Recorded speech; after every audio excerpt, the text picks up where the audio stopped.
like it's not what. Welcome to a new kind of tension all across the alien nation, where everything isn't meant to be okay.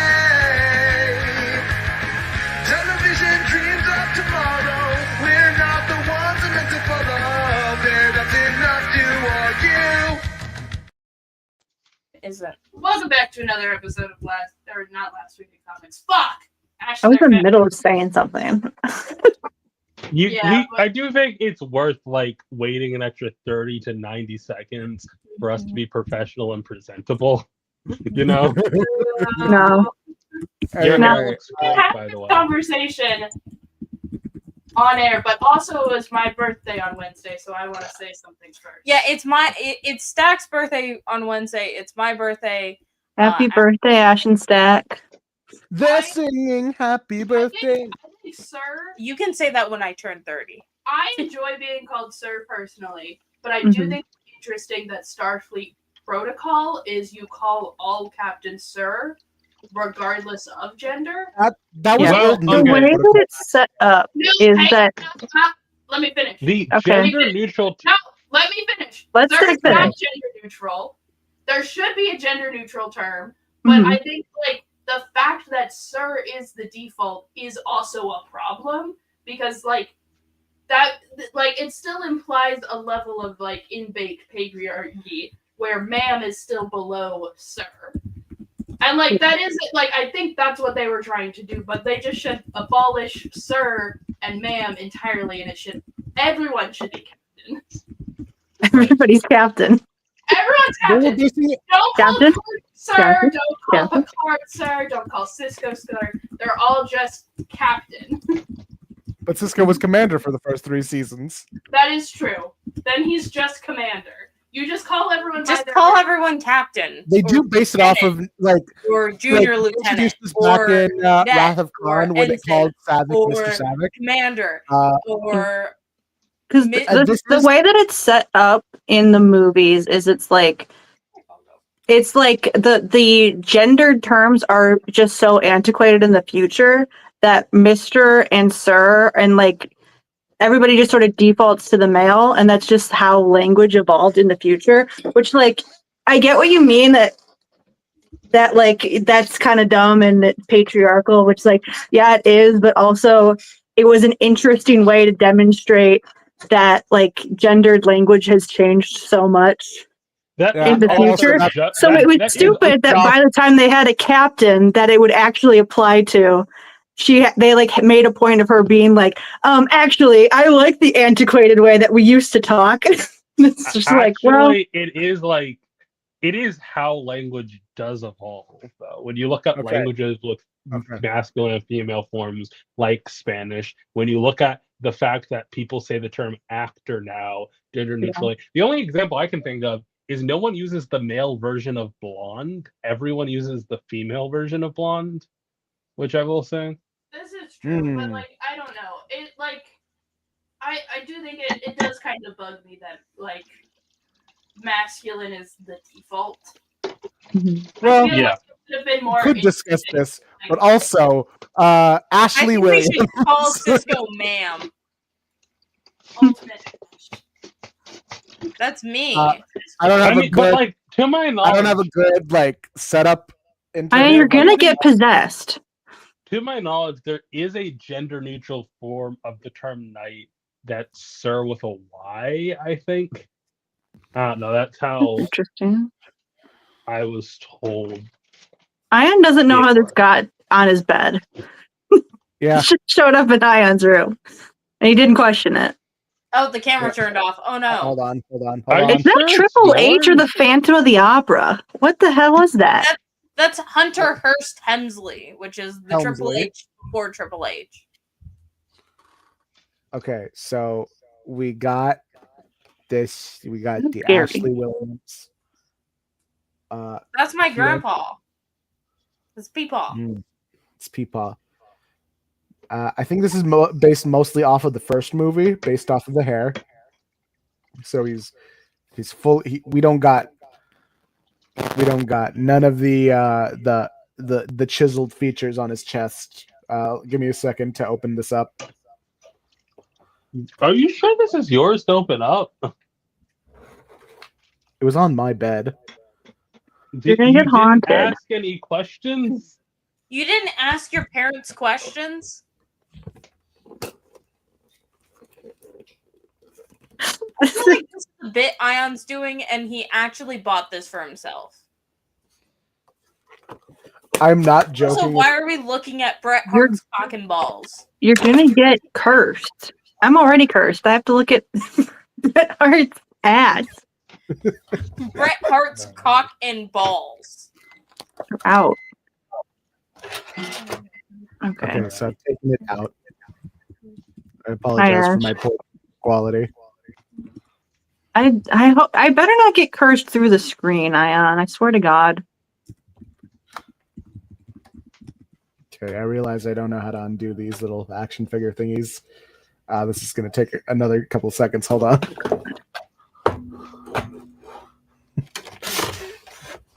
Throw out your Sprite cans. Jeez.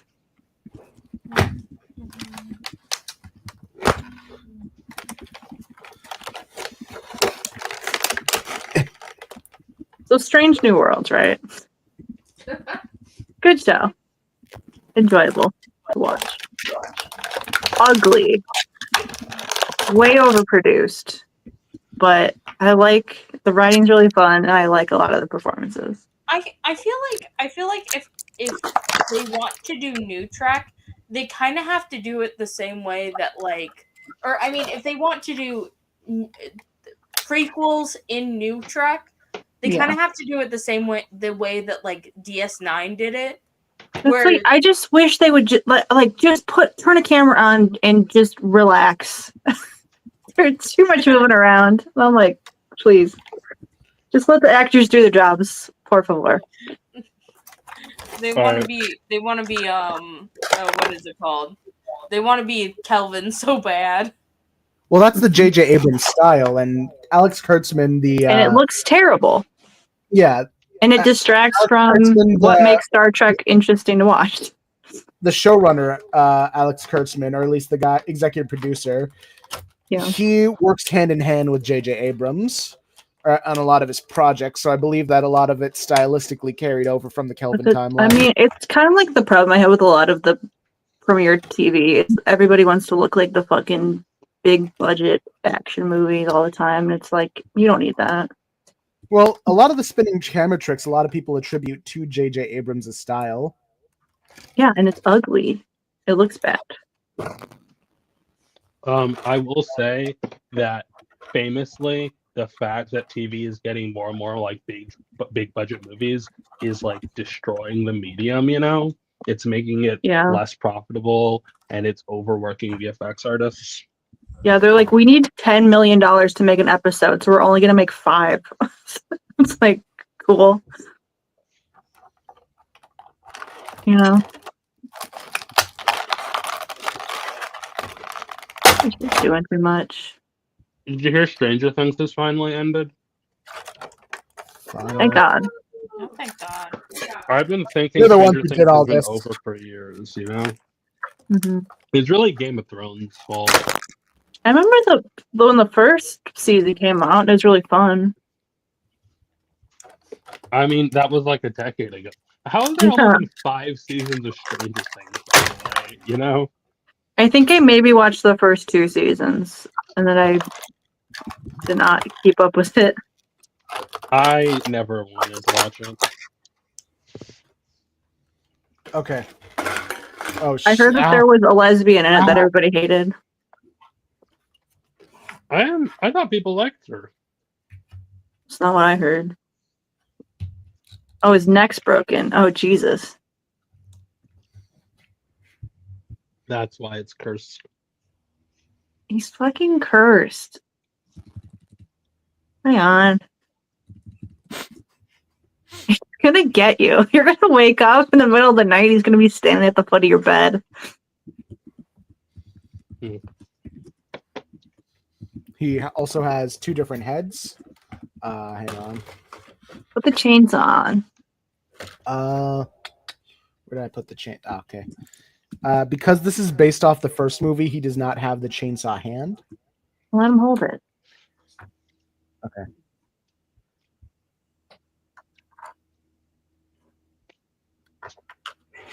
Oh, actually, you better hide the chainsaw from him, or he's gonna get you. Okay.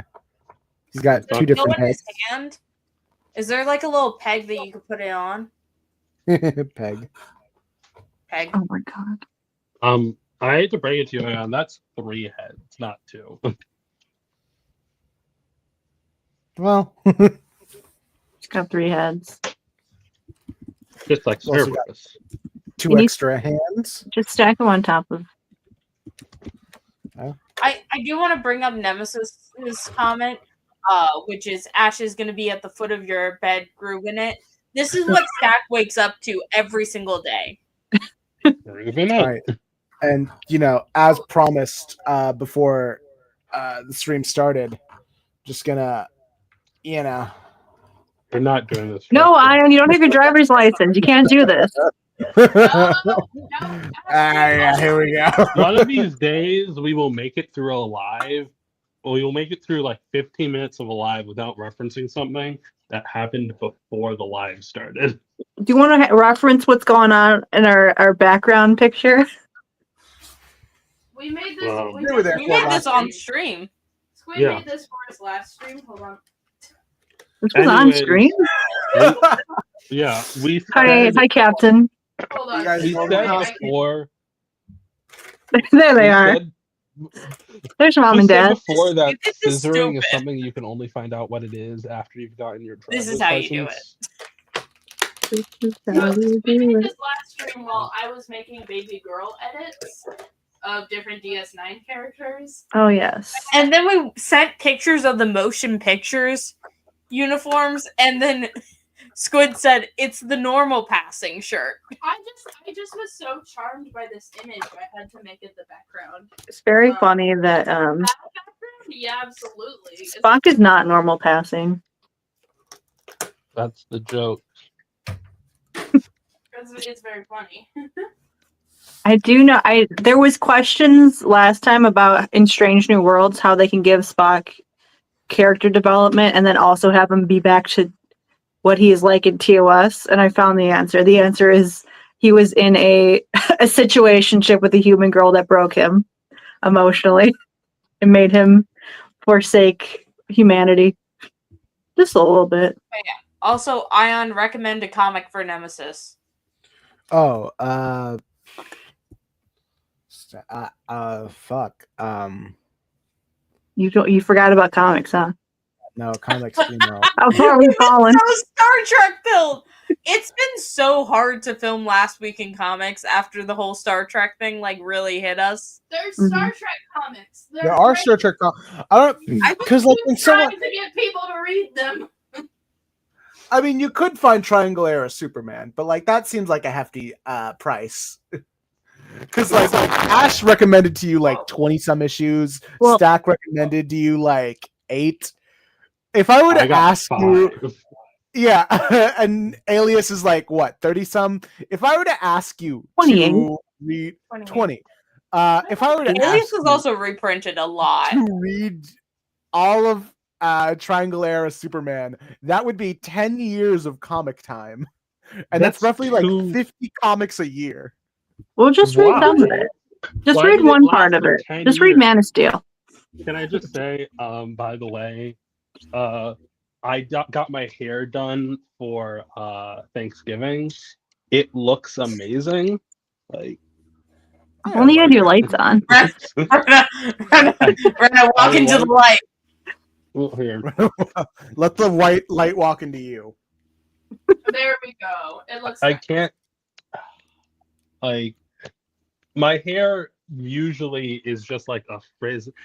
I know you can't tell, but this is a more lion's mane than random frizz, No, Like- the fact that it goes over so smooth too. Once you put the Yeah. headphones on. Yeah. Occasionally I have to take a strand out and it just hangs in my forehead and I feel like I'm a classical superhero, with the little cowlick. Little curl. Trust me, I have to making little curls is the best thing. I say as someone You'll hear who's the been little squeaks putting that curlers that in my Ash hair, can and make. now it's backfiring.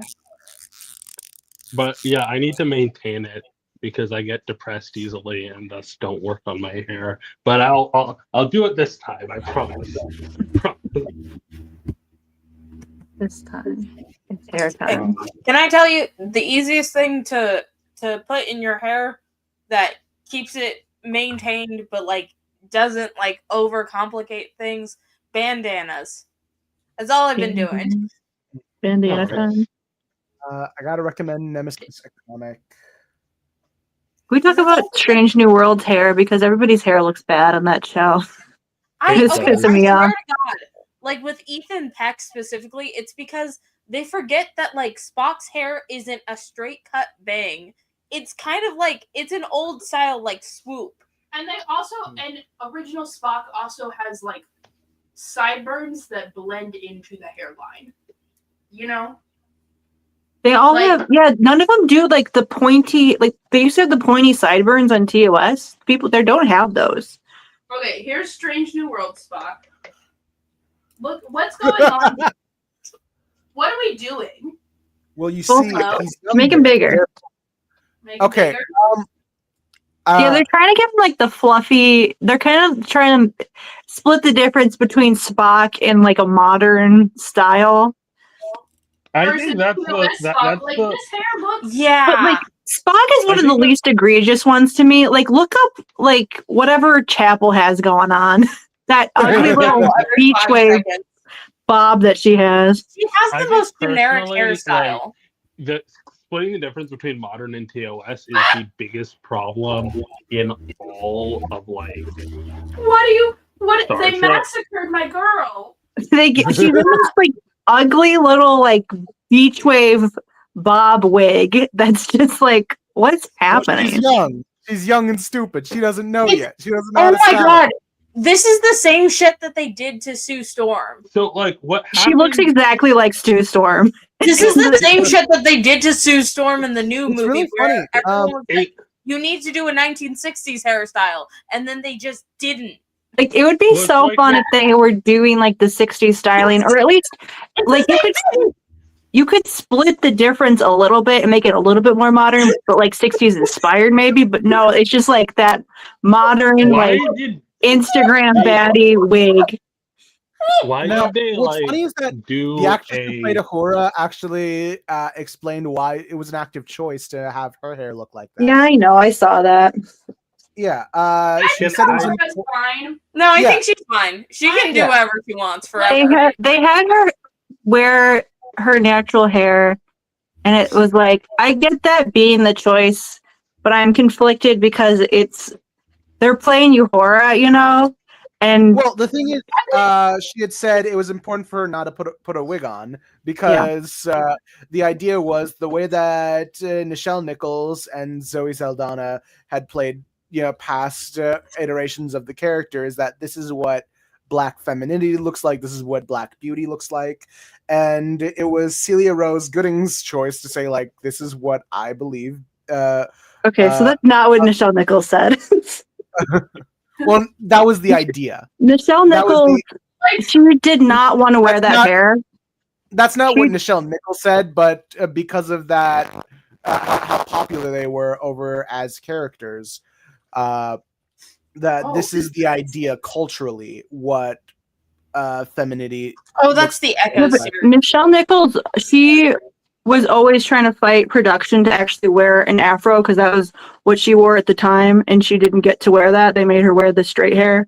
So by the time the motion pictures came out and like some of the other movies, she got to wear her hair in an afro or curly at least. So I get why they were just like, you can wear your natural hair. I understand that. But I also think I think that they could have had natural hair that was closer to what Uhura would have actually had and not just the I'm crew really- cut. They, The buzz they, cut. I Fine. love the bald look, but I this do is love different enough. they do This is seem to. different- This is different enough that I feel like I can be like, oh, Ahura is actually going through a different style compared to the other ones where it's like, oh, you tried and you failed to emulate something. You flopped. Yeah. A funny thing with Spock, look up straight Discovery Season 2 Spock. I just think we can stop trying to do prequels. Why is Star Trek? That's the entire thing that we talk We are about. now. Star Trek. Officially, We don't right now need we're any done more with prequels. stuff. So Spock Why was does he- was living like kind of on the edge as like a hermit for a while in season 2 of Discovery. It was connected to the plot. Anyway, he grew a Just beard. like his brother. Yeah, he grew his hair out. Well, isn't Wait, the whole point that doesn't- Vulcans don't so, have okay, hair? hold on. Let me ask a question. So, does Discovery take place before Strange New Worlds or after? Okay, first 2 seasons before Strange New Worlds. Because like Discovery season 2 sets up Captain Pike as a character. Then what the fuck is Spock doing? Character He's shit. baby. Like it's actually spoilers for Discovery season 2, but also spoilers for a later episode of Strange New Worlds. Is that there's a mind meld episode in episode 4 of Strange New Worlds where like someone reveals like, oh, you lost your sister, she's gone, she sacrificed herself, and like that's a whole thing. Officially, they're not allowed to talk about the Discovery people because they went on into the future and they did stuff that was kind of against Starfleet protocol. So we just got to pretend that they don't exist. But like you see that it's still What stuff the hell is that- going on with Star? You know what? No more Star Trek. Banning Star Trek for the next like. Yeah. 20 years. No more Okay. Ion talking about Star Trek. I No, talk about no. it because I have had no one to talk about these fuck ass shows for a while. For the next 20 minutes, we are a Star Trek free podcast. No more Ion talking about Star Can Trek. I- Okay, let's talk about Star Wars. Okay. I did mute Ion. This is- When I say no too Star much Trek, power. that means we also need to get rid of the pregnant Kirk for a minute. Please. Okay. Wait, no, but isn't this about Mpreg? No, there's no M Frank here. Oh, really? We have to get rid of Ion. You have to come back because your profile picture is Kirk. Oh wait, hold Ion, on. here, hold on. I can change it. I'll change it to a different Kirk. Okay. No, No. Kirk. No, Kirk. Don't. If you put up a picture of Charlie Kirk right now, you're banned. That's not who I was thinking of. Hold on, wait, I have better background. What if? Here, I'm gonna move the mic closer to you, so Who were just you in case it thinking goes of? out. Okay. Anyway, do you guys want to see the PowerPoint I made in the last 20 minutes? This is because of something I briefly said during last week in comics. Ash Yeah. fucked up, and Stack had to do a PowerPoint about it.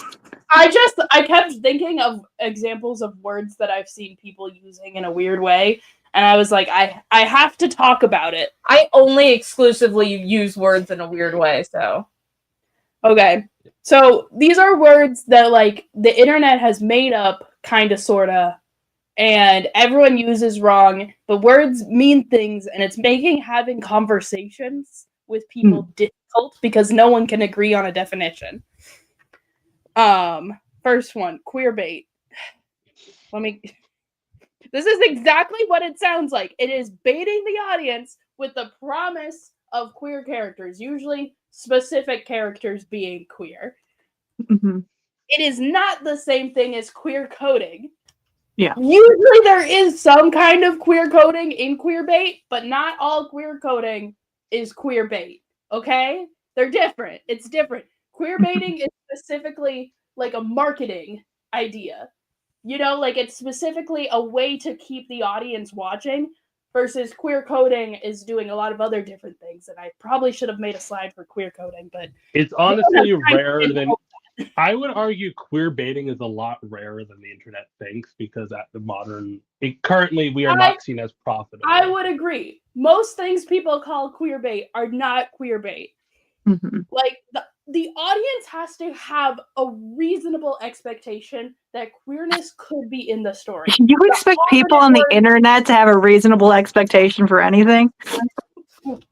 I am willing to tell them they're being unreasonable and it's not actually bait. Mhm. So an example of Star Trek the original. I'm sorry, Rena, I forgot I put this in here as my example. It's but fine. it's Okay, not cancel queer it. bait. Cross it out. Change your Because PowerPoint. it's the motherfucking 60s.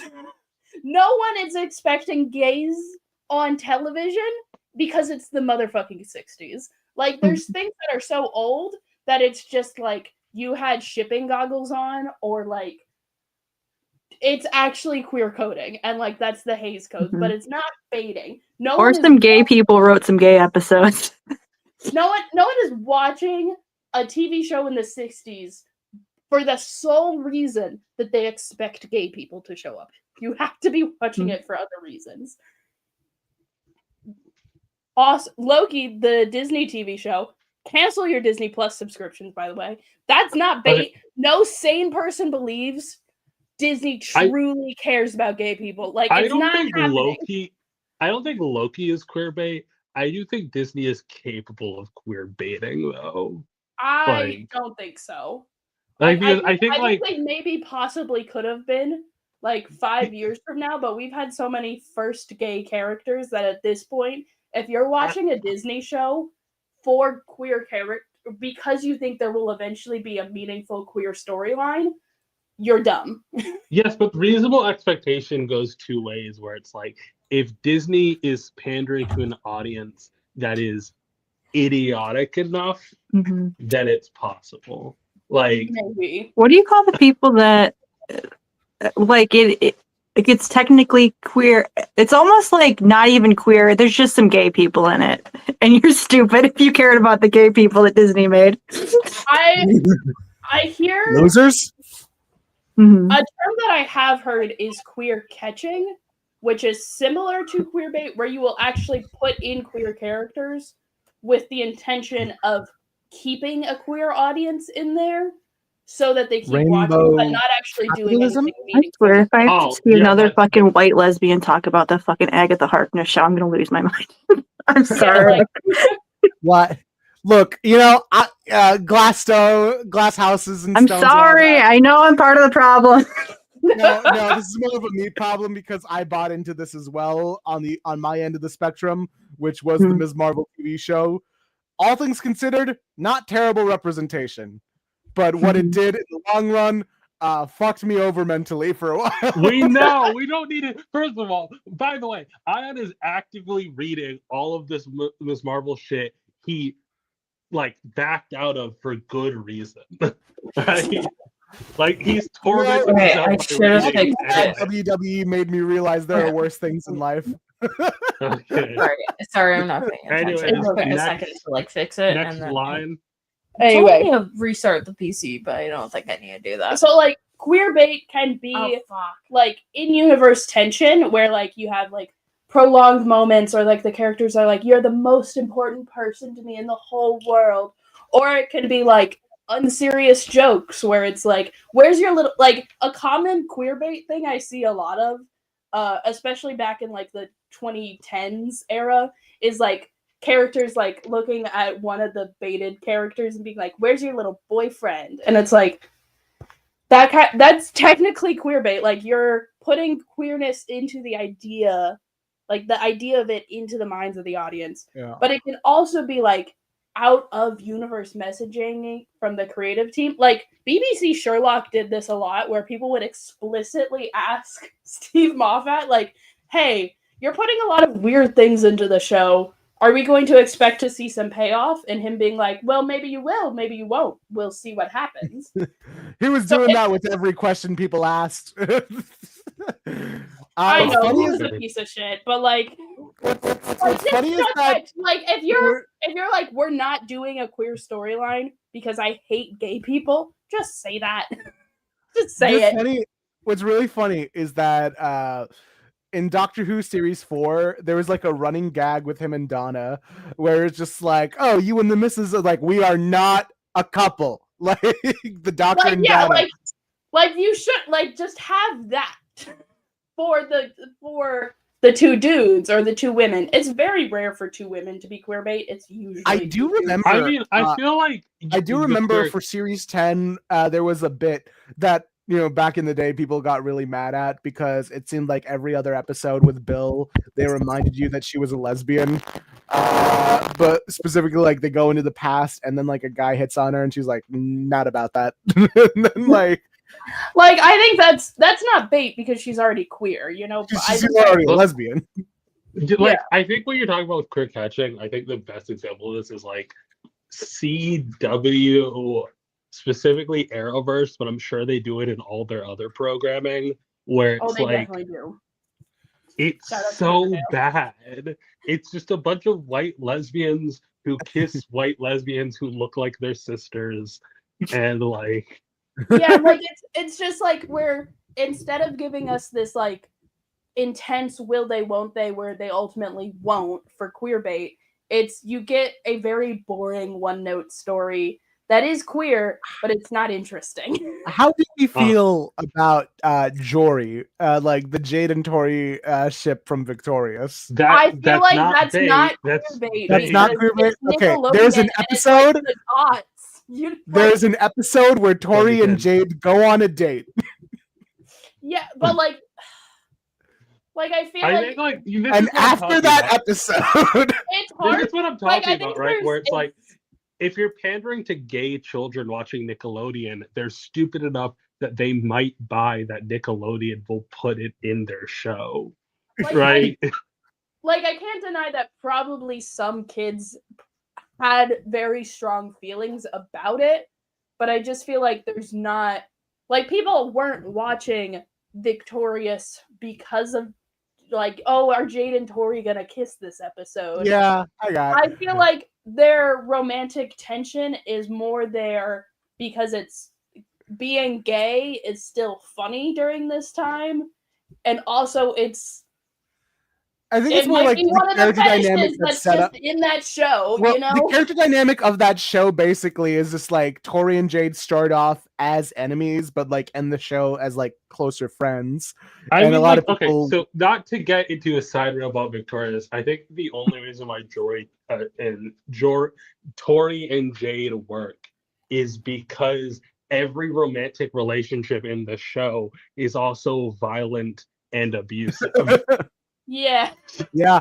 And like another detail that people point out, like before that date episode, I can't remember who wears it, but I think it was like Jade wears a necklace. all the time. testing. Did I fix it? Yeah. Like Jade wears this necklace all the time before that episode, and then after that date episode, Tori wears that necklace for the remainder of the Like, show. Okay, here's what I'll say You about can shift that. I that, wouldn't Simon. consider High School Musical I like, what's wrong, Ash? This was an aside in the Quentin Reviews video, but also it's driving me Okay, crazy but as if well. we consider Victorious queer bait, we also have to consider High School Musical too queer bait. Like it's Is High School Musical too queer? no, it's not. Victorious is not queer bait. They're both children's shows, Okay, but there's and like they're doing some funny shit. But like, you're not. Stack, but he said he didn't dance, and then he danced. Oh, that's what you meant. That's what you meant. Okay, here's Yeah, the, I'm talking about everything. I'm talking about Troy and Ryan, not Troy and Ryan. Switching clothes. Yes. Yeah, Chad and Ryan. I think my thing here, though, and this is the last thing I'll say on it, is that High School Musical and Disney as a corporation is so much cleaner and controlled and like contained than 2010's Nickelodeon, as shown by the amount of fetish content put in 2010's Nickelodeon. Yeah, that's why I'm a little hesitant to call Jade and Tori queer bait, because like, are they queer bait or are they the guys? Lesbian fetish. Are they just? Is it a fetish thing? Oh, if we're talking about guys who just put in their lesbian fetish, No, I don't want to hear about it. Why would we do that? So Batman the Animated Series, right? No, fuck off. We're That's moving not past queer queer bait. bait. We made it through one term and it took us like 10 minutes. No, not this fucking discussion. I hate this. This is important to me because every time I am talking on the internet about weird shit, people will always bring in a Watsonian perspective when we're having a joyless conversation. Give me 1 second. I have to fucking. All right, you're muted. And they're dead. Okay, we're Yeah. back. Can you hear me? Yes. Okay. So this comes from, the story within a story setup What of the the fuck? Sherlock Why is Holmes. it still doing it? Oh god. Okay. I think the computer is having some volume modifications. I don't know. What the fuck? Okay. Let's leave it alone for now. and see No, what it's happens. gonna piss me off. Okay. Can I keep doing the PowerPoint? Yeah. Okay. But like basically like Watson as the narrator in the stories like explains the story, but then like Doyle as the author kind of has a reason for why things happen based in reality. So like an example is this, like the Watsonian explanation is like the murderer was a poor man because like he had the right motive. But the Doyleist explanation is he's fucking English and he's fucking classist. Like, duh. Like, that's how things work. So, like, a Watsonian explanation is like, oh, the character needs facial reconstruction. And the Doyleist explanation is we needed to recast this actor for whatever reason. And then this is the one that drives me fucking nuts. Oh, no. Oh no, I knew it was coming. Ah! Now we're getting into discourse. So like a Watsonian explanation is like when a female character, she's wearing revealing clothes because they're practical, because she's a slut, because it's empowering to her. And like the Doyleist explanation is there's a massive issue of sexism at all levels of entertainment. Okay, but Stack, have you considered that she's a female superhero and her power is her sexuality? Have you ever thought about that? Have you considered that she just wants to wear it? Can I just as an aside, can I talk about the one time I went to a con and I went to like a women in comics and like it was specifically about like women in comics and like female characters in comics, and I went there and it was like 4 dudes and 1 woman on the panel, first of all. Oh God. And they went on this fucking tangent. The woman did it, like went on that tangent about like all these female superheroes and how like, yeah, they're drawn sexy, but it's like empowering because it's like what their powers are and they use their sexuality for blah, blah, blah. I'm like, every single one of them though, girl, come on, stand up. Like it's literally just like it's even at like ignoring the sexism, which you shouldn't. It's boring if every single female character has the same body type, the same basic costume layout, is drawn the same, acts the same, and has the same personality in regards to clothing. Yeah, like this was an issue for me. This was an issue for me reading like post Infinite Crisis Teen Titans, where a lot of the female characters felt like the same, like jaded, like bitchy, like archetype, where it's like. Like, I why really is Raven wearing a whale tail? Like, I don't understand. Like, Raven and Starfire should have different perspectives on clothing. Like, that's why does Raven have the thong lines on her hips? Why are they doing any of this to these characters? Like, the most annoying part about this is like, how do I explain this? Like, the reason why the leotard is so prevalent in comics originally is because it's based around strongman outfits. And in the same way that men wear underwear on the outside, women wear leotard because that's what circus performers wore at the time. And like, I thought that was cool. And it's so weird reading like classic Carol Danvers Miss Marvel, where she's wearing the classic leotard and it looks like a normal leotard. And it's like, this is actually like pretty decent. And like, this could have been an iconic style of dress in the same way that the trunks on the outside are iconic for men. But instead, at a certain point around the 90s, I would argue, and I would blame fucking Jim Lee, to be honest, everyone started drawing it with one hand, you know? Like, everyone started... What the fuck is happening? Like, there's a clear difference between the George Perez Ms. Marvel versus the Frank Cho Ms. Marvel. But even then, George Perez also draws Wonder Woman in a leotard in a very skimpy way, but whatever. Yeah, like George Perez is not completely innocent of this crime. Yeah. I also have to say. I only said George Perez because I forgot who did Ms. Marvel's original work. Was it a Buscema? I don't know. But like I have to say, like it, and I hate. What am I trying to say? Like it's so bad how it gets. But oh yeah, I remember we were once reading, I think on Live, Frank Cho like resigning from doing a Wonder Woman cover because he was upset at Brad Rucka like interfering, and he's like, actually, the length of my skirt is longer than the house style examples, and I'm like, Frank, you're literally doing panty shots. What is in your mind right now? Like, Not much. Frank Cho is an impossible man to figure out. That man recently drew gay dog porn and then followed it up later with straight horse porn. Okay, but He's just doing- the horse porn wasn't porn. It was just Yeah, them in that bed was ju- afterwards. The dogs were having sex. Yeah.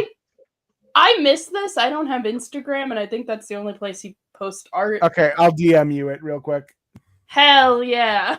Also DM me it. Anyway, I'll put it in an image share for But, you like, guys real I will quick. say I'll put it in on the Horny opposite Chat. side before we move on from Watson versus Doylist. I do think that sometimes you do need to have a Watsonian perspective, and it is frustrating.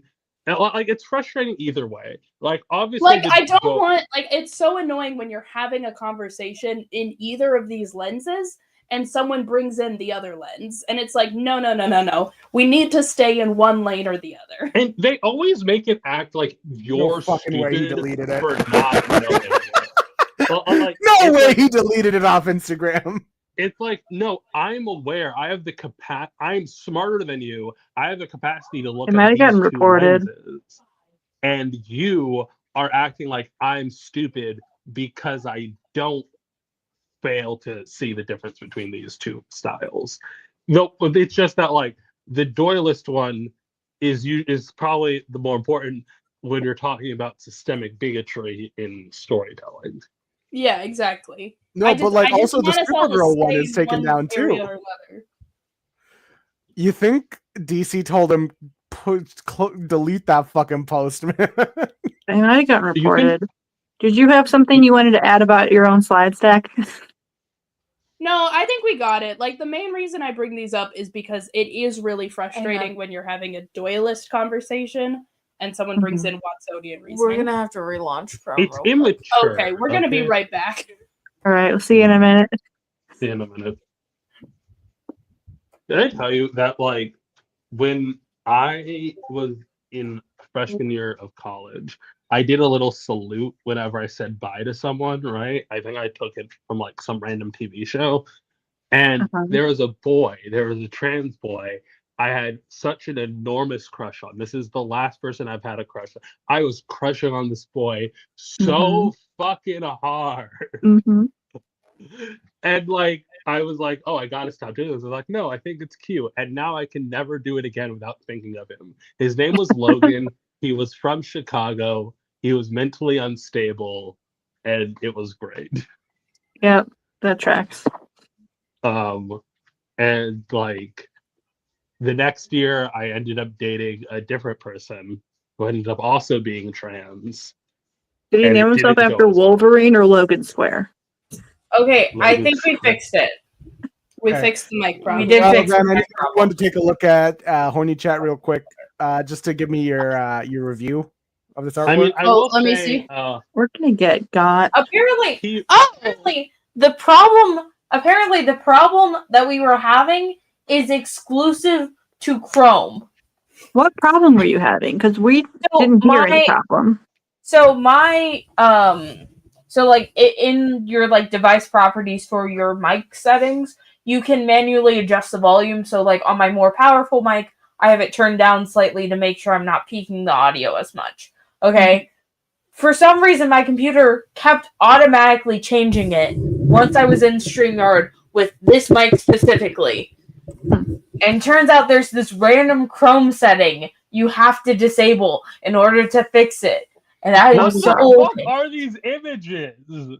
How bizarre. I would show the images we're talking about, but no, we will get taken off of YouTube. I'm actually more mad that he did this to two of like the best Superman books that came out recently. Yeah, they're like those like sketch covers where they're intentionally blank. Like, I'm sorry, like, so you have Crypto by Ryan North, which is like a honest, it's a cute story, it's heartfelt, remove it this has for a now. lot of emotions behind it, Okay, so why is there dog fucking on it? And then you make another joke about the horse again on Supergirl, which right now is a coming of age story. Which, Yeah. like, I do have to say, like, I this mean, is they the did part. put the horse. Didn't they put the horse on one of the main covers? That was another thing There that was so much people were discourse. complaining about that too. Because it's the pedophile horse, not the other horse that's gay. What? I'm not even getting into that. I will say, Yeah, one of the horses is gay. Don't worry about it. I love gay to horses. stretch my Doyle. Supergirl dated a gay horse.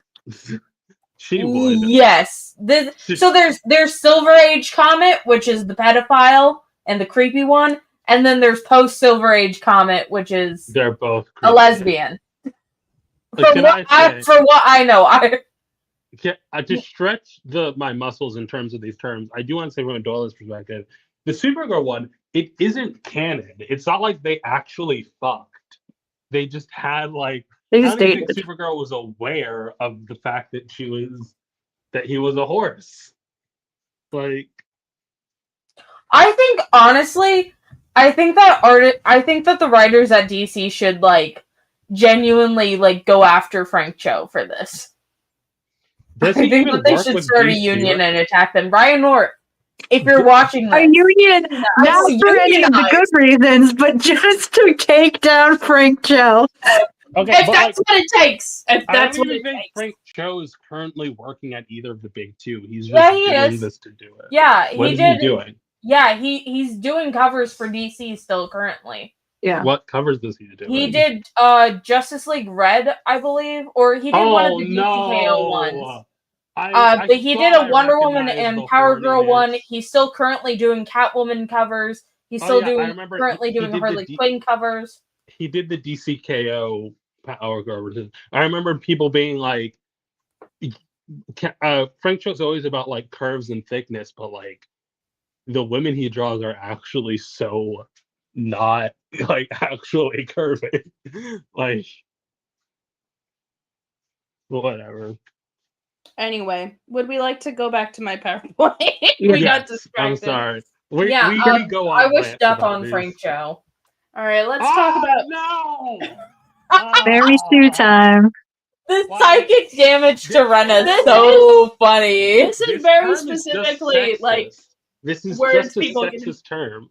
I don't. it is use a sexist term for Okay, sure. before we get to this, I do want to say my personal opinion on the term Mary Sue is that it is such a colloquial term that people have a different definition for every 30 seconds that you have to spend more time explaining the term than the amount of time having a term like this even allows. So I just don't use it because it's not useful. You can say it's a bad I will say you can Mary it's a Sue has say it's an largely OC. fallen.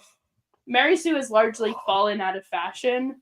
Mhm. Like if you say that to me in 2025, I do just No, assume you're a misogynist. I think you're weird. You know, I assume you're a misogynist because the only people who use that term are misogynists. let's get in. Let's get in. I think that there was a So like obviously it originally comes from Star Trek fandom to like describe an OC that's too perfect, too important, and therefore she's boring. You know, like which I would like to say with this definition, it's calling her boring, not like being against her existing. It's about describing a bad writing phenomenon. It's not against OCs entirely. Which I think is interesting with how it's been manipulated. Like, what it should be used to is, like, to criticize writing that betrays the audience's suspension of disbelief, reminding you that, like, it's all a story. I'm the author. It's when you feel the hand of the author too much, and it just removes all tension from the story. But how it's actually used is a female character exists, and it may or may not be cool.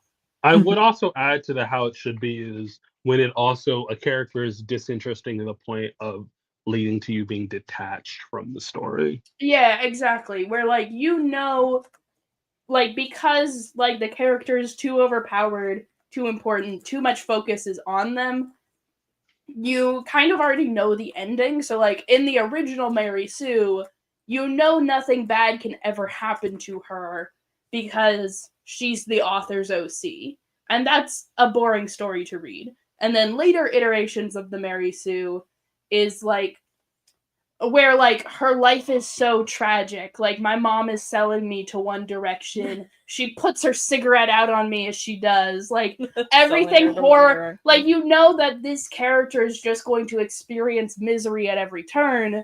So you're not interested in the misery because it's a foregone conclusion. I think part of the misuse of Mary Sue is due to misogyny, but I do think another part of it is that for like 40 years, but there was a long time before OC came into fashion between when Mary Sue as a term came into fashion and when OC started coming into fashion. And because of that, Mary Sue just kind of expanded to encompass multiple different phenomenon of bad OCs, like the obvious self-insert, the boring overpowered one, the like misery porn one, like all of these different ones are different OC trends that should have their own terms, but Mary Sue has been used for them at least once, if not many times. Yeah, exactly. Anyway, so like it was once, you know, like a fandom in joke for like Star Trek specifically, and it's now really exclusively used by Gamergate weirdos, you know. Also, if you use the male version of this, don't. It's even more misogynistic. You are allowed to just have a term that refers to a woman also refer to men. Like we were talking about this before with the live about Janeway and like male terminology. Like there are terms that are allowed to originate for women that also men use. Fair enough. So, like, yeah. Okay. This one, the slash in between the N and the Y and the N, that's important. Mm-hmm. So I think my theory is that this is going to be the next Mary Sue. I don't think it's going to get taken over by Gamergate weirdos anytime soon. I think this is the new fandom in joke Mary Sue. Have you seen the YN trend on that they're doing on TikTok right now? They're pretty fun. Yes, absolutely. It's fantastic. I love it. But basically this stands for your name. So like YN is your name and you're like supposed to read it as like your own name. Like it's literally a reader self-insert. It's for ex-reader fan fictions. Some people I know like have like Chrome extensions where like they like when you're reading the fan fiction, it'll just fill in the blanks for you, which I think is fun. But most people when they read YN, because they don't know it stands for your name, like when they first encounter it, they kind of just imagine YN as this, like as a character. It's definitely like a transition period for people who like are used to reading traditional books to reading fanfiction. I never like why your X-Reader fix, especially like I see X-Readers a lot with X-Reader headcanons for like what you do when you're in a relationship with this person. And I never like it because it's like, but I wouldn't do that. I would not fucking do that. That's why I make my OCs, but then I also go into these fics and then I go, she would not fucking do that. Yeah, like that is a big part of it. Like a lot of people can't get into X-Reader fanfics because they don't really relate to the character, and that's kind of where we're seeing this like recent TikTok trend where like that's why people believe YN is her own character. But like there's this TikTok trend where there's like sometimes you will see, like, there is, like, this popular artist on TikTok who's doing, like, traditional pencil sketches. Are you talking about the big, broad shoulders, big, like, broad-shouldered alpha who takes up the whole page? Hold on, let me see if I have an asterisk with this, because I'm pretty sure that started not in fan fiction. It started as a, like, criticism of the, straight Omega verse. Yeah, like, it is I'm trying to find the specific one. This is not what I saw it earlier today. I imagine that this is what talking to Bashir and Garrick at the same time is like. Hold on. So, like, this is how people will draw. This is not the one I'm talking about, but I do think it's funny that she's just bald and gray. Yeah, It's really good. that's her. It's really funny. Especially Because when, like, this is how like you depict anons when you're drawing Tumblr apps. yeah, like that typically. is kind of what it's become. But then, like, a big part of it is always like you gotta give some personality to like some physical characteristics. Like at the end of the day, it's still a romance, so like she's always so small and petite, and the man is always so big, and it's just like it's interesting. Okay, this one's really good. I like this a lot. Anyway, but like this is kind of why. Like, this is why I think it's going to be the new Mary Sue, because it's still like a fandom in joke, but it's also kind of a criticism of kind of like these tropes of like the overprotective like love interest and like the intense gender differences. Also, Where I feel it's like you need a 4'10", like no waist, huge titties, like beautiful like love interest, and she doesn't know she's pretty, and like this like You don't 7 know she's pretty. broad shouldered. You Rich don't know you're Theo. beautiful. It's I just do think that so good. like you need a lot more fandom knowledge to understand your name than Mary Sue, and therefore I think it's more protected by Gamergate weirdos, you know, where it's like I can't imagine them. Like especially because like people understand that reader fics are intentionally self-indulgent, so it's much more of a self-tell if you're complaining about like reader fics, you know? Like Exactly. Like I think they're a good time. Like reader fics are not for me, but I support like the people who do read them. And I also think like I think like the kind of like it's everyone's playing in the same space. We're all like making fun my of each one other. complaint about reader fics is I feel like they're not of the same stuff as ship content. So it does kind of bother me when I see them in like ship content tags because it's like this to me scratches a very different itch, you know? Yeah, like this like ex reader fics to me are always you always fall into like it's hard to write a good story when one of them has to be the blankest slate known to man. But like then like there's also ex reader fics where like you have to give it some characterization so that like it's actually a good story, but then it's not really ex reader and it just kind of becomes an OC again. I mean, I think the idea is that this is time for the characterization of the other person to shine, right? Where if there's Yeah. someone just gushing with a story to tell, you don't even need another character. You can just like a one-man show essentially. Yeah, I never really got into like X Reader at all because most X Reader fics are like woman X man, and I'm not interested in picturing myself with a man. No, Yeah. thank you. You're like, why would he's like, I wouldn't do any of this stuff. Why every time it's like I keep on stubbing my toe? Did you want to go back to talking about Star Trek or not? Go to the next thing. It's like Rena's like screaming. I told y'all exactly what this PowerPoint was going to be about, and it's keeping us entertained. I'm having a good time. Okay, let's talk about the male gaze versus female gaze.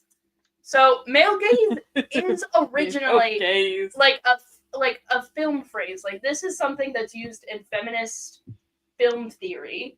Mm-hmm. And it's like to describe the specific way camera movement mimics the way that a man would look at a woman in a predatory way.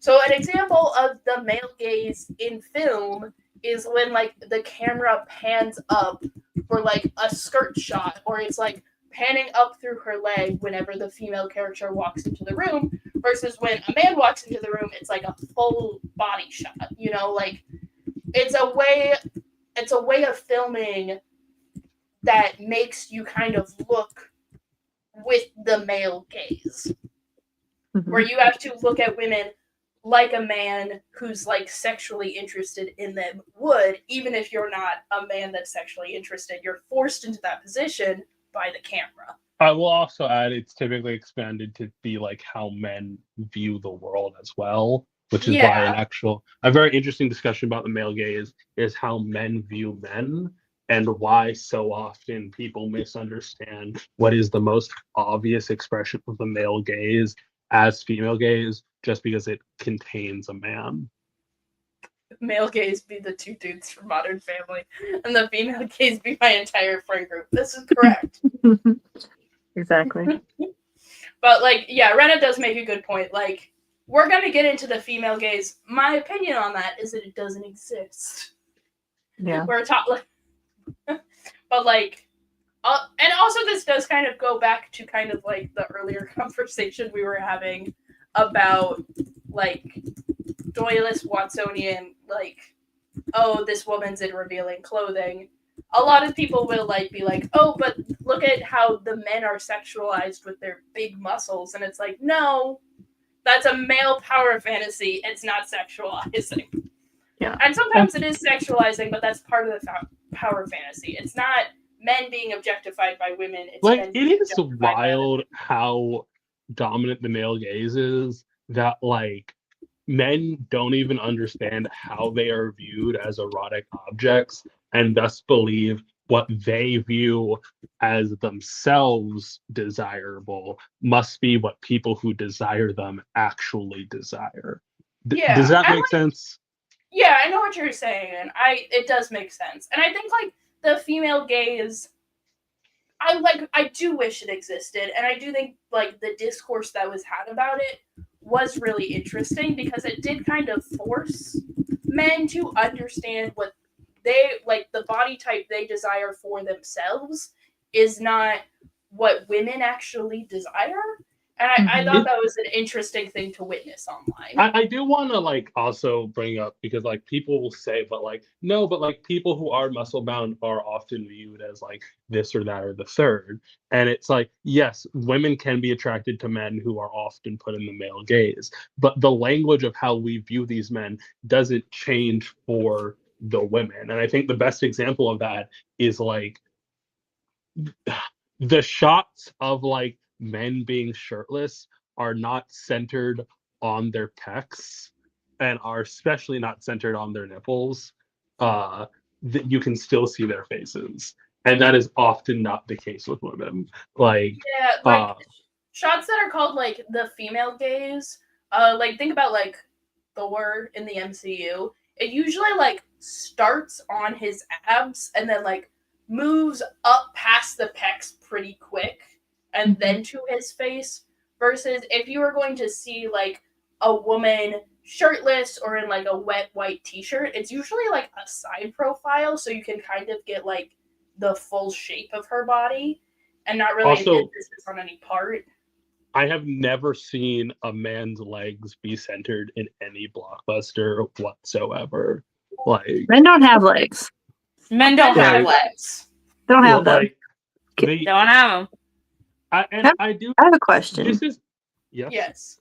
Can someone explain to me why that gif of the man making the fist is supposed to be sexy? I have no idea what you're talking I about. couldn't tell you. There's like a gif that everybody always posts, and they're like, "Oh, this is the female gaze. This is what women want." And it's like a dude, and he's like walking, and he's like making a fist, and he's like, it's just like a close up of his hand making a fist, and I'm like, You need okay. to find me this GIF and I can explain it to you. As the I only do one know attracted to me. several straight girls who are very into hand flexing, and I think like that makes sense, you know. But like the vein, like for some reason, straight women are really into the veins on men's hands. Can I also say that that just concerns me. Whenever I can see a vein bulging, I'm like, that does not seem medically safe. But can I just say, like, as someone who for a brief time was on pipelines, because I did like was raised as a man in the 2010s and did have unrestricted access to the internet. It's always a danger. It is so frustrating seeing how often something will be described as like men will describe an issue that they have, whether it be real or imagined, whether it be actual or fictional, so succinctly and be like, and this is a problem with feminism. and not realize that they are describing a problem with patriarchy.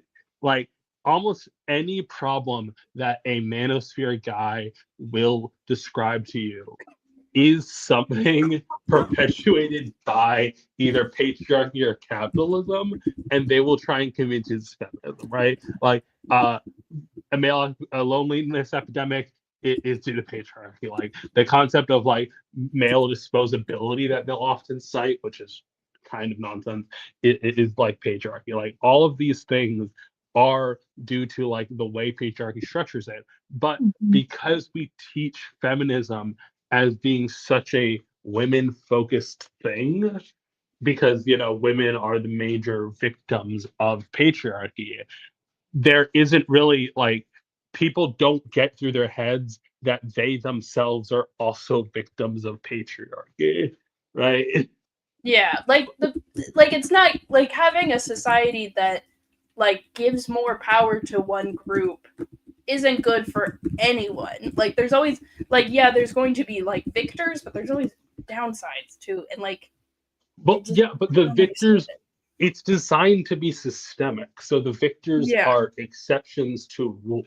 Like the patriarchy glorifies masculinity, it does not glorify men, and because of that, like unless you succeed at being the most masculine man there is, and even then you are not like patriarchy is comparing you to an imaginary man that doesn't exist. And also when you fold that into capitalism and authoritarianism, and I know I'm using big words right now, but like think with your skull for a bit here. We have 2 viewers in the audience. It's okay. We also understand these big words. like when you pair that together, like you can read. Andrew Tate could be the most masculine man in the world, and it doesn't matter because he's not the richest and he's not the most powerful.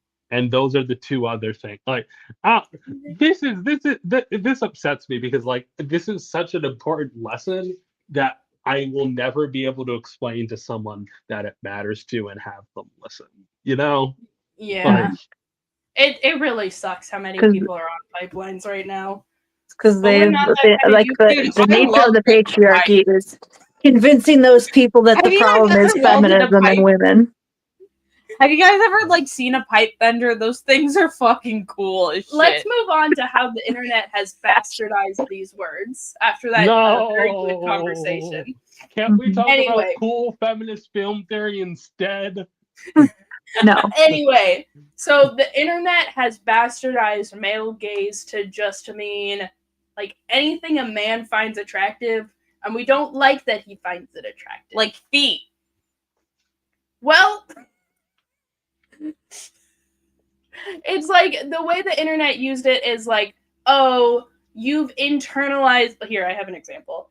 Like, you've internalized the male gaze, and so now when you dress slutty, that's for the male gaze. And it's like, y'all, we're just slut shaming again.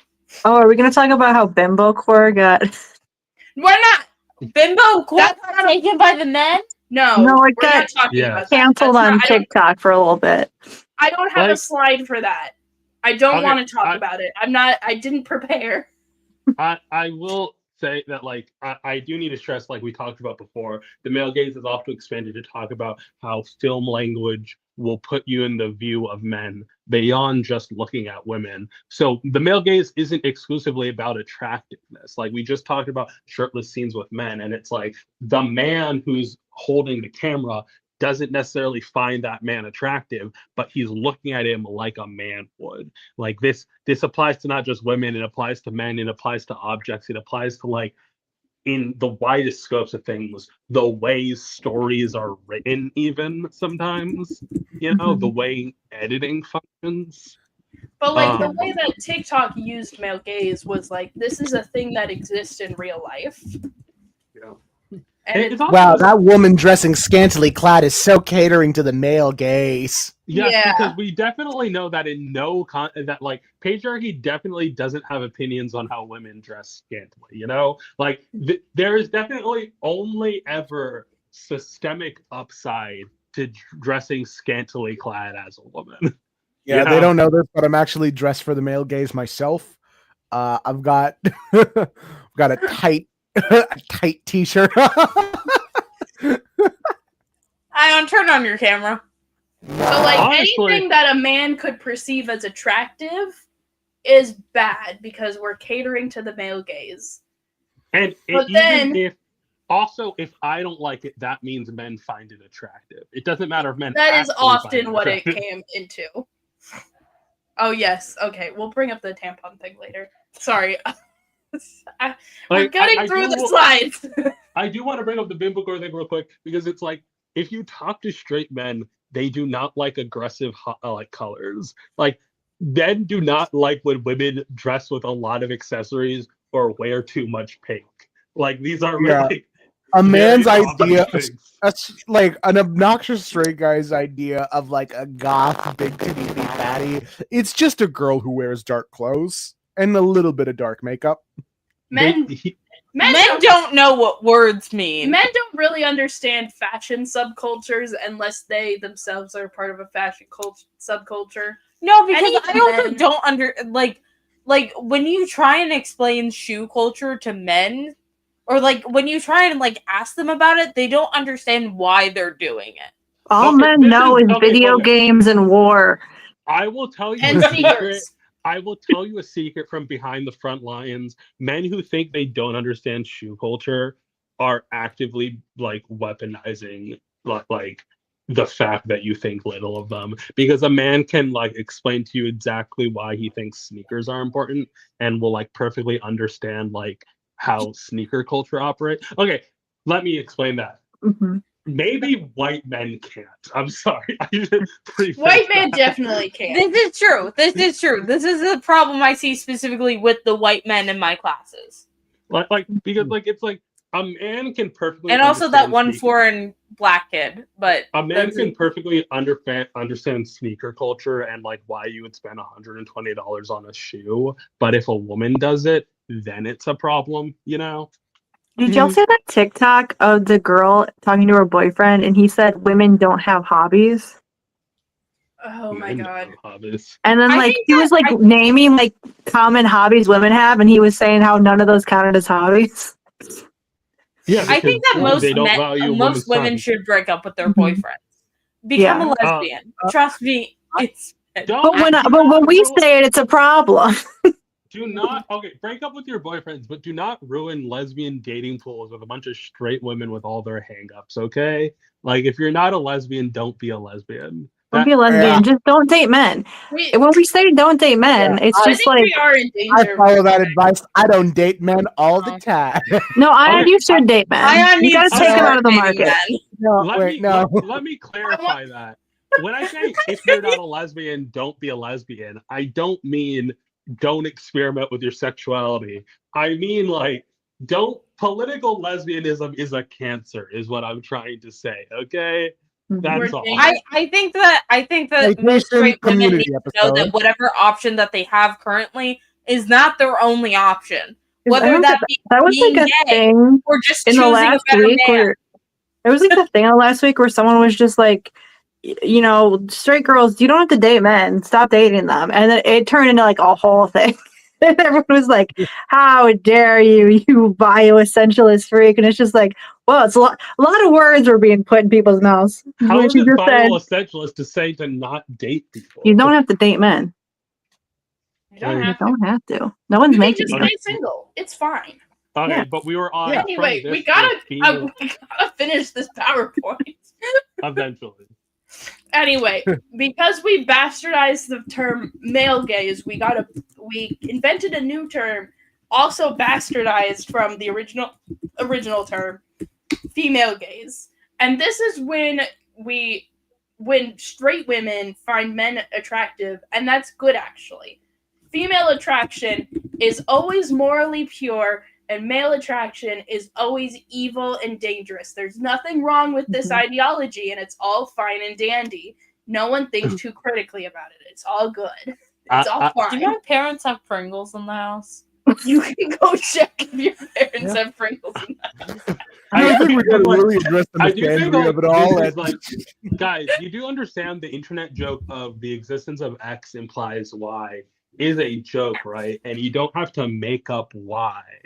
Like Y No, doesn't the actually people were exist. saying female gays. I promise this is a real I thing people are know. talking I'm about. just saying, like, just because the fact that the male gaze exists kind of demonstrates a lack of female gaze. Like, sometimes there's only yin and no yang.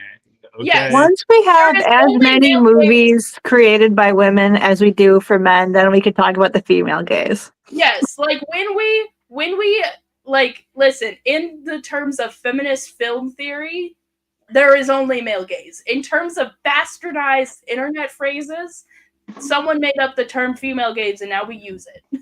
Can I also just say, and I know I'm the one who said no Star Trek, but like an example of Star Trek, and the reason why I think bigotry needs to exist in the future is because like a fish can't imagine what it's like to not be wet because a fish is always wet. And similarly, living in a patriarchal society, living in a patriarchal, racist, capitalistic society, you cannot imagine a world where those things don't exist. Like it is an alien concept to you. And and you can't imagine it. It won't necessarily be accurate. And so because of from that, a realistic point of view, you see the existence of racism in Star Trek is to showcase to the audience. the reason why racism needs to exist in Star Trek is because if Star Trek said this is what the world would be like with no racism and was still created in the 1960s, it would be like, oh, a world with no racism still only has like one black person on the crew. Wonderful. Like you This can't. is a world with no racism, and our enemies, brown yellow face. Like, and so like similarly, it's like our enemies, the Mongolians. if you were to theory craft the female gaze, it would be an interesting thought experiment, but in the end it would be impossible because like you would be conceptualizing the female gaze in reaction to the male gaze. And even if you got it perfectly how a woman would view a man, that's only how a woman would view a man in the existence of patriarchy. Like, Yeah. you can't invent. The reason why you can't invent female gaze is because for a society to care about a woman's perspective enough to have a female gaze would already be a society so alien that the concept of a woman that exists in our society would not exist. Yeah. But anyway, the way people used female gaze on the internet when this term was so popular is basically anytime there was like a kind of feminine dude or like one of those dudes like that most straight women find attractive, that's the female gaze. And when you're dressing in a fun way, like kind of like bimbo core, but also like cottage core, when you have like a noticeable aesthetic, that's you dressing for the female gaze. Yeah, that's you dressing so that other women know you're not a skank and they want to come talk to you and be your friend. Sydney Sweeney derogatory is always referenced in terms of like, oh, she caters to the male gaze. It's just no, she doesn't because she's not a director. Yeah. Also, like she's an executive producer. It is frustrating to be like, this woman caters to the female gaze, and it's just like all woman. You know, it's like it's just kind of slippery slope. I think kind of led her to being a Nazi. I feel. Yeah, she caters to the Nazi gaze. Yeah, she caters to the Nazi gaze. We can agree. Okay, yeah, I will say that.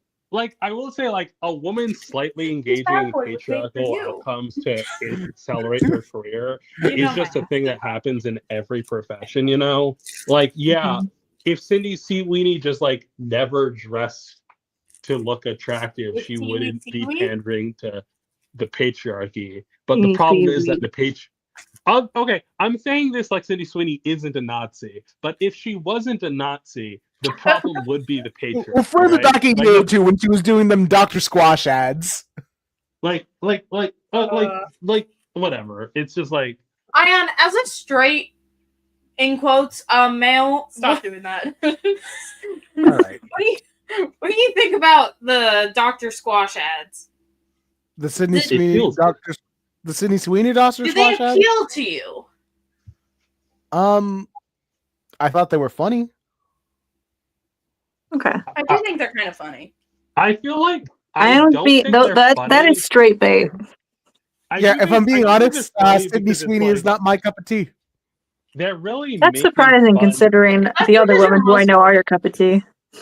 One, they're making Wait, fun what? of you, and What's two, that? it's like the moment any big corporation gets wind of a joke, it What'd you should say to me stop next being time? funny. You know? Hey, Anyway, we're moving on to the next term. It's dead dove. Let's talk about it. This all is right. just- this is So another you one mean of my you mean Wicked the novel, right, Stag? That's what you mean? Ah, God. This is one of my personal pet peeves because it is mostly still a fandom term, but it's Hey, look, made I its way didn't over to scream. book talk. Yeah. And I so- hate book talk. Yeah. So, like, this originally comes from a scene from Arrested Development. After we go through the things, a picture will pop up. Wait, no, I can say this. I know what it is. We all know what it is. It's all a know very you know funny audience scene, by stuff. the way. That's why It's I an have a am- picture. Okay. 'Cause It's an easier to show the amazingly picture funny than scene. explain the Okay. I don't know what I expected. Okay, yeah, we're just explaining the picture. Anyway, it's supposed to mean that everything a fan fiction or just even like, you know, if we're extending it out to like works of like, I don't know, like self-published Visual art? shit on the internet. So like some people do trigger words in the front of Yeah. books, too. Also, cow farm. It's gonna be cows outside. Exactly. It's a dead dove. It's labeled if the thing is labeled, it is true, it's prevalent, and not an exaggeration. Like everything that it says on the tin is what's in there. Rag says dead dove, there's gonna be a dead dove inside. It's a dead dove. It's not unconscious, it's not injured, it's fucking dead. But because the term dead dove sounds so violent, it's kind of now become like a shorthand to mean anything dark or taboo. So, like, not all fics labeled dead dove are inherently like dark or taboo, but those are the things that like people kind of want trigger warning for. So, like, you do use the dead dove tag. Like, hey, it says major character death. Dead dove do not eat. That character is staying dead. That character, we're focusing on the character death. It's going to be in there. We're not breezing past it. I don't necessarily hate that it's become a shorthand. The problem is when like dead dove is used in isolation. The problem is when you say, here's a book, it's a dead dove. What do you mean? What? That tells me no It can information. range from anything to just violence to like rape and like sexual assault being present in the book. It's the same kind of vibe as when people would be like trigger warning, and then that's the end of the sentence. What are you warning me about? What triggers are we talking about here? It drives me fucking nuts. You can't call the Wicked novel a dead dove. What is it a dead dove for? It's crazy is like when people were saying that about the Wicked book, the shit that they were talking about was like not even the things that would typically be like labeled dead dove stuff. It was like Alphaba has sex one time and somebody has AIDS, and it's like that's not even. I would get if I was gonna write a story about a character having AIDS, I would probably label it dead dove. But Yeah. But it's also especially like if we're focusing on it. But it's like a paragraph, and people yeah, are like, that's you can't call it dead dove if it's not prevalent. Like you're gonna read some fan fictions where there's like a paragraph of like a fight happening. You're not gonna label it dead dove for violence because It's just not Game of that big of a deal. Telephone. You can Also, skip like over it. Gregory Maguire has his own way of like he's talked about it in interviews. He put something graphic like 14 pages in, so the parents reading it about to give it to their kids. No, this ain't for kids. I will also say, it, like for Wicked, it's not a lingering on any of the things. It's a very kind of meandering. A lot of stuff is done in the abstract in that book, and not a explicit way. You know. Yeah, Yeah, and like I've noticed this thing a lot, specifically in the comic book space. It's this game of telephone, where you put in a piece of information, and then it just gets like it's devoid of context later on, and then it just gets echoed into the community spaces where original intent is completely gone, and you just kind of get this vague notion or this vague idea, like the Batman prep time stuff. The original point of that story was, hey, it's fucked up for Batman to do that. Everyone else moving forward was like, ah, man, isn't it fucking cool how cool Batman is? He got prep time. He can fuck up everyone. I can do another one about Batman, but we won't talk about Batman. That's someone else's bag. I don't need to talk about Batman. But like, it drives me nuts. Can I say that like the Tower of Babel is one of Miranda's favorite stories, if not her favorite Batman story, and it is a cross that she bears. You know? It's very funny to hear Mark Waid disavow that book at Baltimore Comic Con. Because it's like, imagine your favorite character being Batman. Okay, I mean, well, I don't think he regrets Tim that Drake, book in which is terms of like worse. he thinks it's badly written. I think he's just upset with the way people have taken it over the years. Well, And, like, you that's can't the control nature your of being a audience. writer. You got. Can I say that, by the way, the joke of this is laughing at the expense of the person who complained about the dev dub. So you should keep that in mind whenever you whine at the idea that people like to talk about dark themes, you know? Yeah, like the thing that drives me nuts about it is like it's been taken out of a fandom context, but also people are like, dead doves just shouldn't exist. And it's like, this is specifically for you to not have to look at it.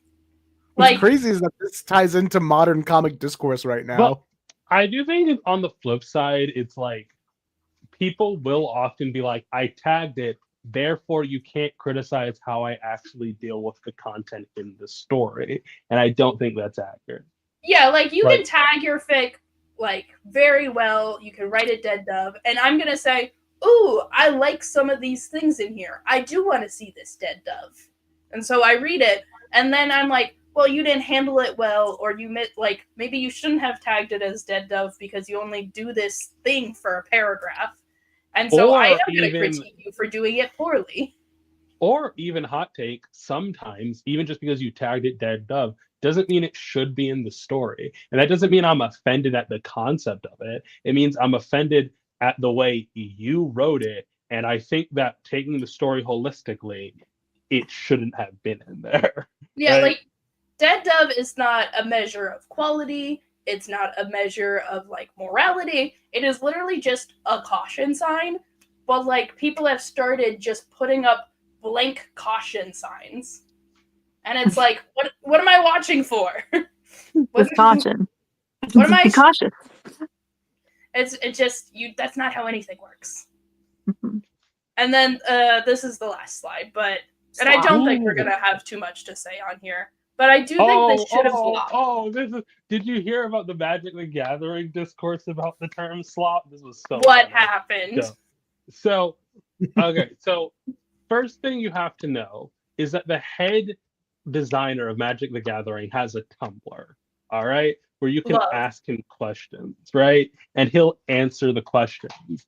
And like someone said late, and like here's like I will get into this whole thing, but apparently, okay, so before he was the head designer of Magic the Gathering, before he worked on it, he wrote articles about Magic the Gathering, like for a magazine. And he still does that to this day. So he's an incredibly open guy that you can just like ask him questions and he'll answer it. And someone on Magic the Gathering Twitter was complaining about the state of the game by using the term slop, right? And someone asked him his opinion on it. And I'm like, wow, I really wonder what the head designer of Magic the Gathering is going to think about someone calling his life work slop. I truly wonder what he could possibly think about this. And he basically said the term like, if you are comparing human beings to animals derogatorily, you're in bad company. And I'm like, okay, you're 58 years old. I understand why you wouldn't like modern slang. And that's what my opinion was on it, right? Yeah. Everyone else would ape shit like my friend was like, yeah, like I don't think he's gonna like the fact that I called Liliana cunty either. That doesn't really mean a whole lot. Like I don't care about his opinion on this, but like everyone got so upset at him for basically saying like you're in bad company for calling human beings animals, and like it was so funny because like what this animal? is- What human being was being compared to what animal? What's the so context? they were calling so basically they were saying Magic the Gathering was a restaurant that used to serve very good food, and now it caters to pigs who like slop, essentially, was the whole post, right? Okay. That's a Mhm. mean thing to say to the creator, and probably just should have stayed in Discord or It was Reddit. no, it was posted on Twitter, and then someone else asked his opinion on the post that was not directed towards him, right? And I'm like, yeah, like it's mean, and like I don't think like it's a mean thing to say to other fans, but it's fans being mean to each other. I don't understand why bringing it to the intention of the guy who does Magic the Gathering would matter, you know? Like I don't understand what this is. It's upsetting him. It's getting a response that will upset other people. It's not doing anything. And I find it so funny because like famously, Mark Rosewater is his name, made a card that was kind of misogynistic, and everyone brought it up. Like, and after this PowerPoint, I'm going to tell you the story of Gazban Ogres. I think I've said it before, but continue with slop. Anyway, I think slop should have been word of the year for 2025. The word of the year is actually 6-7, but fuck off. That's not a word. Those are numbers. 6-7. That doesn't even have a meme. Like when they used to start turning meme words into words of the year, I respected it because it was like, okay, some of these actually have cultural relevance. 6-7 doesn't have like an inherent meaning that is useful or witty. You're just doing it for attention. Yeah, it's not like even 6-7. 6-7 it's not even like a year-long meme. Yeah, it's not even a year-long meme. It's like a temporary meme. Like, what are you doing? Anyway, so slop. This was just originally Daystar got taken out by Yeah. 6. Okay. This was just like originally used to describe AI content where like now we say AI slop, but it used to be like this is slop and you knew it was mentioned like it was AI. You know, but now we have to say AI slop. But like now it's like a suffix to add to any word to kind of degrade the content, like implying that it's like oversaturated or it's overdone. Uses I like of slop, so when you call like you say AI slop, corporate slop, drop shipping slop, where like stuff like that. I think that's the correct use of this word. It stays true to the original statement of the content being low quality and soulless and pointless and bad for the environment. Like this is what slop is for. Things I don't understand why we've put slop at the end of these words. Hopecore slop. People were saying that for a while after Superman came out. People were using this to describe Superman, and I was like, listen, I don't care what your Keep opinion slop's right there. Like it's quality slop. I saw that recently. It's just quality slop. No, I love. I saw that whenever someone said like it was on a 4chan post like that's just quality slop. You only like that because it's quality slop, and someone responded what, and then it was quote retweeted saying this is how people criticize AEW wrestling. It is. It genuinely It is is. very funny. I also saw people use like something similar to quality slop to describe like absolute Wonder Woman, absolute Martian Manhunter. It's like you just like the story because the writing and art carries, and it's like what else is there? I'll be honest. I want to read a story that is carried by the lettering for once. Okay, like, I would also argue that the lettering is really good in Absolute Wonder Woman and in Absolute Martian Manhunter. Like, what? How fucking good lettering does it have to be for me to ignore both the writing and the art? Is what my question here. Like how You gotta get real tall are creative. the- That was a few Summer Slams ago, and that was Nemesis. I sent a image in chat the other day that was literally, I was like, the only reason I like this is because of the speech balloon, and like nothing else about it is funny. Like it was like a speech balloon of like a gun firing a bullet and like the character on the panel ducking below the speech bubble, and I was like, this is good paneling, man. This is quality slop. This is quality slop. Speaking of slop, I decided to check out the remaining stuff of War Games that I missed. Apparently, Wrestling a slop? mystery opponent showed up and curb stomped CM Punk and then left. I wonder which wrestler does the curb stomp and has been predicting us over injuries that he sustained. I also another thing about slop I want to complain about. Wait, hold on, Ayaan, who is it? Who the? Oh, right, you don't know. It's clearly Seth Rollins, unless they're doing a bit where it's like it's obviously Seth Rollins that they're going to like. They're going to unmask him. It's like, oh, it's fucking hard truth the whole time. We got him again. Got him twice. But like the problem is, Slop doesn't tell me why you don't like it. I think it does to some degree. Like I think like when you say corporate slop, I know what you mean. Like that, like it means like there's no heart, there's no soul behind it. It's just made to like kind of shove it down your gullet. It's slop. It's what pigs eat, you know? But like the one that pissed me off the most, people were calling Silk Song indie slop because and they were saying this because it was popular. But it's a well-made game with so much heart and soul in it. You can say you don't like it, but the fact of the matter is, it is not slop. It's like when they add core to everything, but makes less sense. Exactly. Hope but like core, it happened. But like core doesn't mean any. Like core in itself doesn't really mean anything. Slop is like an actual word because I had to put spaces in between slop. But when I put a space in between hope and core, like there was a little red line under it, and then said remove the space here. And I said, fuck off, Google. But like, I don't like people just putting this at the end of everything. You have to explain why you don't like things. Okay, I'm still going through this War Games match. Logan Paul. I want to go back to the YN thing because this is funny. This was my favorite one. So there's a trend going around on TikTok where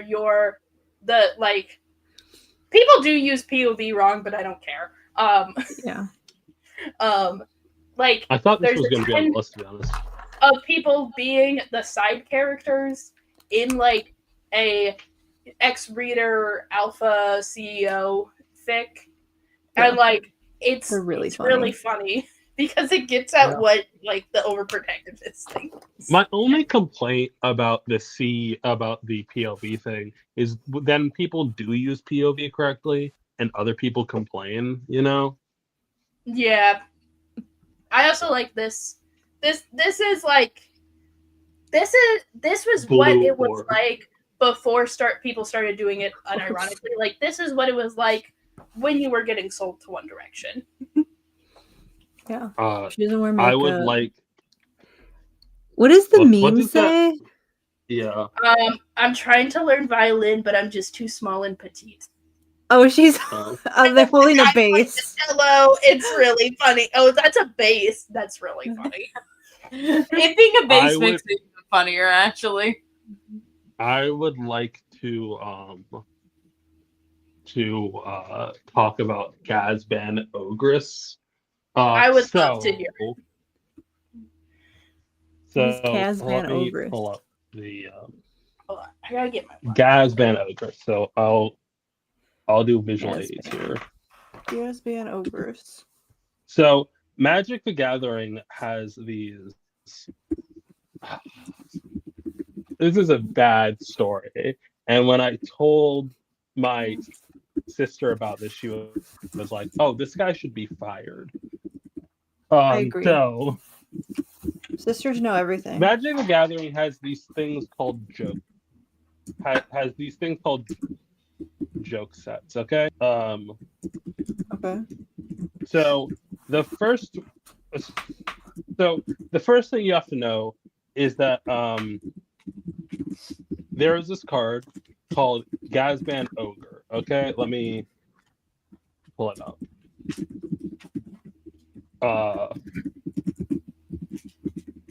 Allow to share window.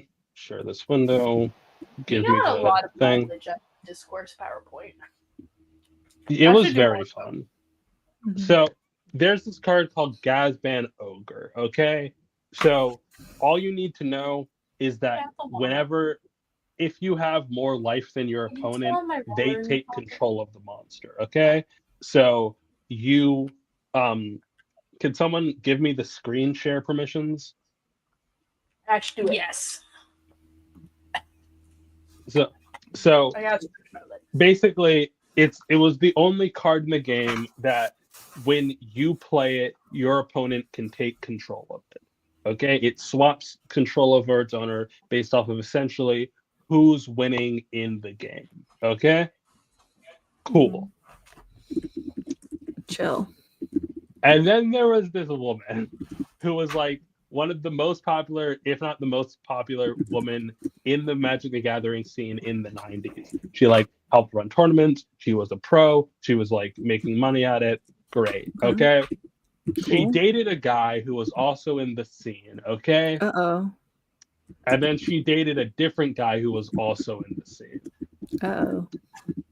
And that immediately got word around. And so they started to call her Gaz because, like, they were like, oh, in the same way that the ogre swaps its controller based off of who's winning, she'll obviously sleep with whatever guy is doing the best at the pro scene. Because that's what ladies really like. They love a man who's good at Magic the Gathering. In my experience, it's usually women like women who are good at Magic the Gathering, but whatever. I didn't even really let men play back in the day, yeah. I mean, like, I think what seems very obvious in my experience is that they don't like men play. They have to switch to be able to do that. So, in the joke set, they designed a card called Gazban Ogress that, rather than swapping for whoever was winning the game, would swap whenever whoever won the most games of the turn. Okay, of the day. It's a joke card that is making fun of her in an official Magic the Gathering project that depicts her as an ogre being won by two guys. And it gets worse because if you look at the original sketch, it was clearly based off of a photo of her, and then they changed it to avoid lawsuits. Yeah. And Cool. so the head designer was the guy who made the set, and apparently he actively asked her at a tournament, and she was like, I don't know what to say. I'm not going to say no to the guy who makes the game. And so this comes up every couple years, and people are like, wow, this is really fucked up. And I don't know, man. It's really bad. And the guy's still the head of Magic the Gathering. And insane stuff. It's insane. Like, what would And you do if there was like a comic book writer decided that you were a bitch on Twitter, so he wrote you into a comic about how much you suck? The opposite happened to Ash. I was about to say the opposite happened to me. Mm-hmm. Yeah. It was I really bad. got the remainder of War Games just to see what was going on. The Heels won. Great. The Vision. I don't think Lesnar added much to that team other than just being like a guy who F5s anyone. Anyway, look at what I got stacked for his birthday. Aw. Sheep. It's a Wooloo, and here. Oh my god. It talks. For some reason, they What is it only have wearing? options for. So you have to like custom order this from the Build-A-Bear website, and so you can't remove the sound box, and also you can. It's not the sound effects from the video games; it's the sound effects from the anime. For some reason, I don't. Because kids Anyway, know the yeah. anime. This is Because They're a football creature. I feel There's like the it weight would. stuff. Oh. I feel like the sound box from the game would sound worse because it would just be like chiptune. that. I'm okay with that. I just don't like And the sound this box. is what Stack got me for my birthday. It's a Heracross plushie that's older than both of us. It's a very rare old Heracross plushie because I thought he looked the most friend shaped. This- cute. This is my favorite Pokemon, and very I'm so friendship. blessed because she has so much. Can I say something funny about war games? Sure.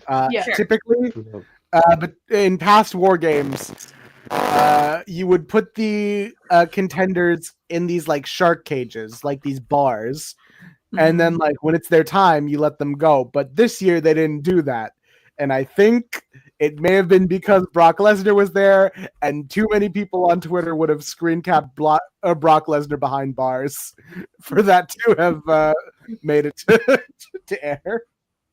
Where he should be. Just Yeah. leave him in Be there. really funny. We also found a Star Trek role playing game. Oh yeah. I forgot to tell you all about this. Ooh. We found here, should I get the book? So Sure. let me do a quick haul of the Barnes and Nobles or the half price books we went to in Indiana. Searching for more DS9 novels. We Yeah, only found 2 more. John Cena's last PLE, pretty good. But Hell yeah. so here's a It's stack. the ladies right So we found this making of DS9 Behind the scenes Nice. stuff. behind the scenes stuff. As a bunch of set and model designs, which is why I liked it. I got this engineering notebook. Oh, that's That I'm cute. gonna use as a real engineering notebook. Is when it I just like a graduate. blank notebook? It actually has engineering paper in it, which I think is the most interesting What is thing. engine? Oh, just grid paper? Yeah, it's like this special like green and yellow grid paper. I had to buy a stack of it when it's like a specific green, but it's fun. Then we have to discuss what the fuck this is. We were Oh, trying no. to find more horny fanzines, but we only Oh, found no. this. So You we'll found open the that. character fanzines. We also found this. Marvel. Yeah. It's got Nat on it. It's got Misty Widow. and what's her face? Colleen. Colleen, yeah. Colleen looks white, so I'm getting thrown off by this. We also found this, which is a Marvel Press thing. And I think this was specifically handed out. Is this the one where he kisses her? Maybe. Let's open Maybe. it up. We'll open this up too. But the more important thing is we found the Star Trek Adventures role-playing game. Hell yeah. This is the set that comes with a bunch of, like, quick access Hey. dice. And then this is the core rulebook. Rena's frozen. That's freezing so much. Rena just said, yo, hey, and then froze. Excitement. That's a freeze of excitement. Okay. I do want to play In my more defense- one-shot campaigns. I didn't say anything after Yo Hey. I was just insinuating that we should play a role-playing game at some point. I do think the podcast as a whole should play a role playing game, but we do need to get back into our own personal D&D game. Yeah, I'm sorry I keep getting busy. We're very busy, and then also Ash makes me edit everything Sunday, so usually I'm not. Remember when we had a D&D game? That was Yeah. I crazy. miss her. No, I miss no, her. I miss. Hey, Yeah, I miss you're not being allowed- the You're DM. you're the only one not allowed to say that because you you're the person who decides whether or not we play the role playing game. I think I should be Dog, the DM. I don't first. know. Ash, I love you so It was dearly. fun as while it you play. I lasted. don't know if you've played. Yeah, any it was a RPG. nice little experiment, but I feel like I'm not GM It's material. fine. I would No, be you willing to did a good job. DM, but I already DM a different game. is the Ash, do thing. you want to try So- DMing? I want to the Star try Trek? DMing the Star Trek. Hell yeah. Oh, Hell come yeah. on! I have to be a Star Okay, now Trek person. I want to be the engineer. I fear what Starfleet life is like on Ash's world, so I may have to take for Very my own gay. mental health make the active decision. Do we not all to have, play do we all have to start as ensigns? Okay, here's the good. Okay, hold on. Where'd you put Or we the could Star dead- Trek I put roleplay? it over there. Go grab the box, and I'm we'll. going to be. Our plan was to just run the campaign that it came with. Yeah, sure. I'm opening other. I'm gonna be a. I will be a Trill, I guess, or whatever the slug people are. The Trill are so fun. I love Gonna them. be trans. Let me send you I- a Trill. There's a really good Trill Do comic. you want the book or do you want the? Give me the box. Ooh, To I wanna be a prevent Vulcan. myself from getting rage baited, I might have to be a Vulcan. I want to be a Vulcan. We I'll get. Alright, but, we're- like, I feel like all being be a Vulcan- Vulcans. Okay, Everybody's alright. No one Vulcan. has Being to a be that Vulcan- stupid Oh. lizard. Fine, I will get rage being baited. I'm a Vulcan Klingon. in- You can be Being a Klingon. Vulcan will ensure you'll get rage baited. I feel like you Well, would just. what period of like, Star they would Trek is rage the bait book you set more. in? Are we at Oh, war yeah. with the Klingons or not?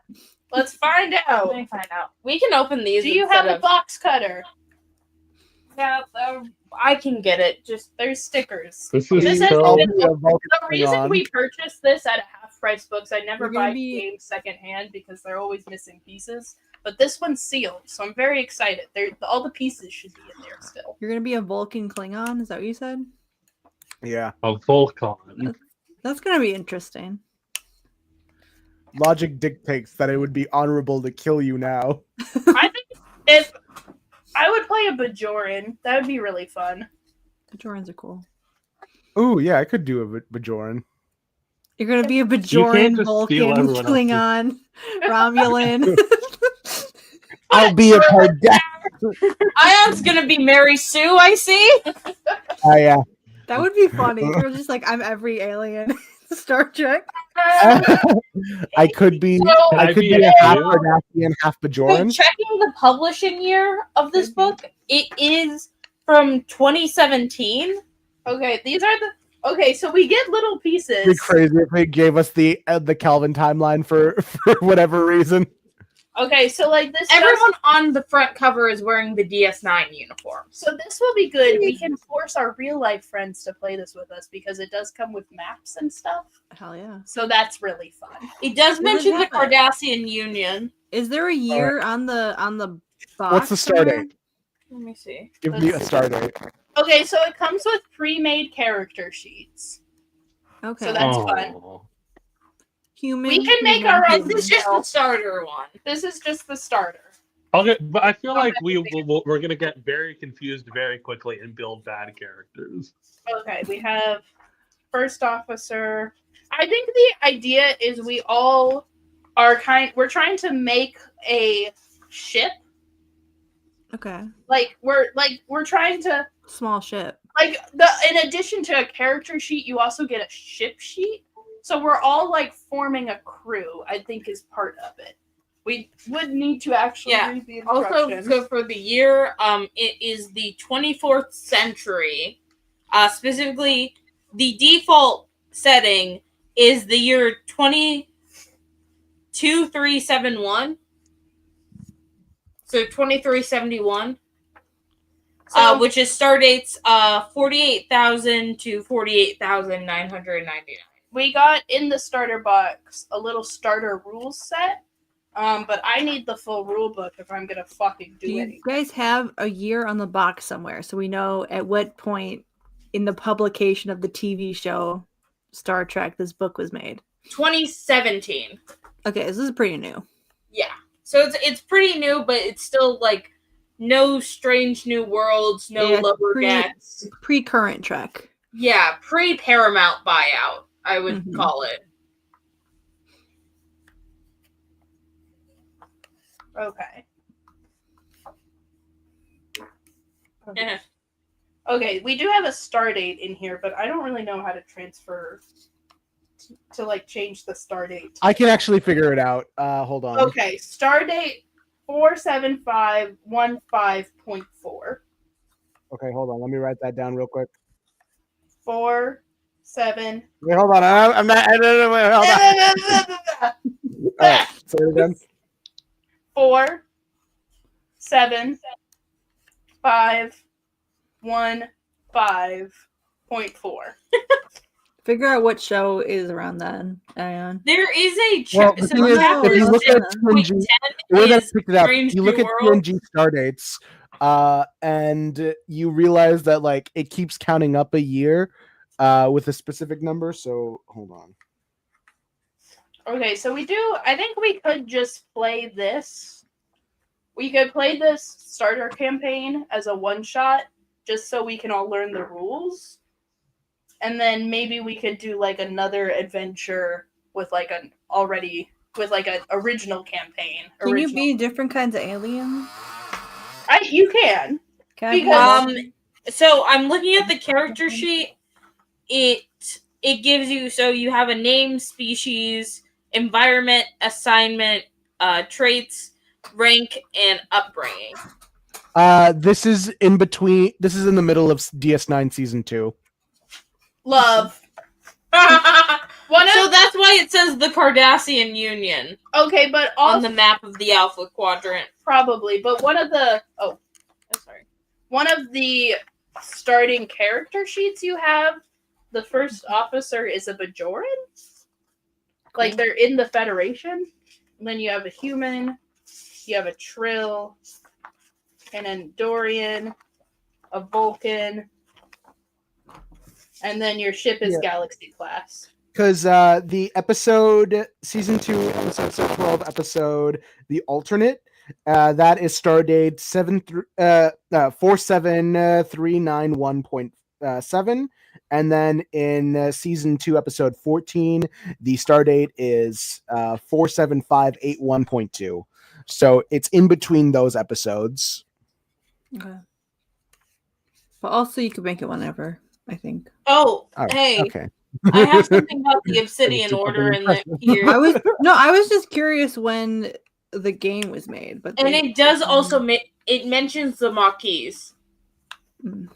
We also and the Ferengi That's Alliance. a little peculiar because the Maquis is a little bit after that. That's like near the season 2 ending, but all right. We also continuity error. Well, no. It doesn't have to be set in the exact This year. is the starting campaign, so that's when the start date I gave you is. This is the book where it's anywhere in stardate 4800 I'm sorry, anywhere from stardate 4800 or anywhere from stardate 48,000 to stardate 48,999. Makes sense because that's season 3 of DS9. Yeah, which is why the Marquis are mentioned in this book, but not in Maquis. Show them the special dice we got. We also got special dice. Wow. Are they just black, or do they have something on them?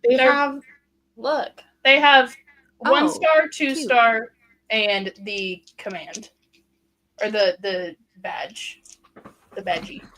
We also got 2 D20s. I did see the. for this game. I saw the. I got to the Lower Decks crossover episode in Strange New Worlds. What'd you think of it? Man, he sure was there, huh? He blue hair.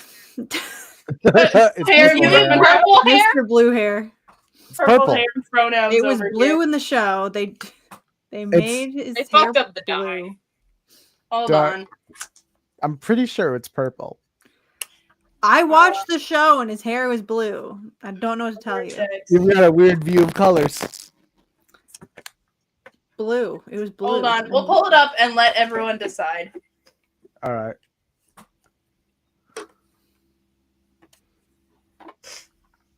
But anyway, yeah, I have no idea why this was in a half price books. It's very purple. That's super purple, dude. Not purple. It's blue. Dog, I think you might be colorblind. I'm not colorblind. The man had blue hair. What color shirt are they wearing, real quick? It's red. Yeah. No, I can't see what Daystar I means. guess why you. I think mean, it's like an blue? indigo, but it's like It's like purple with a bluish hue. Like it's definitely a different color than what the animated series is.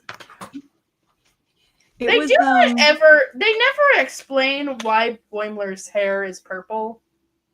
Because he grew up on a vineyard. There's no need. That cannot. What No, the you fuck didn't. is in grapes, man? They did have a thing where he was talking to number one, and they were like telling number one how she was like the poster woman for like women in Starfleet. And he was just like, yeah, you're a big reason why I joined Starfleet. And I was like, what does that have to do with you at all? Boimler apparently gets So Boimler isn't like technically, he's like an offshoot of humans. But more importantly, when you do see his home world in lower decks, What? he's being Cartoon, chased Ayaan. constantly by women to the point where it seems like sexism is on him. No, that's not at all what that is implying. Like the thing is that they they said like she was like the Rosie the Riveter of women in Starfleet, which I thought was weird because like there's so many other women that had been in Starfleet. I guess she was like the first big name or something, or the first in command or something. She's technically like the first first officer. Yeah, the first like the main female first officer. So they were like, yeah, he has a picture of you up in his bedroom. You inspired him to join Starfleet. And I'm like, what? I don't know what that has to do with him. I do think it's just they wanted to say it because it's like we didn't give her enough attention during the original series because she wasn't like that's not the crew we ended up. She wasn't allowed to exist. Yeah, she became Spock. But like they still wanted to be like, hey, look at her, isn't she so perfect? And it is corny and cheesy, right? I think it would be really funny if they had Why was it Christine Chapel why was and it number the one boy played and by not the the same girl? actress. Why would it have to be the boy? Why would it have to be the girl, Daystar? Because it was she's supposed to be the Are you inspiration for saying- women are you to join saying- Starfleet. Okay, let me actually explain it. So with Mariner specifically in Lower Decks, she comes from a Starfleet family. So it's kind of like her entire story is like her mom is the captain of the ship she's on currently, and her dad is an admiral in Starfleet. So she is kind of a nepotism baby, but she does it like she doesn't like the expectations put on her to be the perfect Starfleet officer. So she purposely fucks shit up. Well, the thing is, like, they had this whole speech that they gave her about how she was such an inspiration for young girls to join Starfleet, and he's just like, and that's why I joined Starfleet because of you. And I'm like, why is? Yeah, like it is. You saying she can't be an inspiration to young boys too? That's not what I'm saying. I'm saying that he specifically said You're that such an inspiration for young girls. That's why I, a man, was inspired by you. The sentence doesn't make sense. Did not work. She can be inspiring to him, but not as, like it. I also think because like given the other main lead of Lower Decks is black, it would be weird for her to say that to someone other than Uhura. Yeah. I mean, had she did really a lot of, Okay, I'll be she did a lot of honest. glazing Euphoria the whole episode. Isn't Uhura like centuries later? Like I'm so They like time travel. It's a time I know travel. they time. I know they time travel. It's just like I would not be surprised if none of them were an inspiration because you're like, oh, you've been long dead. I don't really care, you know. I mean, Like, everyone still talks about Kirk and his crew, so yeah. Everyone still cares about I Amelia mean, Earhart. Archer is still a legend compared to them. You care about Amelia Earhart in the context of Star Trek. Yeah, I know. Well, yeah. Okay, but Janeway doesn't say, "Oh, I was inspired by you, Amelia Earhart." Like, Yeah, you Oh, guys you want me to should pull say up that. the quote, do you? Do you want me to pull up the quote? I'm Amelia Earhart from No Star more Trek. Star Trek. I Unless think Amelia Earhart should have joined gonna say the something crew about of Gavin Voyager. Bashir. Do you understand how fucking cool it would be if they rolled up to Voyager and was like, "Oh, we also got Amelia Earhart, It's not really bitches." how Star Trek works. I mean, like, she doesn't need to show up ever again. She could be just like, It's "Oh yeah, Star Amelia Trek, not Earhart's on the Doctor crew." Who. Oh, she just like works like she works down Anyway. in like, sanitation or something. this is I a don't really know. good Star Trek comic, and I think everyone who's even remotely The interested Trill. in the Trill should read it because I think it's really fun. It's Oh, about a fine. Trill archaeologist, and she doesn't want that fucking worm inside of her, but she What? gets that fucking worm inside of her. So the Trills are a species that like helps these symbiotes exist. I know what the Trill are. It looked like a worm. Anyway, The she's Trill- like, I don't want to like the process of applying and getting the worm is too much. So I quit before I even started so that I could go have my own life instead of just waiting for the worm. And then she does eventually get the worm, and there's a whole fun murder mystery behind it, and it's a good The worm. time. And also archaeology. I love Star Trek archaeology. It's really fun. I like it a lot. Archaeology. Starchaeology. But yeah, everyone read the Trill comic. I love the Star Trek comics that are like, we're only gonna focus on the aliens. No humans here, baby. There's I'm no like, humans in fuck the kingdom. yeah. Hey, would you say that this pose is catering to the female? Yes, gaze it or the male absolutely gaze? is. That's unimportant. There's other It's the colors to classic this. I can't boob believe- butt pose. I can't believe Stack is human phobic. I am human phobic. I don't want to pay attention to any humans in Starfleet. Oh, Hey, Julian Bashir. I He's mean, not my thing. really human. I will say, Oh, Bashir is mine. we're a little augment human phobic here. I see. Yeah, I will fuck say- the humans. Also, Julian gonna- Bashir is mine. I not am Stack's. very curious about what Ash and Stack are gonna make of the Aurelians, I think is how you say it in Strange New Worlds.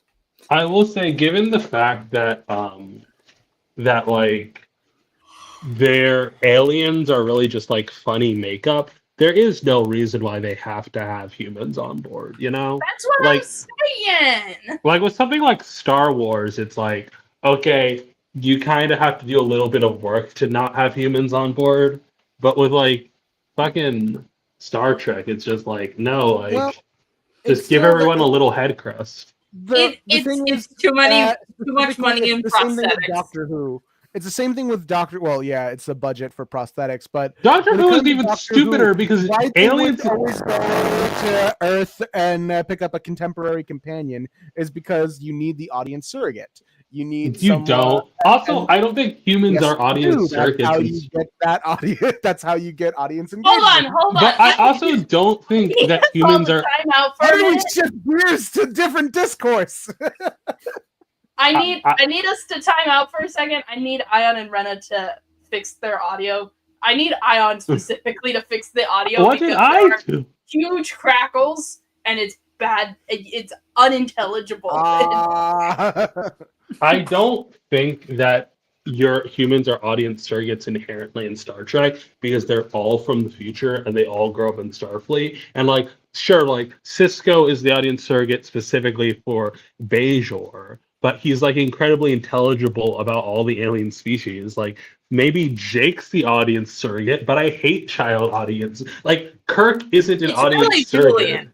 It's really Julian. That's the problem. Mostly because he's an I don't think anyone in DS9 is an audience. Okay, so look, what I meant by that, and this is mainly pertaining to TOS at the moment, because DS9 Yeah, gets a well, little. Oh Right. God! Look this triple threat. Go back up.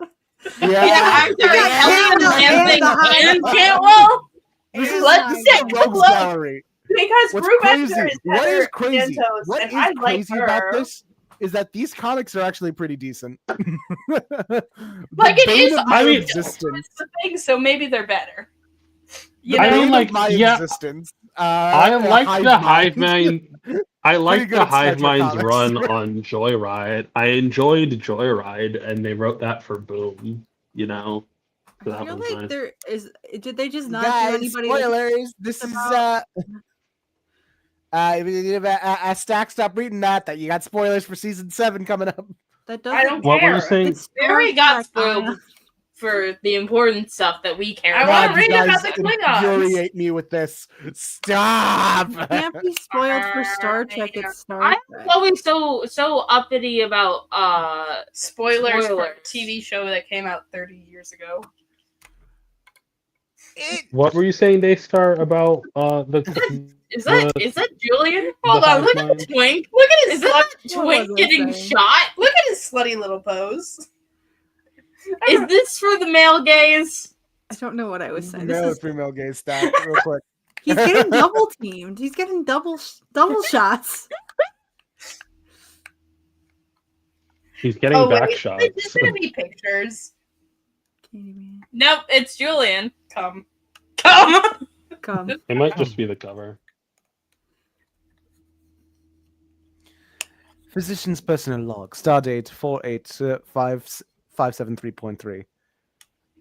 No, he's British. Spoilers. He is British. He is British, but I forget that fact sometimes. Eric. You're only going to go for a few days, Julian. You don't need your entire wardrobe. Come to see me off, Jadzia. Okay. Or have you relented to my to my pleading for you to join me? Fuck Ah. are these? Sorry. Those are the special glasses. Uh, You know those glasses that Chewbacca's grandfather wore to jerk off to? Yeah. Yeah, we all know. Yeah, we all aware about the Chewbacca jerk off glasses, right? Yeah, we all know about that. yeah, of course. Thank you, Mr. Costello. Abbott and Costello are in this? Thank you, Mr. Costello. So It's really funny. Is There's this like a pleasure cruise? This a the Risa Express. You damn right it is. hell yeah, Julian, get it. Mm. Who's this? How horny is this gonna be? It's a Malibu comic. It's for Star Trek all ages group. I don't think it gets too horny about it. I know. It's Julian Bashir, though. Yeah. Sometimes he says things where I'm like, right. This man you're has his cola shields up. He can't drink his soda. That's where you got the straw on.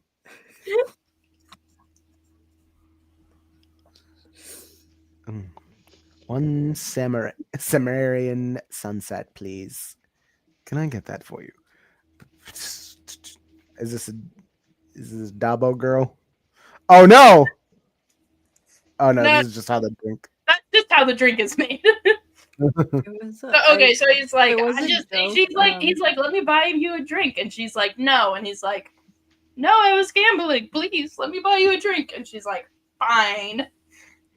there was a joke on Strange New Worlds where Mabanga went up to the bartender while she was making some drink. He's like, "Oh, that looks nice. Can I get one of those?" And she was just like, "This will kill you." I want a show set in the Star Trek universe where we're not on a ship, we're maybe on a space station. It is from the point of view of like a crew running a bar. It's just they're not in Starfleet. They're just a bunch of aliens running a bar, and it's like If you want, it's always sunny in sitcom. Philadelphia, but alien. It's always sunny. It's always sunny in Cardassia. Yeah. Ayaan, I have a question. Ayaan, I have a question. Why didn't you mention that Jay Uso stopped in the middle of the fucking war games to do his entrance? I thought it was. I'm like, it's that kind of, doesn't even need What else saying. would he Like, do? of course he would. he just does that these days.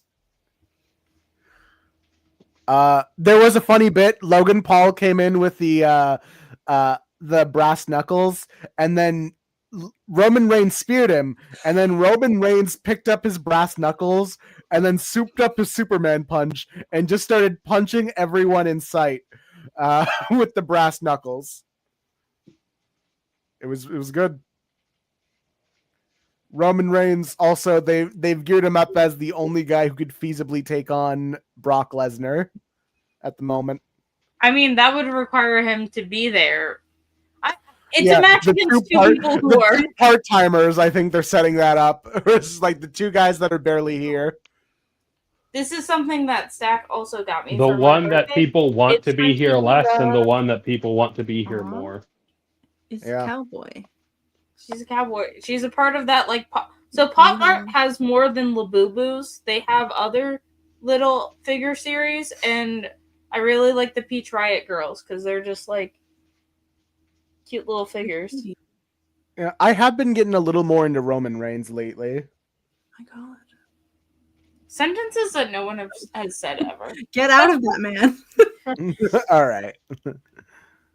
I mean, I'm starting to understand the hype. Was there hype? I Yeah. didn't know there was hype for him. There was Mama. hype and or. He was basically the face of the company a year or two ago. Yeah, but were people Not a hyped year or about two ago, like 3 years ago. Last year, he had the championship. That's nice. He had it for 10 years. Good for him. Is he gonna fuck? What the hell's going on? You're damn right he is. it? Why are they going Nope. to warp speed Killed him. as they're about to fuck? They killed him for being too. Well, they- horny. Warp speed They're not piloting the doesn't ship. affect the people in the ship. It's not like Star Wars. Guillermo del Toro is retweeting Victor X Creature fan art. Hell yeah, get horny with it, man.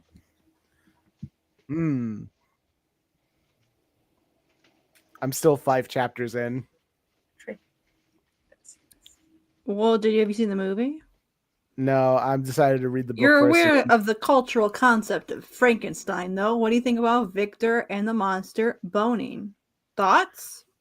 Well, now that I'm learning more context about the book, it's a little bit more nuanced. I don't know if I'm like at a point where I can give my full thoughts on it yet. Well, give me what your current thoughts are, and we'll see if they change Current later. thoughts. It's interesting. Did you guys see you the have part where this he sort of- made the creature yet? Chapter 5, he's already made the creature, right? Yeah, he made the creature. He had a nightmare about it. It was his girlfriend that turned into his dead mom that turned into the creature. He said, "Creature, oh man." Well, fiance man. / sister, please. Oh yeah, I forgot his Fiester. Yeah, his Fiester. Fiera. Okay, so remember when someone said like it's kind of homophobic to like hate on Fiero X Alphaba? Yeah. I don't hate that opinion, okay? Like my straight slop. Your head slop. no. Okay, head slop is real. That's real. But I don't hate it. I think I get what they're saying, and it's like people are so obsessed with fake gayness, they don't care about like real gayness. You know? Anyway, Mm-hmm. my The real my gayness of monster- my the Green creature Witch Victor makes now with thoughts. the straw It man. depends. It Well, depends on the real context. gayness of like real people. Mm-hmm.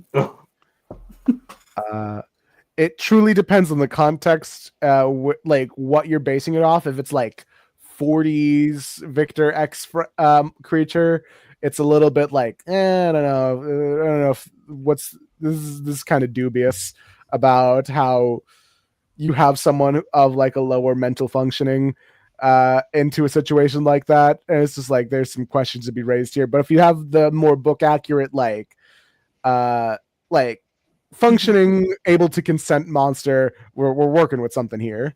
I think, I but mean- the point is, it's gothic literature. Yeah. I like the fact that Victor X the creature is problematic. That's the whole point of everything, ever, for always and ever. Mm-hmm. Yeah. It's not about what you should and shouldn't do. It's about what you shouldn't. Okay, all right. So if that's the mindset that I'm going with, then yeah. It does raise the question, especially because if you're doing it within that context, you can tell a story about, because this is very similar to that of the movie The Brain That Wouldn't Die, the way that a man refused to see the autonomy of a woman to sort of bloviate his own ego. With the sort of Did you material that he's just made use in the front of term him, that bloviate? he's made. Shut up! I don't know the. So anyway, he created the science that makes sure that his wife would stay alive despite being a decapitated head against her own will, saying like, just let me die, just like kill me, just like let me let the laws of nature apply here. But within the context of that movie, he refused to, and he started to exploit other women, like actively seeking them out to take their bodies and put his wife's head on them. And I think you could tell a very similar story in which Frankenstein creates a monster specifically for the purpose of affection, for love. And yeah, and if you have this idea of him creating it specifically to be beautiful, to be this like muscly, 8 foot tall giant beast of a man, and to have the idea that once he's created it, he's absolutely disgusted with it. There's a little bit of twisted shit to go around with that. I'm sure there's a very fine story that you can tell, and I'm pretty sure it's the novel that I'm reading currently. Yeah, exactly. I'm pretty sure Read Frankenstein. It's a good book. Yeah, so far I'm having fun with it. I was thinking like for the first time in a while, I'm reading a book and I don't like fall asleep after the first couple of pages. I don't know if that's me growing as a person. Crazy to say about like Frankenstein, because like usually when I read it with people in college who had signed up for the class, they were like, it's so boring and dense, and I'm like, shut up, we read classic literature all the time. Yeah. I remember the first time I read Frankenstein, I went in like not really knowing, like I hadn't seen any of the movies or anything. I just kind of knew what Frankenstein was, just culturally osmosis, like, but like the fucking twist when the monster shows up and he starts telling his tale, I was just like, oh my, like it blew my mind. I can't. It's not. You can't spoil fucking. Can I not simply? I'm vaguely talking about the movie, and I'm excited for you to be able to get to that point in the book, and I want to know what you think when you get there. All right. Okay. I don't think it's a spoiler to say that the book is like at some point the monster comes and like it's his story. The structure, the famous structure of the I'm sorry, I didn't know that. I would have liked to have been surprised about that. Well, sorry. That's like saying, "Oh, everyone knows that Darth Vader is Luke's father." Maybe I didn't. Maybe I did it. It was kind of funny that was like the reason people were saying that Guillermo del Toro's Frankenstein was like so book accurate was kind of because he followed like the aesthetic, like the actual structure of when things happen in the book, and I was just like, well, I mean, I guess, but not really. What would you say is the most book accurate Frankenstein? Probably some of them, like the made for TV ones. That I mean, like if you're saying book accurate in that it like follows the book like most beat for beat, like some of the made for TV ones that were pretty much supposed to be just like, they're like productions of the book that are mostly for kids or like school stuff, which can still be cool. What would you say adapts the themes the best? That is I think it depends because there's so many different themes going on in Frankenstein. But I definitely was trying to think, because I'm doing on my thing where I watch all the movies, and I think it might be a little under 20. I don't know the exact number, but I'm trying to think of like which ones pull from the book, and the ones that like I watch them and I feel something of what I felt reading the novel, because I feel I like that is what is more important to me, more than just like they follow the like the beat for beat. Yeah, because it's sort of like the Watchmen movie where like the Watchmen movie adapts Watchmen almost beat for beat in terms of plot. However, what's lost is a lot of the thematic meaning behind why a lot of those things were there in the first place and why those things were written for a comic in the first place. Mm-hmm. I did like, because there's stuff I liked about like Frankenhooker in like the relationship that he has with his mom and kind of his relationship to the experiment and just sort of like the obsession of it. And then there was like, of course, Black Girl or Monster that I talk about all the time. But like that was also like the obsession that she had and how she like couldn't let go of what her solution was, like what the way that she thought about death and life and all of that and how she was going to fix it. Like she couldn't think about anything else outside of that. Like that was very Frankenstein book to me. Yeah, as I'm reading the book right now, better ask this question but like don't say anything if it's like a spoiler or anything, but okay. How prevalent is the theme of like an incestuous relationship like in this book going to be? Not even just between him and Elizabeth. It's just like you kind of have this sort of edible thing going on. I think that it's not gonna become as like laid out as you think, like you're saying it's gonna happen. I think it is like one of the layers of the theming that you could definitely read into. Because looking at that dream scene, it goes from love of his life to dead mother to Frank or to the monster. And I know there are other things going around and how like particularly in chapter 4 he had mentioned that like no child would care for their father as this my creature would. And it always feels like he's seeking out for affection, that sort of familiar like parental love. Yeah, I definitely think there is a tendency to overstate how perfect Victor Frankenstein's life was before he made the monster. They're like, oh yeah, he had this great, awesome upbringing, and then he just like did something stupid, and then he ruined his life because he had such a massive ego or whatever. And I'm like, there's kind of like, there's cracks. Like even though Victor says himself, he's like, yeah, my life was great, my life was awesome, I couldn't have had a happier childhood. But you also have like him explaining things that are like, that's not quite what happened there, is it though, Sonny? The character has to say, oh, I couldn't have had a better life. They're usually lying. Yeah. Like from a Watsonian point of view, you'd understand. Uh-huh. Well, you can use that framing because it is a story. It is several stories within a story. So you have like the actual story of Frankenstein, the book you have in your hand, but then you have the letters from the ship captain, who's telling the story to there's Victor Frankenstein who's talking to the ship captain, and he's writing it all down in a letter to send to his sister.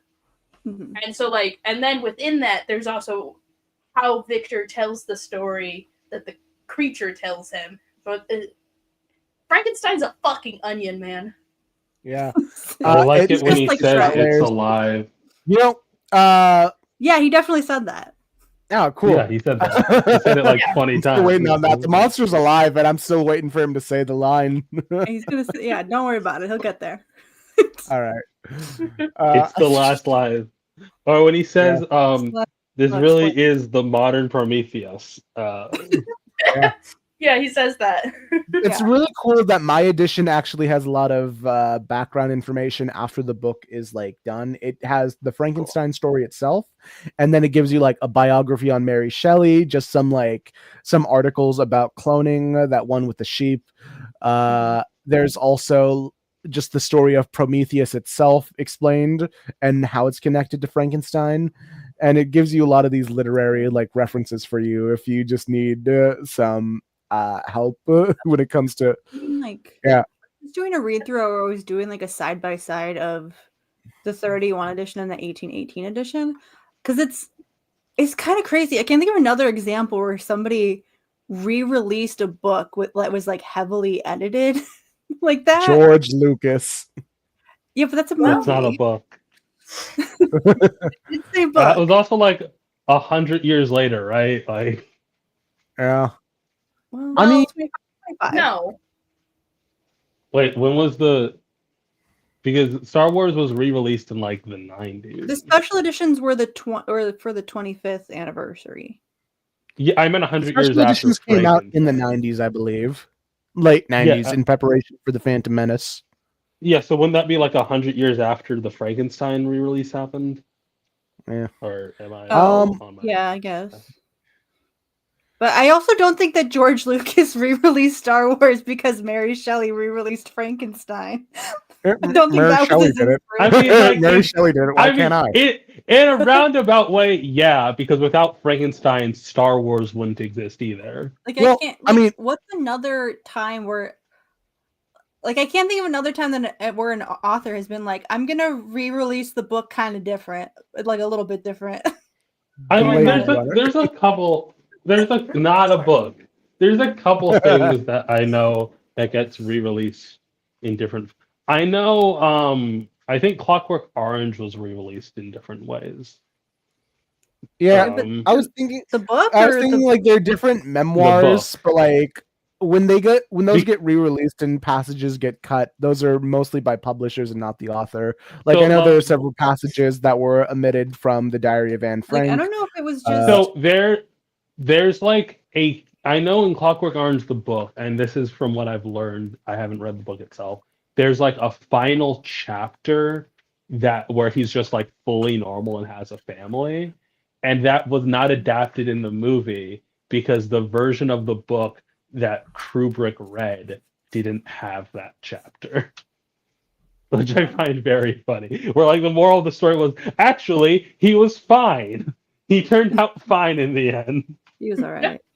He was chill all the time. Because like there's changes where it's like Elizabeth, her origin story is completely different in the two different versions, and I can't figure out why it was such a big change. Because I don't know. Like I feel like I don't know which version I like better. And I don't know. Is it just because people got weird about Elizabeth that they were like, "Oh, he can't fuck his cousin. We have to make." I mean, people were fucking their cousin back then. People were fucking Like, their cousins, and people were people, fucking and their it's also people The with Bible. people with Elizabeth were so like. People always want to dismiss everything that is interesting about Elizabeth because the incest thing makes them annoyed or grossed out or whatever. That's the point of Gothic literature. It's supposed to make you feel bad.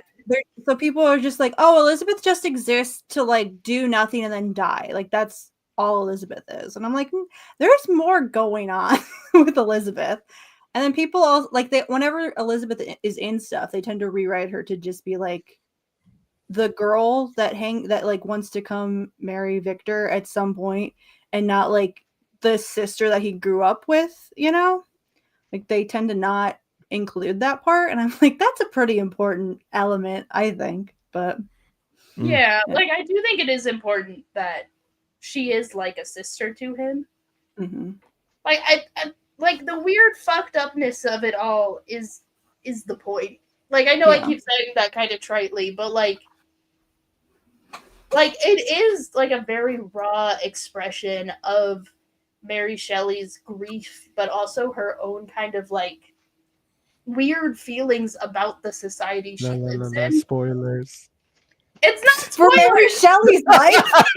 Yeah, I told you the book has a biography at the end. I'm gonna get to that. We went over this we went over stuff that happens in the first couple chapters that you've already read. Huh? We're talking about the beginning of the book that you've read. All right. We're talking about. You started talking about Mary Shelley's personal life. That's at the end of the book, actually. Like the way that they have that, like Caroline sets up Victor and Elizabeth to be this very like conservative, ideal, like heteronormative couple. Like that is a pre-described thing for both of them that they are both kind of not quite comfortable in, but also don't know what else to do other than follow orders. You know, it's interesting, and it's not as peaches and cream as everybody wants to say it. Yeah, and I'm not sure. I was going to say this earlier, but I'm not sure why I'm better at reading books or reading this book now, whether it's engaging me more than other books have, or the fact that I've been taking a lot of creatine lately and my focusing brain power is increased more than it was a while ago. Maybe Mary Shelley just is good at I writing. thought creatine was for your hair. I thought that was for your hair. No, that's a different drug. Creatine specifically was meant to help energize you and build muscle, but it also increases like brain focus. It's also imperative that you continue to hydrate while on creatine. Thank you for that PSA. Also, Mary Shelley's good at writing. Yeah. Yeah, like it is. Like in my opinion, I mean, not trying to be pretentious, but I did fucking get a degree in English literature. I had to read a lot of fucking Gothic literature, and most of it's ass, but not Frankenstein. Yeah. Fuck you, Lord Byron. I will. I know you're already dead, but your writing sucks. Your life sucks. You're just boring to read. You're a horrible person. Go fuck yourself. What do you think about Guillermo del Toro's Frankenstein movie ending on a Lord Byron quote? Did you see this? What? Yeah, the movie ends, and then it's like I don't even remember what the quote was. It was just like every good thing I've ever said about you. What the fuck? Why did you do that? Lord Byron, and everyone's like, "Why did you do that? Why did you do that?" Hey, that was one of her pals, right? Yeah. Well, it was one of her peers. She didn't like any of those people she was friends with. I read the letters. Like, yeah, like they were peers in the sense that they were the same age. And writing, they were the same age, and spent time relatively together. Similar social class, all like publishing and in kind of that like post-enlightenment kind of explosion of literature. But like they were not friends. It's really funny when the preface I got was Mary Shelley basically saying like why she came up with Frankenstein and what came up that led to it. And it's very funny when she's like told I'm gonna make a ghost story, and she spent like days trying to think of this fucking ghost story, and people will ask her like, hey, have you got it yet? And she would be filled with anxiety because she hadn't gotten it, and we're like, oh, this is just a universal experience, huh? She is real for that. And then she came up with it. If I say anything nice about Percy Shelley, he is the reason we have Frankenstein, because he was just like, girl, this is good. Actually write a book. And she was just like, are you sure? Yeah, she had mentioned like specifically in that preface that Percy and I think Byron were discussing reanimation. That was like or galvanism, which was the thing that was popping up. And she had mentioned like, well, that conversation inspired it. Though I do not say that Percy was the one who helped inspire Frankenstein. They did. Without him, I wouldn't have written it, but I have to reiterate without that Percy is not the one who made Frankenstein. Yeah. It is amazing. Did you see the tweet Did you see that tweet that was like, actually, Mary Shelley didn't write Frankenstein. Academics just say she did so that they can get girl power, and it's like, this is the why the fuck? We don't even do that for Zelda Williams. Not Williams, Zelda Fitzgerald. Yeah, like there are actual women who probably did write a lot. Like there are a lot of women in the history of literature who don't get the credit they deserve. Mm-hmm. And like their existence proves that like the fact that Mary Shelley gets any credit for Frankenstein is a fucking miracle. Yeah. Mm-hmm. We could have had a glorious moment in the sun where one of the best-selling books was written by a female author, if not for the fact that she wasn't a transphobic piece of shit. I mean, even Mary then, Shelley was in real life. Even then, like, trans people. So we got one. Wow, Mary Shelley was Mary Shelley. Mary Shelley 1, Joel and Colin Rowling 0. she had a trans friend who she like helped them forge documents and stuff to like get away from the government. Holy fuck! One thing I will say, and I found this out in like 4th grade. Even with J.K. Rowling, You know she doesn't actually have a middle name, right? The reason why she goes by J.K. Rowling, and this is hilarious for a transphobic piece of shit, is Yeah. because she needed to obscure her actual gender because publishers were like, hey, you'll make more money if like What was we that sell to Z-Way clip? guys, Hold on. and guys will like Jinx you'll make more Monsoon money. one, Yeah, the Yeah. Jinx Monsoon clip. Yeah, you'll make more money if you sell to boys, and it'll be easier for you to sell to boys if they don't know you're a woman, and most male authors go by their initials anyways. So like they made up a middle name for her so that she could pretend to be a guy so that she would sell more books. So really all this, oh, they just want to get ahead in certain like gender dominated fields is just projection. It's just projection. Shut the This fuck up. this was a JK. method that I used when I would like. I used to be really into reading old sci-fi stuff, and I would always look for people that just used initials because I was like, it might be a woman. Let me check. And I would look it up, and it would be like half the time it would be. Her real name's Joanne. Just call her Yeah. Joanne. Joanne Rowland. Yeah. What other dead authors do I have beef with? You know what's weird? So people are like, oh, Mary Shelley didn't write Frankenstein, her husband did. People say that Shakespeare didn't write Shakespeare, which Yeah, I'm because like, they're classist. yeah, Because they're they're classist, classist. but it's not like he was that poor. Like he still went to like secondary. Oh, Like he still okay. went to I school. think I think people just like a conspiracy theory for that People one. like a conspiracy theory, but like no one they put forth is like a good conspiracy. And if you look at the other writers at the time, they're all in the same bracket as Shakespeare. Like Shakespeare was good because the point is like this is when theater became accessible to the masses. This was when people started being able to see things like it was a fucking half a penny to get into the Globe. The funnier part about Shakespeare is that the image that everyone bases their depictions of Shakespeare off of, if you look at the guy's other portraits, that's just how he drew men. We don't know what Shakespeare would look like because the artist was a bad artist. Yeah, we have like a similar problem with James. He was the Wonder Bread. He was the Wonder Bread deforestation man of his time, I believe. What? I don't want to know. Oh, come on. You guys don't... Stack, I would assume you of all people would get that The reference. thing is, I haven't heard deforestation in front of it. Okay, and I don't see how it connects. It's just he's a bad artist. And this was a pretty common thing in that era. No, there's the guy who commissioned other artists to I like you using Ash as a mouse pad, by the way. Yeah, I've been noticing that. So yeah, there's this guy who commissioned other artists to draw wealthy, like white blonde women to buy Wonder Bread while also thinking about deforestation. Oh, I didn't. The deforestation part hasn't come up in any of the examples I've seen. It is just the blonde women in Wonder Bread thing. Interesting. Okay, another piece of the puzzle. Yeah, we're gonna crack this man's psyche. He's on Twitter, I think. Yeah, like he's still around.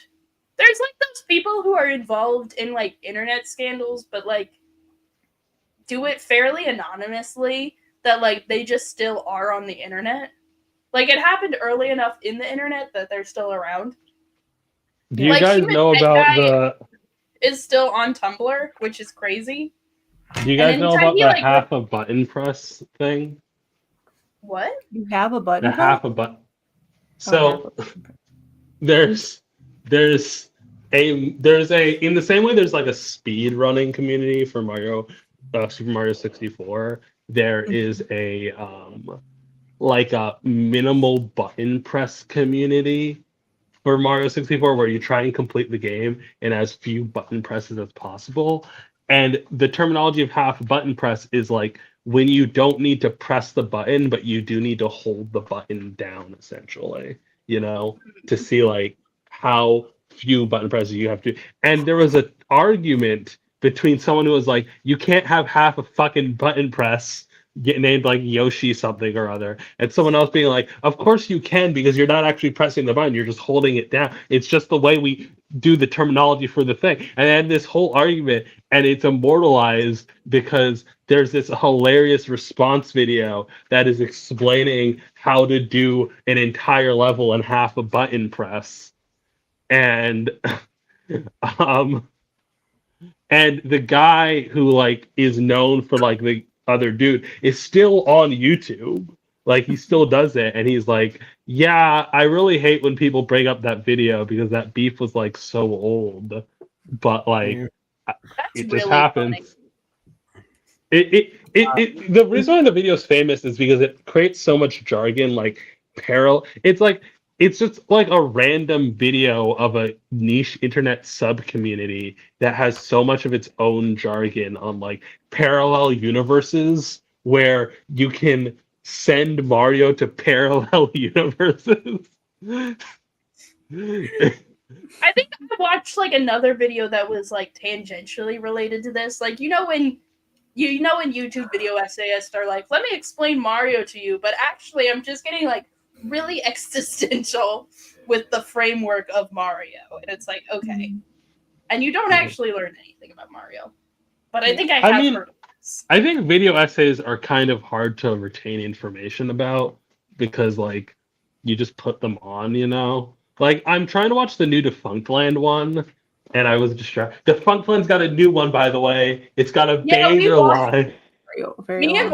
Me and Ash watched it together. And like I will admit I didn't process most of it because I was doing dishes during it. Mm-hmm. That is what you do. But like there are some video essayists where I make a point of like putting my phone in the other room to watch them. Like I don't like some of them are just really good. Now that Ash is asleep, I think I can say some Star Trek things without getting still awake. The rest of us will still fight you out. Yeah, but I need to get this out of the way. We got into an argument about this. Hold on, let me say one thing. First, Ayaan, calm down. I do like that the thing that it's finally like sowing the seeds of hatred in all of us is a show that we all agree that we like. Like we got something that we all like finally. And we all do is fight about it. What does this say about us? I mean, we all like started talking because of comic books, and if you're online talking about comic books, to some degree, you do enjoy arguing with people. We all liked different comic books, though. Yeah, and so that we never had any conflict. So I was like, "Yeah, Rena, tell me all about X-Men. I don't know anything about it. I don't have anything to say here." Interesting, very cool. But now we're all talking about Star Trek, and I'm like, "Fuck you! I know what you're talking about, and you're wrong." How did the show about a utopia future where humanity gets along lead us? Utopia is not fucking happening. Yeah. So anyway, we got into an argument about this the other day about what we consider new Trek and old Trek. Not an argument. I'm telling you. I'm just letting you know when I say new Trek, what I mean is Next Generation through Enterprise. That's insane. So, like, all of it. Wait, question. Through Enterprise, what about after Enterprise? What do you call that? Modern Star Trek, current Star Trek, something else. Okay, I can get behind that. I can get behind that terminology, actually. Next Generation was that was new Trek. Like, they started making new Star Treks when I was in college. Okay, but you're not none of my business.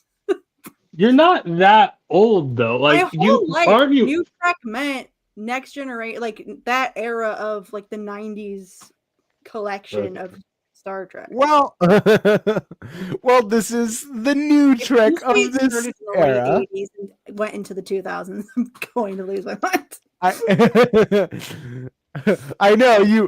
I'm telling you, I'm old. That's what I mean. When I say new Trek, that's what I mean. I'm just telling you that. Yeah, but here's my thing.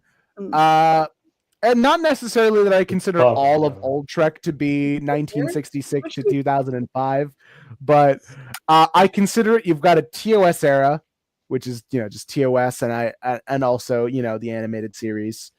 Then you've got the TNG era. Now, when I say the TNG era, I don't mean specifically the era in which that just encompasses TNG, Voyager, and DS9. I also include Enterprise into that list because it was this string of Star Trek that was nonstop Star Trek for a whole era that was like back to back for more than a decade at that point.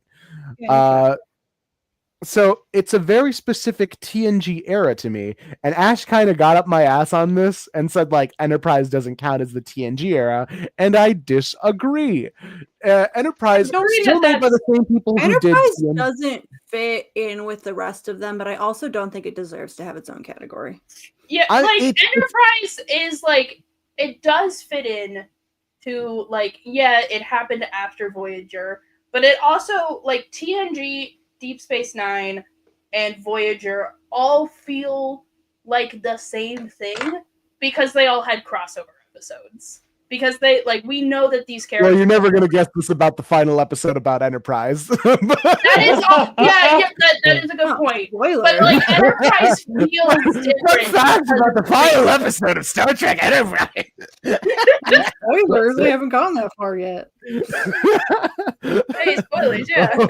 We don't want them floodgates open again. No, like that is a good point. But okay, fine. Enterprise is in the same category as TNG. But I agree with Daystar that, like, we do need three different eras of Star Trek. I mean, I think I get why people group it in Enterprise because by and large is created by the same people who did TNG and Voyager and some parts of DS9, but not all the creative good people who did DS9. I mean, I think to put it in perspective here, this isn't exactly Watsonian versus Doyleist, but it does make sense in contextually where it's like, from one hand, if you're separating this by creative heads, then obviously Enterprise is going to be in the TNG era because that's literally the era in which things were created. But if you're looking at it from the perspective of like, what aspect of Star Trek are they exploring, then it would probably fit in closer with Discovery and the rest because it's the prequel era of Star Trek, Well, stylistically and aesthetically, I still have to disagree, because despite being a prequel, it is the culmination of where culturally where we were going. You have the way that they were depicting women in that series, which I felt like was I don't want to call it an evolution, but more of a de-evolution. It was. Voyager. That came from Voyager and some parts of DS9. DS9, I believe that they handled their female characters very well, but they could at times play into fan service at times. Voyager, on the other hand, fan service never hurt anyone. A little bit. Voyager, on the other hand, the woman who played 7 of 9 literally was injured because of her costume. Okay. 7 of 9, a character that I love and was popular because Jerry Ryan is a very attractive woman. There's this misinformation, by the way, just in case anyone wants to throw this out there, that the costume that Jerry Ryan itself that she was wearing was actively cutting off her breathing. That is misinformation. The costume that did cut off her breathing was when she was wearing her Borg uniform. The catsuit itself was fine. I think the fan service in DS9. He came onto Twitter and debunked this. I was there for this.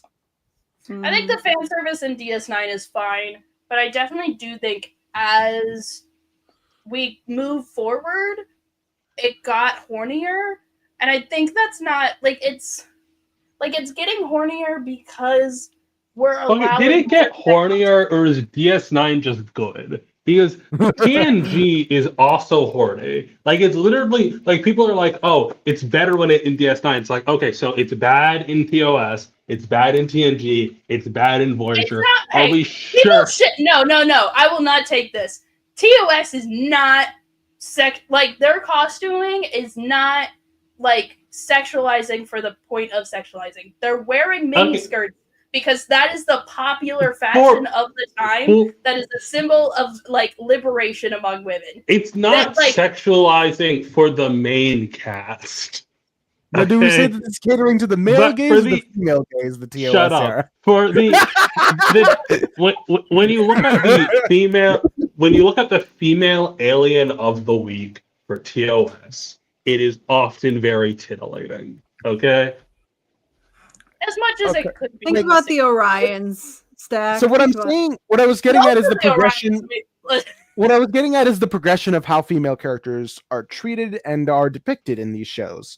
The most nuanced and the best depiction of female characters, in my opinion, was in Deep Space Nine. I think You Voyager say that does like a lot someone's of gonna great jump job. your bones. Like people Yeah, generally DS9 is agree definitely the them. best. Yeah. I'm just making a point. This is just how I talk, you guys.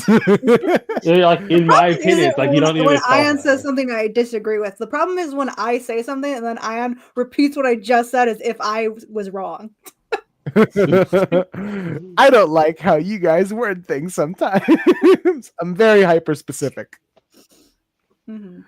Anyway, so Enterprise, I think, is where female characters are treated the worst because there are two female characters that are prominent in the show, and there's this thing that's kind of Well, he took a introduced big around the breath. first episode of Enterprise, where you know how you gotta like take a shower or like get vaccinated before you travel somewhere because you don't want to get them international germs. Oh, There's are they this doing thing like called- it's decontamination gel scenes where you go into a sonic shower and just like start lathering yourself and the person with you I in this want to decontamination Oh gel. man. Oh, there's gonna be an episode of Lower Decks you're gonna fucking love. All right. Anyway, they did this, and like from the get, I realized, all right, we are divorced from a lot of nuance, aren't we? I do think characters like T'Pol and Hoshi got better. I do think around season 3 and season 4, they were allowed to be their own characters. We got to know a lot more about them and understand them more as people. But unfortunately, we are still playing into these early 2000s. A lot of things that I like to do for fun is I like to see the TV trailers. Like, what were the TV trailers like for DS9 episodes, for TNG episodes? And when I get to the Enterprise episodes, they are very much playing into the fact that this is like, yeah, fucking, like, we got women and tits and shit. The trailer for Amok Time is so fucking funny because it ends on like Bones declaring Kirk dead. And I think about that trailer a lot. Yeah. Do you think they were mad about spoilers back then? Yes. I'm sure there were people who were frustrated being There like, was "Oh, tell me in the There's a trailer." very funny TNG Oh, trailer that's bad. for like I a season can't 1. tell if milk is spoiled. By the way, like I'm in Does it smell? cow milk. Well, no, like people say that cow milk always smells. I hate the smell of cow milk, so I Yeah, can't but tell there's if a it's difference spoiled. between the Far worse smell of than milk usual. and the smell of spoiled milk. If I it, can't I mean, tell. give it a little swig, just a little taste test, and if it tastes good, Is it's it fine. chunky? It's not chunky. It's Then you're fine. fine. My If it final tastes bad, then point- don't drink it. But I mean, you'll If probably. it I mean, if it looks took like a it's taste. two liquids combined into one, does then it it's taste gone regular or does it taste nasty? I mean, it always tastes nasty. It's cow milk, but it tastes Okay, like then don't fine. drink. You don't like Why the milk. Don't fuck drink do you milk. have Stop drinking milk. Because my mom bought this milk. Okay. Well, then why And I are you was like, drinking it though? Because my mom doesn't have a working fridge, so she'll buy stuff, and if she doesn't finish it within the day, she'll give it to me, and I'll take it here for like safekeeping. Mhm. Someone needs to And it's fix your like- mom's fridge. Yeah. Well, hey, Another thing, yeah, okay. another thing that I kind of like tied to that era, because I like to go into the specs of it all, see who's like the writer, who's the director, and not only that, the cinematographer. And the director of cinematography throughout TNG all the way to Enterprise is Marvin V. Rush. He worked on almost every show, and when he went on to move on another show, he was replaced by another cinematographer, Jonathan West. And I believe that like this is emblematic of the fact that these shows from this string from TNG to Enterprise are made by all the same people with the same idea of what structurally they all Star have the Trek same is. bad energy. Like Well, okay. Reason I don't enjoy watching those shows usually. Yeah. A lot of the things that make DS9 unique, they have a lot of the TNG writers in the first 2 seasons, but we get different writers like Robert Hewitt Wolf. We get a lot of newcomers. The showrunner for season 3 to season 7 is Ira Stephen Burr, someone who I believe helped elevate DS9 to a better status than previous Trek was. I'm gonna And nod like I know who these people are. it's I don't pay it's going to be attention to names the that names on I'm the credits, man. it's names that I'm familiar with, but I feel like most people here aren't familiar with. I know some of the names.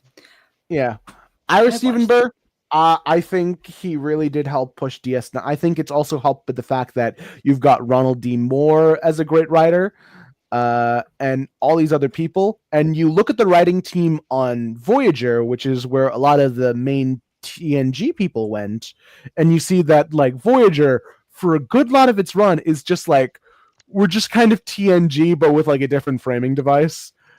And that's kind of what held Voyager back a lot of the times, especially when you're comparing it to a show that is in its nature serialized. Voyager as a concept is something that demands serialization, and yet they keep it at an episodic format with like very little plot changes. Well, they're not going to change. Like not How letting the Amelia show- Earhart join, okay? Yeah. I mean, 7 of 9 Can I was there, tell you- Amelia Well, I Earhart. think you're going to love Pelia. She's great.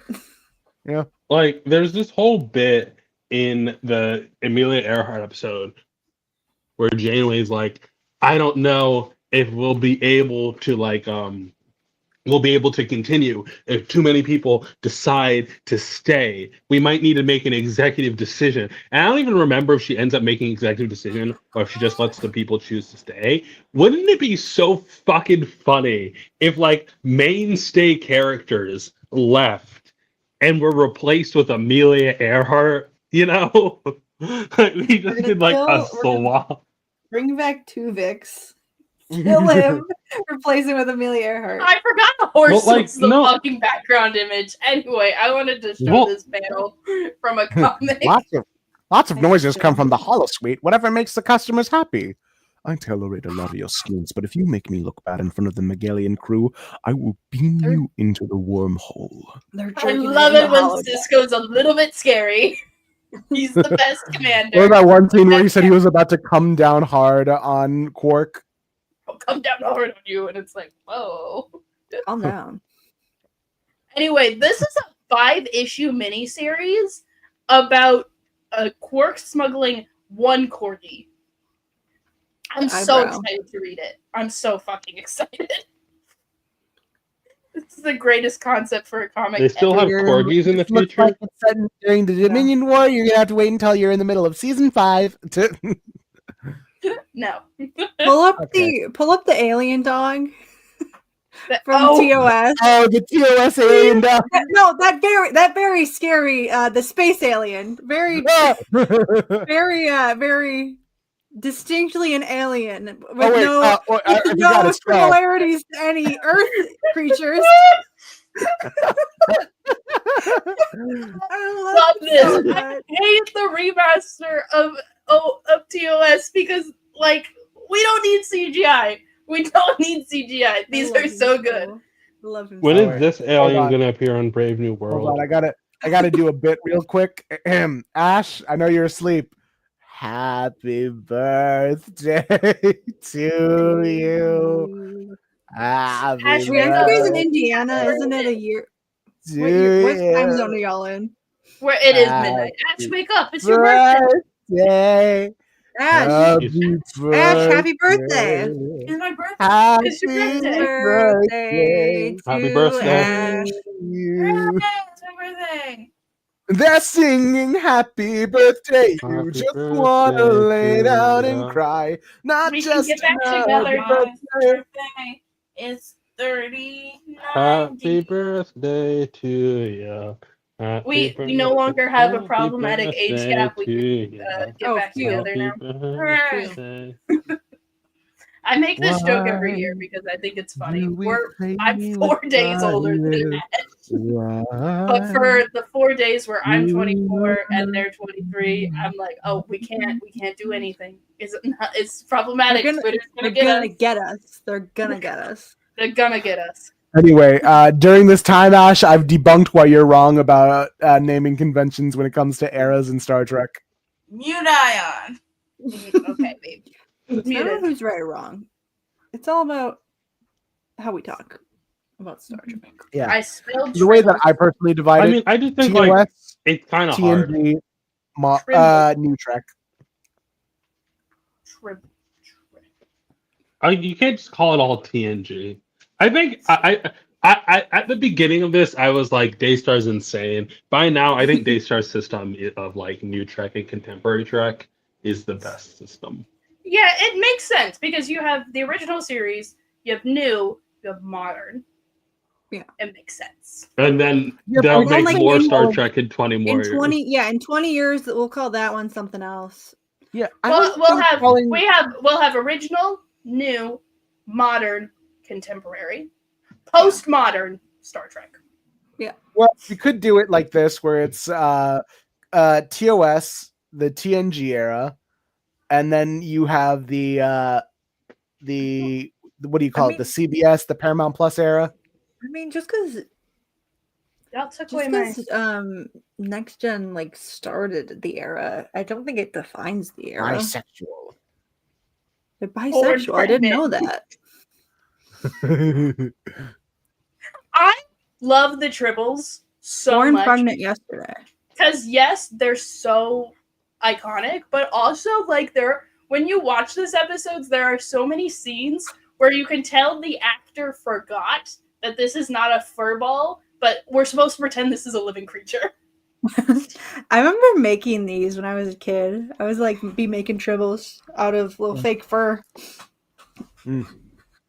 Oh shit! Just wait for the DS9 episode. I'm so fucking excited. I love the Tribbles. I love them so much. They also have a comic all to themselves. So There's like a no short track people in called The them. Trouble with Edwards, where you just see a Tribble destroy an entire starship. Duh. I There's have a one thing I question. like about It's so wonderful. Like, what does Strange New Worlds do a bunch of shit that was already in TOS? You know, I was just gonna say it's like something I really like about Strange New Worlds is they will just do a batshit episode. Like everyone, I know they all do that, but I like that Strange New Worlds keeps up the legacy of just having some batshit crazy stuff happen for an episode. I mean, for me, it's just I quote this bit a while because like I'm still early on, but it's that thing where they introduce what was it? Like in the first episode where they go to that planet and they bring up January 6th. What? Yeah. So there's this planet that's having its own like culture war going on. It's its own civil war, and Pike goes down and says like, I've seen your future. Let me show you my past. And then he says like, and this is going to be your future. Where he's like, first we had these riots go down, which broke into the Second Civil War, which then became the Eugenics War, which then ultimately became just World War III. Yeah. Oh yeah, we were at the Half Price Books, and we did find a novel that just said like a Star Trek novel that said the Eugenics War, and we were like, Well, I know those novels imply that the Eugenics War did happen in the 90s as TOS did, but it wasn't like a big, huge war. It was something that happened like very underground. It was What's a that Tribble secret doing war. on the captain's seat? Is that the Captain Tribble? This is a really secret good war? fucking picture. This is a really Captain good Tribble. picture. The Tribbles in command. Kirk's chin. Triple in Kirk's chair. He looks like so like He's just like annoyed about it. The way that he acts in the Tribble episode is so funny. He's always just going. He's always pissed like as hell about pouting. this. He's like, Tribble. He's kind of just grabs one and just goes. Bam. It's like, Yeah. I was just reminded how like dirt poor William Shatner was after Star Trek, because like he didn't have like a pet. He was living in like a trailer, and Yeah. there was a particular story where a little kid came up to him and was like, "Are you the captain?" And like not wanting to shatter this kid's dream is like, "Yeah, I'm the captain." And then like he took him into the trailer and just started playing with the knobs on his stove, and so like this is the ship I'm running. that's fun. My ship kind of sucks now, but Hold on, let me pull up the Tribble comic. Tribble. Oh, I'm sorry, we're in Tribble mode now. I love It's them. Tribble time. They're the Tribbin. best thing that Star Trek don't like say y'all that. knocked it out of the park. These are the best aliens. I don't know if I knows what that word means, but Whoa, we're tripping? no, well, don't say that Don't say that. Why not? What? because you don't have your driver's license yet. I don't know what tripping is either. We're not talking about Yeah. tripping. We're talking about tribbles. The tribbing with tribbles. Can you show us what you see? I'm Steph? gonna have to look I want it to up see now. through your eyes. Where's Get into the tribbles? Tribble comic. They're collected in only the paperback part. Picard, get your ass out of here. I want to see tribbles. Get out of here. Get outta You here, other Romulan. aliens fucking suck. Give me the Tribbles. Tribble. Okay, now we are at the now we're at the Tribbles. Tribbles. Inflow. I think Hungry. we've looked at this Okay, comic I before, but we never finished it. I've And looked it it's- up now. Do you feel better? What did you look up? I mean, it was kind of what I expected. Nothing. Okay. Like, Crash. You know it's serious because they spelled crash with a K. Yeah. Oh, this planet is Damn. fucked. I love Damn. this establishing shot because like you can tell that there used to be civilization here, Before the tribbles. but it's all decayed and it's just tribbles, and they think warm hands return. Something has happened. Something's going on. Damn. There's like actual, Star Trek Damn. shit happening. Damn. Damn, But bro. like I don't give a shit. I'm just paying attention to the tribble thought bubbles. Tits and Just look at the ass. tribbles. I think this is a very fun way of drawing the phaser fire. I think he'll be fine. That's how Doctor Who does it sometimes. Yeah, where they turn into You see this- skeletons. Skeletons. I like how they were just like, your hands are warm. We will eat this man. Eat them. Clang. I like you how ever the watched text box, the text box are just all the tribbles talking. Have you ever seen the outtakes from TOS of everybody just like walking into the doors? Because they have to have like somebody out because the doors all open and close automatically, but they have to have somebody like behind the door opening and closing them, and like they wouldn't always get the signal, and then the actors would just walk like face first into the doors. That's so Now, the way this funny. artist draws this woman's tits, would we say that this is appealing to the male gaze or the female Yeah, gaze? absolutely. Male gaze. Now, what about her Okay. biceps? Her biceps are the female gaze. I hate this even as a joke. Right? And yeah, in all fairness. Is that a Kardashian? No. There is a Kardashian. Zach, this is what you would No, look that's- like if you got buff. Yeah. Stack. I don't want to get. That's scary. She does have my Zach, you don't haircut. Oh no. Stack, you don't want to Oh, get no. buff? I don't want to get buff. Get buff. Get No. buff. Take steroids. Okay. Get on I'll teeth. take, I'll take the easy way out. Give me those chemicals. Not actually. Alright, I'm actually just reading the comic now. All right. Can we look at Yeah. outtakes from Star Trek of the door? I think those might be CBS copywritten. Yeah, I'm always a little nervous to play videos, you know. Well, they're just the outtakes. Well, yeah, And but a they're lot all of the grainy outtakes are, and they look bad. yeah, but a lot of them are owned by CBS and could get us flag. I know they repurpose them for DVD extras.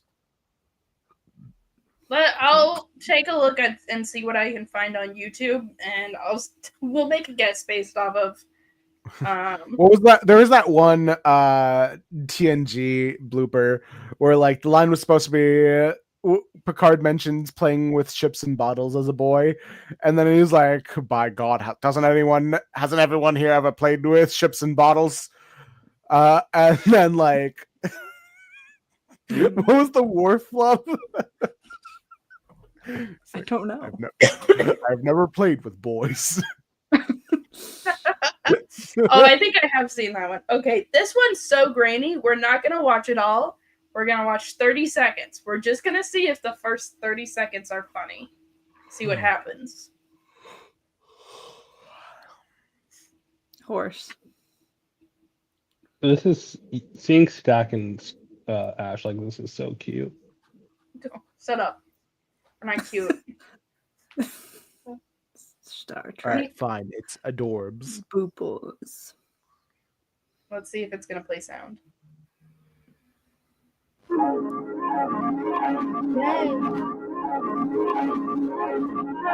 The following program is brought to you in living color on NBC.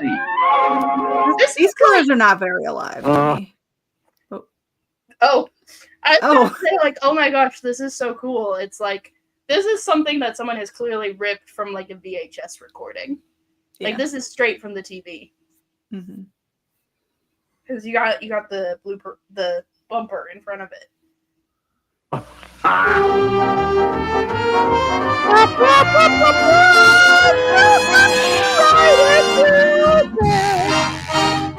Maybe you didn't. What's going on here? They got old. DeForest Kelly. Okay, here. Can you turn the volume down a little bit? Yeah. Yeah, there's the doors. Hell yeah, triples. Let them pass. Doors. And Captain, you're in good hands with Triple. Listen, that bacon is really bad. No kidding. It just stays with you the whole day. Surely we won't get copyrighted for this. Yeah, but like, okay, we're probably pushing it now. it was really funny. Why was every president born in the same year? What? It's a Hank Green video. Don't worry about it. Hank Green recently uploaded a new video called "Racism is Bad." Oh my god! Right. What a hard stance to take. Yeah. Yeah. It was an interesting thing because he was talking about a Howie Mandel clip where Howie Mandel was talking about racism through the lens of like a privileged white guy who views racism as like this thing that you shouldn't be because it takes away your status rather than it being an inherently evil ideology. Yeah. Okay. I am known to enjoy a green brother. Well, you look like a green brother. So. About yeah. I don't know about that. One upside, hold on. No, I don't. One upside of being so many different things is that I don't really need to process bigotry from the bigoted's perspective. So it is sometimes I'm like, damn, white people sucks to suck. You know, I know that my opinions on race, even when problematic, are justified. No one can take them from you. Stack, reveal that hairline real quick. No. Okay. You don't need to know that information. Oh no. Oh no. Hold on. Let me pull up a different now green pull up brother. the younger one. Pull up the other one. Pull up the gay one. Are they? Are I feel like If I were to learn one of these two were that's gay, unfortunate. is that not the same guy? Is that not the That same was guy? the same guy. It's different picture. Okay. Yeah, I mean, you don't have similar hair at all, No. but the face a little bit. Hold on, let me pull up Hank I don't know. Green. Look at the early 2010s Wrong Green. side of the bed, but I can't really do anything about that. Look at the younger versions of them when they were your age. I don't know if we have that information, and I don't really want to find that information. Oh no. They've been on the internet for a Oh while. no, I found an awful image. Oh no. Okay, but they were. Oh, that's unfortunate. Oh no. Those glasses too. Oh no. All right. I enough of feel that. like he's about to break out into song to me, you know? He did Y'all do that for remember? a time. Y'all remember when Hank Green was a musician? Yeah. I was there I for don't it. want to know. I Yeah. remember They the should really- tumbling through Tumblr song you did. My They should favorite make a Hank less Green song successful was Green Day. the Helen Hunt one. Oh, I found out where the Evil Dead figure came from, by the way. Yeah, where'd it come from? Hell itself. Sorry, I should need you to wake up, please. It was for your sister or something? Ayaan, hello? Huh? Oh no, it got him. Got him. Where was the figure from? What figure? Oh no. The Evil Something's Dead happened. thing. Something has What Evil happened. Dead figure? Something has Oh my happened. god, they got him. He's in the Matrix. It's in the Matrix.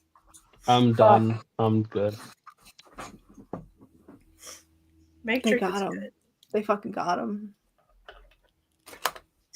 Unfortunately, I do like the Green Brothers.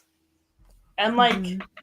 they're kind of cringe for sure and have definitely not been perfect. But like I do like most of the art that they put out, and I'm kind of mad about it. I'm like, guys, you've been pretty consistently good since like the 2010s. This is crazy.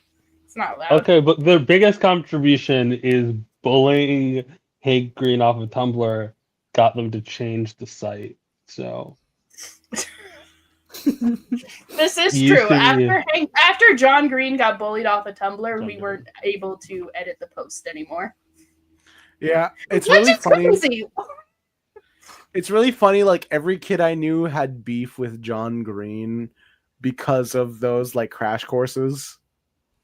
That's crazy. Yeah. Everyone was like, Those are everyone at our fun. school was Those- like, hell yeah, crash course is on. This is a do nothing day. We love you, John Green, because you're more entertaining than like the other bullshit we have to watch. Crash Course was definitely the. I ended up watching Crash Course on my own just because they were Yeah, so entertaining. I ended I up watched watching the Crash science Course courses. for fun. I like every Right. summer during high Fucking school. losers. I would, yeah, shut up. Every summer for high school, I would like watch an entire Crash Course series, and that was always really fun. That's how I got into. That's why I ended up taking AP Psychology, was because I watched the whole Crash Nerd. Course Psychology series, and then I was like, I'll take AP Psychology. It was, So that was- Nerd. the Crash Course. They didn't have Stack. that yet. Nemesis says you got that Mark Bagley, Peter Parker haircut. Let's pull it up. All Pull right, up let's do Ultimate this. Spider-Man real quick. This is an Oh, that one. Just load up a quick Spider-Man. Pull up some Mark It's Bagley. so Peter funny Parker. that Ultimate Spider-Man came out like a couple months before Miles Morales. Like you really could have been like a generational Spider-Man, and instead you got stuck with Peter Parker. You got Drake Bell. Oh no. They literally edited the final episodes of Avengers Earth Mightiest Heroes to reinsert Drake Bell. Oh no. I told Ayaan this, Damn. but Stack, remember the episode I saw you saw with that glowing with that the Ben 10 episode you watched with the glowing gold man, you know? Who yeah, played like on him. young women? Yeah. So he's voiced by Will Wheaton, but in the Ben 10 reboot, where he's a thousands-year-old energy vampire who feeds off of the affection of young teenage girls, He's played by Drake Bell, which I think is that's hilarious oh, casting. oh no. I think it's hilarious casting. It's unfortunate. Unfortunate. Or if you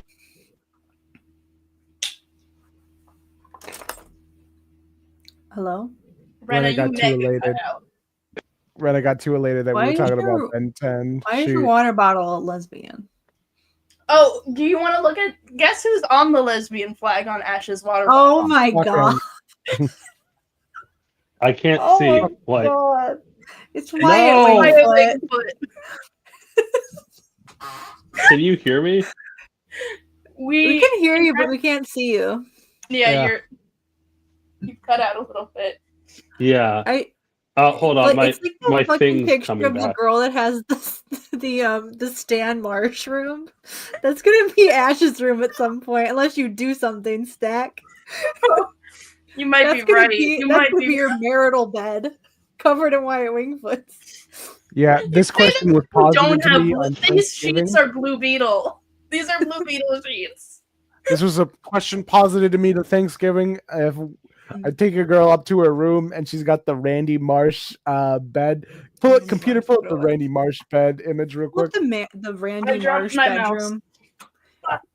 Oh my hair. I'm sorry, Ash. The Marsh room.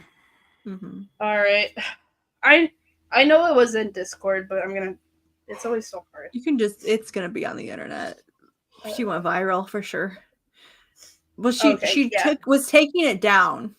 That was like what the thing was. She took down most of the Randy Marsh room. Yeah. Now open that up in a new tab just so that we can get a full good view of it. There's so many images. Which one do I choose? There's a lot of pictures. We'll go with this one. No, wait, that's a Reddit image. So it doesn't save right. Why is this so hard for me? Here we go. There's also an altar. There's an altar in the.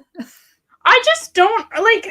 To some extent, I get the fixation with like the main characters of South Park. At least they're the main character. Why the dad? I don't know. So the question really posited to me: a girl, you take a girl up to her room and you find this. What do? And I asked the first question. I said the first thing. Realized that this woman. You did arrive at you're staying and you're putting on the costume. Yeah, some things were brought to my attention when you changed the stakes of the game. Like the first question I'm asking is, have you done this before?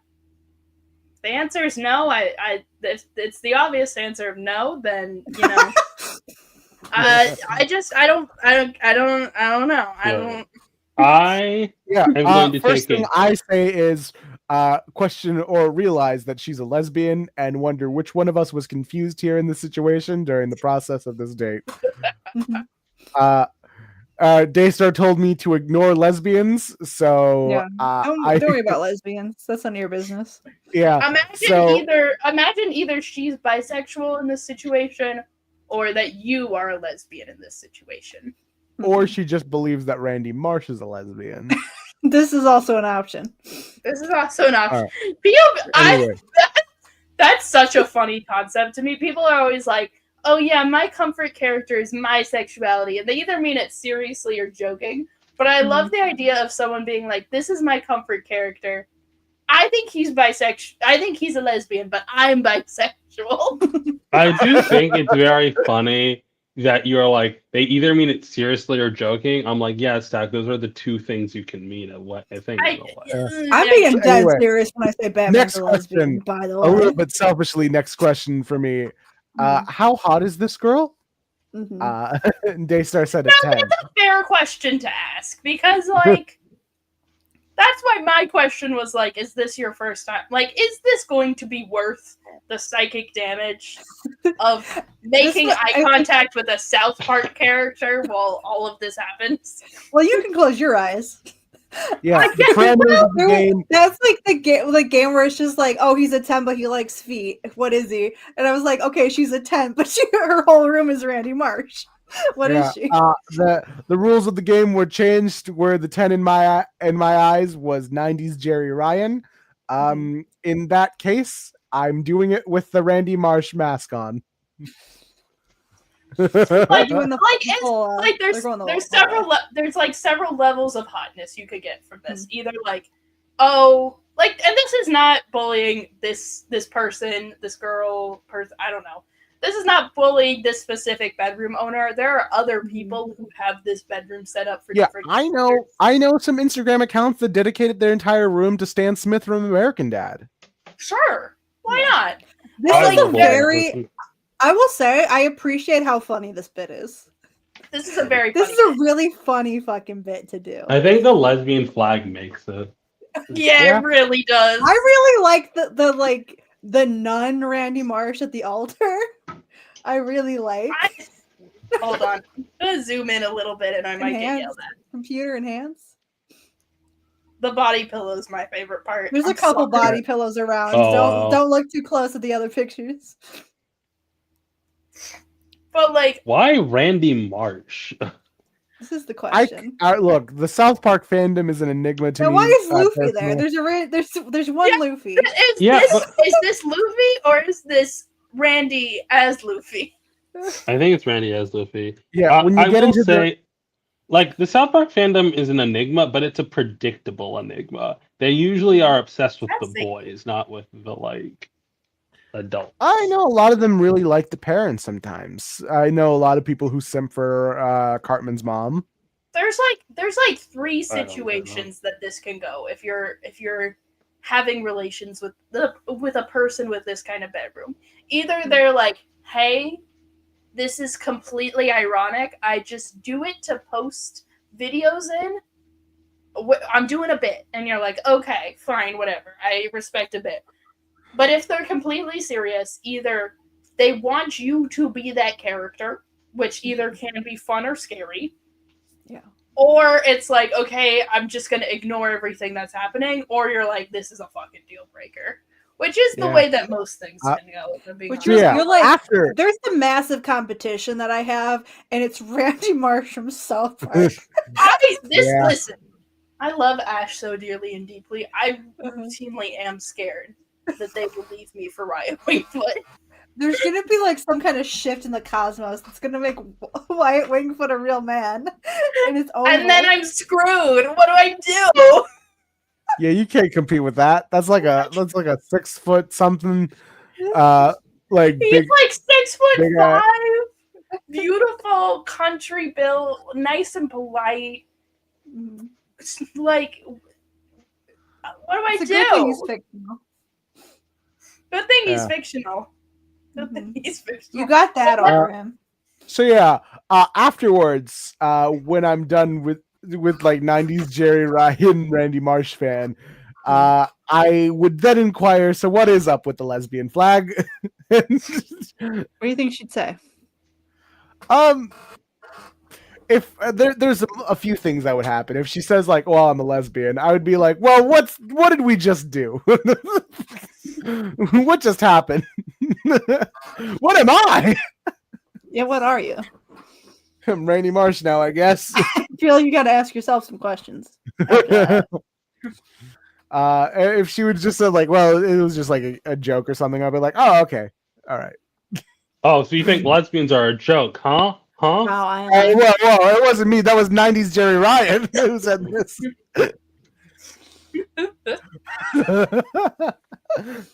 I feel that. I'm tired of looking at this. And then there's the third answer, which is the militant. I believe he is a lesbian, and I will not give up on this belief. All right. That's so like so few characters. Like where, like if I'm making a pride flag with a fictional character on it, it's either like that. It's because I am a lesbian. You know, like yeah. Like yeah, that's like Kamala Khan on the straight flag. I have my My Tumblr profile picture is Trini Kwan from the Power Rangers comic with the bi flag behind her. I don't think Trini's bi. I think Trini's a lesbian. But But you're bi, so you I need to can't. put. Yeah, but I'm. There's a funny tweet that just happened. Someone tweeted, "Who's the worst wrestler here? Is it A, The Undertaker, B, Triple H, C, Stone Cold Steve Austin, or D, The Rock?" And Dave Meltzer quote retweeted and saying, "Definitely not Austin." No. It's very clear what the answer is here. Triple H. Yeah. Is it Triple H? I mean, he had to become a nepo baby to get anywhere. So, like, Which is really like he's a horrible person allegedly. I don't know. I don't care. Don't explain. But what a business strategy, am I right? Yeah, like I kind of respect the commitment to the bit. No one does that anymore. Could we talk about Wicked? I would love to talk. I haven't seen it. You ever notice how, when they were writing the musical based off the novel, they just made Fiyero Glinda but a boy? Yeah. Yeah, they did do that. What's up with that? Real head scratcher. Mm. I saw a video that was like, oh, the movie like makes the parallels between them even more explicit. And I'm like, you're right. You are right. Like, everything Elphaba likes about Fiyero, she likes about Glinda. Mm-hmm. It's just the problem is Fiyero is like, yeah, fuck Oz. I'm not from here. Let's do terrorism together. Hell yeah, babe. And that's what Elphaba wants from Glinda. I kind of feel like releasing some of the actual books that Fiyero does to get people off his dick a little bit. Love him though. But he's, I mean, that's the thing that's cool about the Wicked book is that everybody is morally gray and not in the way that everybody uses the term morally gray. Like they actually are morally gray. You know, they're not just like morally gray where it's a good person does one really, really bad thing or a bad person that does like one really, really good thing. It's like they're actually all throughout the book. It's like you don't know what they're gonna do. That is fun. I need to read the Wicked books, but unfortunately, me and Ash have taken on the massive project of reading every Star Trek novel. No. Not every. I might do every Star Trek novel once I'm done with every Star Trek show. You will not. Like, listen. I know you want to, but like, just read the good ones. There's so many fucking. All right, I'll read the Enterprise ones. Wow. Sure, if that's what you want. But like, we were in the bookstore. The Enterprise novels themselves do retcon the ending of Enterprise. Because Enterprise ended by killing off Trip Tucker, they do that specifically in the context of Riker looking back on a hologram. So that was another big complaint with the episode is we don't even get to spend time with the real characters themselves, just a facsimile hologram version of themselves. So now with the novelization, you could raise the argument like, well, what really did happen? And so people bring up like maybe Trip Tucker didn't actually die. Maybe that was just a cover story that he gave for the official people. I've printed out this thing before. I printed out this entire Wikipedia. Are they still making Star Trek books, or they decided it's not profitable anymore? I think they still have a few. It's not as many. There was recently like a Vulcan like encyclopedia thing that came out that we saw. Okay, well, that's not really. It looks like Simon & Schuster is the one that's doing them now. If you look at the Simon & Schuster book, it's not a novel. Oh, I forgot how long streams are, guys. You can tap out at any time. It's okay. You can go to sleep. I mean, I might need to take a little bit of a break. That's fine. Ash taps out quicker than any of us. Yeah, Ash isn't here right now. In Ash's defense, shit! I forgot. For the second week in a row, I forgot I was gonna take drugs. I won't do that. Right. Well, now that Ash is asleep, I have other things to say. Isn't it crazy how good of a wrestler CM Punk is? Oh no. Woken them Maybe up. how good he was. Why did you do it? Fuck CM Punk. I have to agree. But anyway. I mean, I feel like you could say good things about CM Punk in the past, but like the man's old. Like, Hey, he was doing some pretty good things about 2 years ago. He couldn't talk because of all the fucking boners. I'm sick of seeing that man's cock erect in my face. Get it out of here. He needs better tucking panties because all the other wrestling boys, I found out say. I found out in the 2010s he wanted to switch back to shorts, and then Vince told him no. Well, get better underpants. If you can't control your situation. like, go talk to some drag queens, you know? Yeah. Well, it's a very disruptive process, you know, especially with the physical labor. Tape it down. I believe, you know, he's all about workers' rights and wrestlers' rights. You see, He has the right to tape his dick to his asshole. Well, So you know, I have to look that could potentially be damaging, especially with the moves that he's taken and the bumps that he's going under. I feel like it would only help him. I mean, it's not like he's having another kid, right? Like, I don't think he has a kid. He doesn't have kids. does he not have a kid? Oh, No, he's straight think edge. They don't do that. Yeah, I kind of assumed that he's got a dog. I assumed he had a kid because that would explain why AJ Styles doesn't wrestle anymore. But Yeah, that's why AJ Styles doesn't wrestle. She doesn't That wrestle poor, for that poor less old Southern man, AJ Styles. for less you know, fun reasons. Oh, sorry, all that- wrong person. all that AJ semen Lee. that CM Punk is pumping full on AJ Styles. Yo. The gay Okay, community. so if AJ Lee doesn't wrestle just for love of the game, then like, or hate of the game, I guess is the better phrasing. I'm surprised. Yeah, she gave up wrestling for less fun reasons than having a baby. What was the reason? A lot of stuff. Depression, a lot of mental health issues. Get into AJ Lee's personal life. Yeah. Bantam books. Bantama books. All right. Well, I hope she's happy. That's all I can say. Yeah, Well, she's I married think to CM Punk, so how happy could she be? I Can I think tell y'all she's slightly embarrassing? Back Yeah. onto the topic of Star Trek novelizations. I want to be the person who writes novelizations for different franchises. I think it would be so fun. Like it's so much less pressure, but also more pressure at the same time. It's just like such a weird there's gonna be like 2 people tweeting about you on Twitter incessantly. Yeah, You know, exactly.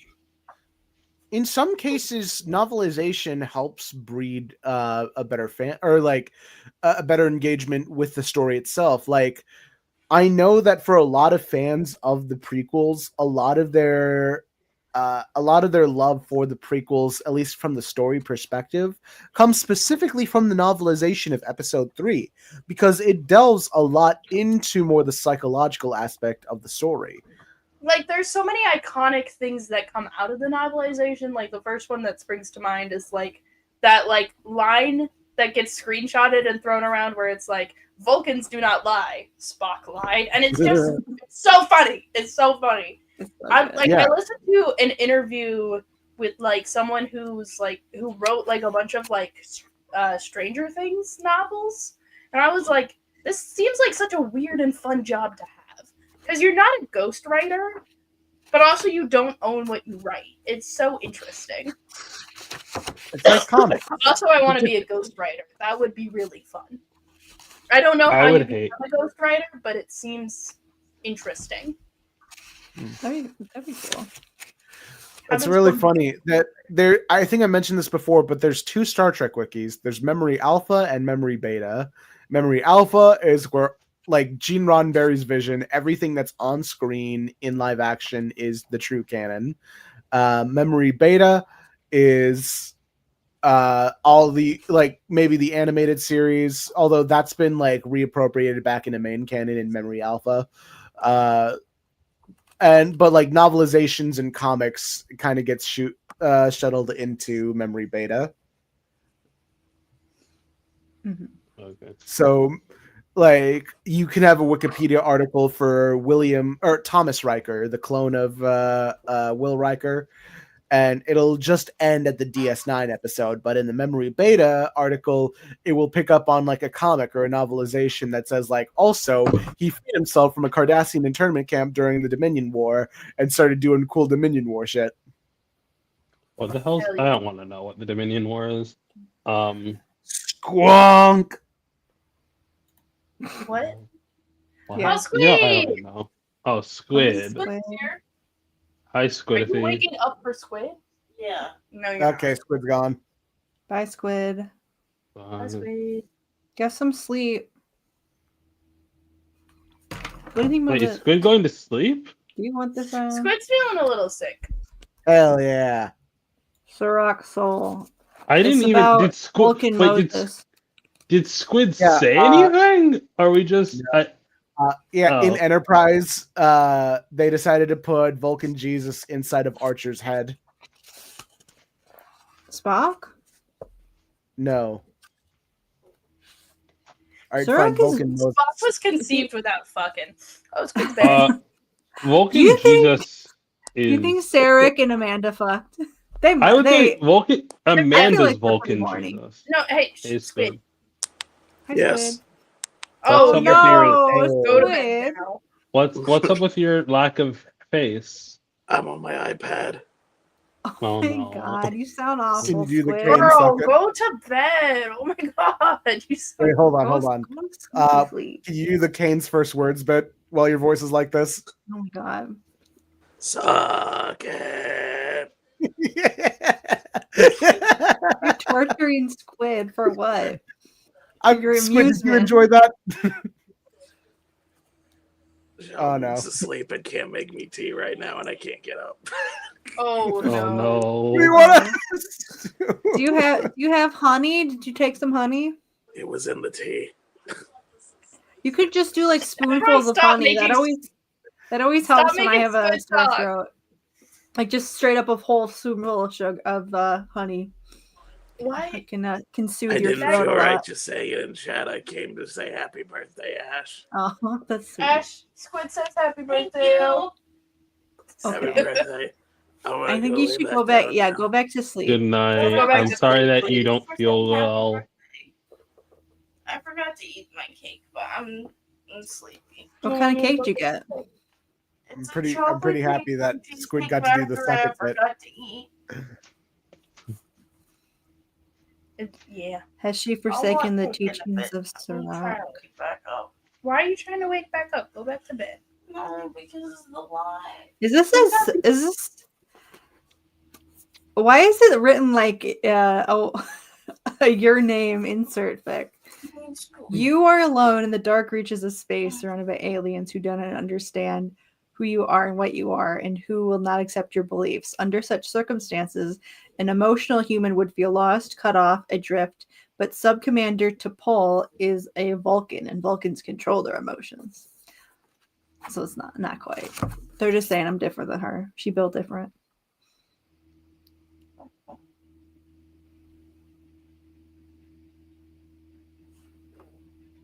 She killed somebody. Many such. Many such kids. T'Pol killed someone, and she's gonna have angst about it, I think. Season's That sounds like an Greasons. average Tip-Log episode. Season's All right. greeting. No, Greasons. Season's I'm greeting. going to take a little bit of a break. I will Okay. be back soon. See you, Rena. Bye. You guys know Season's Greasons? I don't know Season's Greasons. Is this Season's Greasons? No. There's an older image. Oh. Season's Greasons. Season Greasons. Seasons Greasons. When you grease for the season. Like, I don't know how this image was made, but it's really good. It's really good. When we look at some Star Treks on Tumblr, what did people do about Star Trek? Okay, what should on we Tumblr? search? Don't look at my search history. Gelfie. We got some Spocks. Spock. Can we do some Spurks? Do Okay, people let's call see- it Spurk on let's see what's in Tumblr? Spock. What's the parlance? You got some fan art? I'm scrolling very fast. He's about to become the fifth Beatle.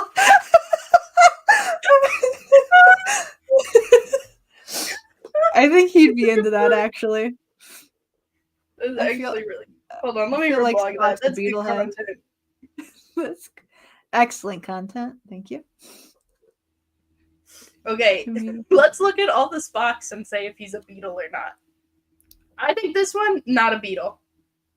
But Yeah, close. this is not giving Beetle. This is the Spock. That Not might a be. beetle.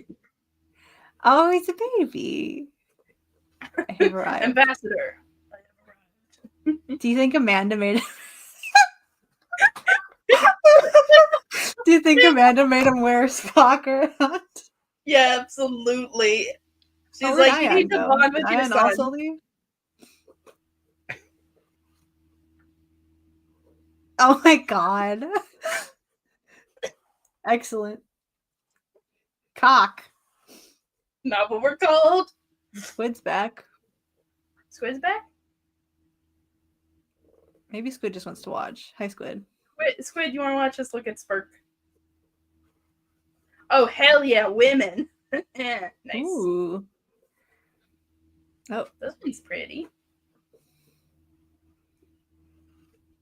beautiful. Oh, hell yeah. Maid outfits. Let's go.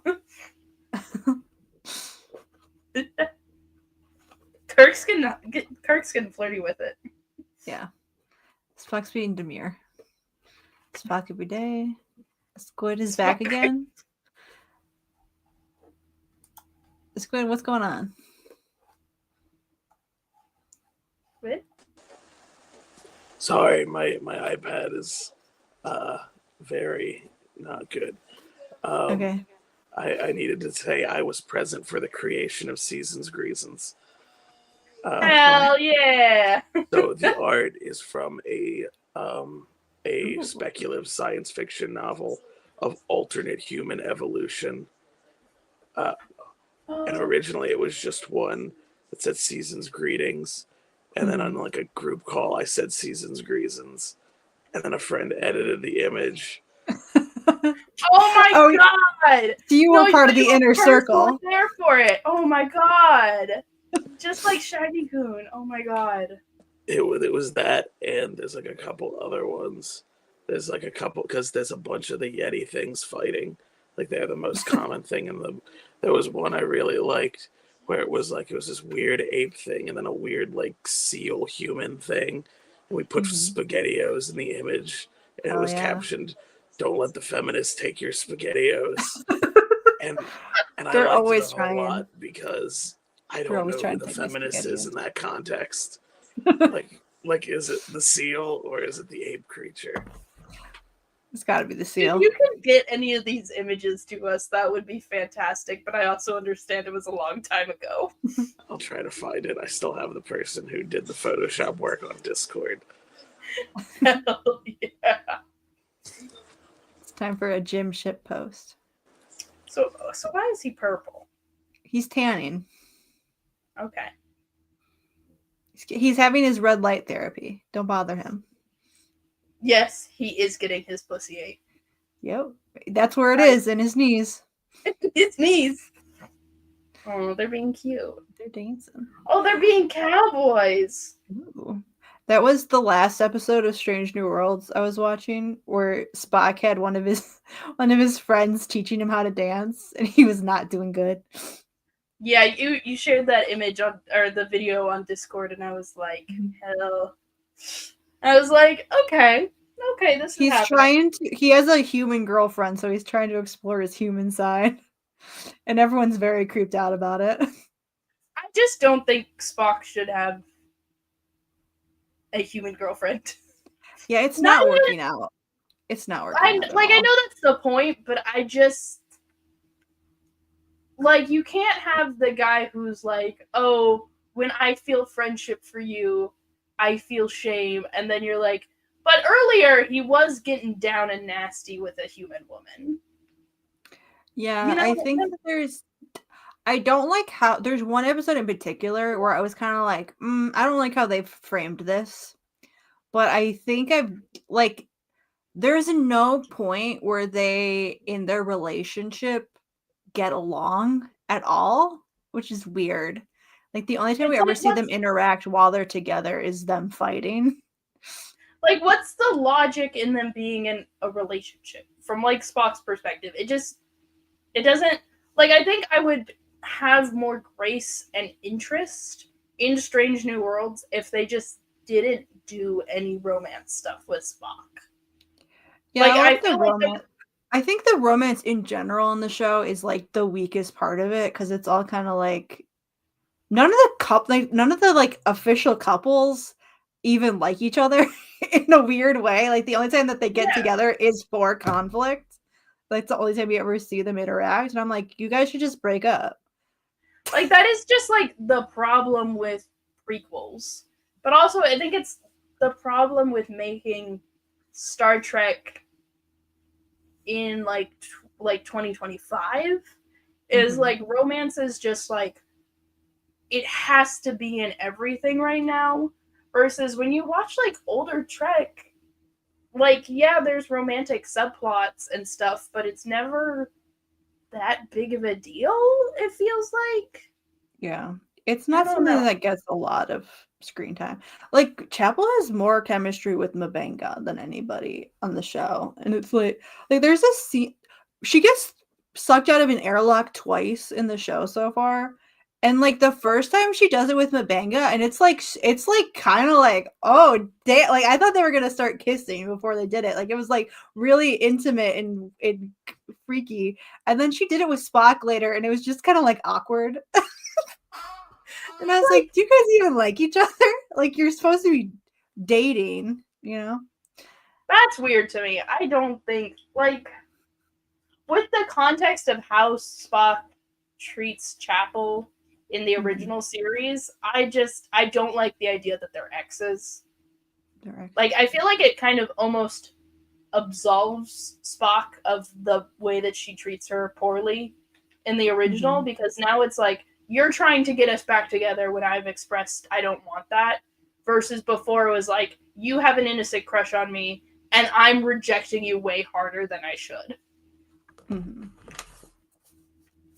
Like I just it didn't work out the first time. I just like if they didn't put it in at all, that would have been ideal for me. She should have gotten with M'Benga, and now she has some other boyfriend who I'm like, who the fuck is this chode? Like I'm down for Chapel getting fucking like slutting it up, but like not with Spock. She had a girlfriend. Well, actually, she didn't. She doesn't do relationships. That's like her thing. Like the fact that she had a situationship at all with Spock, she was like, that was like, oh, I shouldn't have done that. That's weird. That does make sense.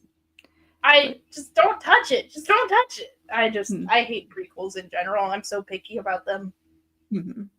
Yes, this is the problem that people always tell me. I'm sure like there would be a lot of episodes that I genuinely enjoy. I just need to skip over the romance. I really like T'Pring. I like that T'Pring gets to be a character. And I do like everything else with Chapel. Like there's a lot of interesting stuff they do with Chapel outside of Spock. And her getting to be like her own character. And number one getting to be a character, and Uhura getting to be a character. And they have they have a couple like original characters for the show that are also really interesting. I do need to I'm awful at watching TV, but I do want to watch it eventually.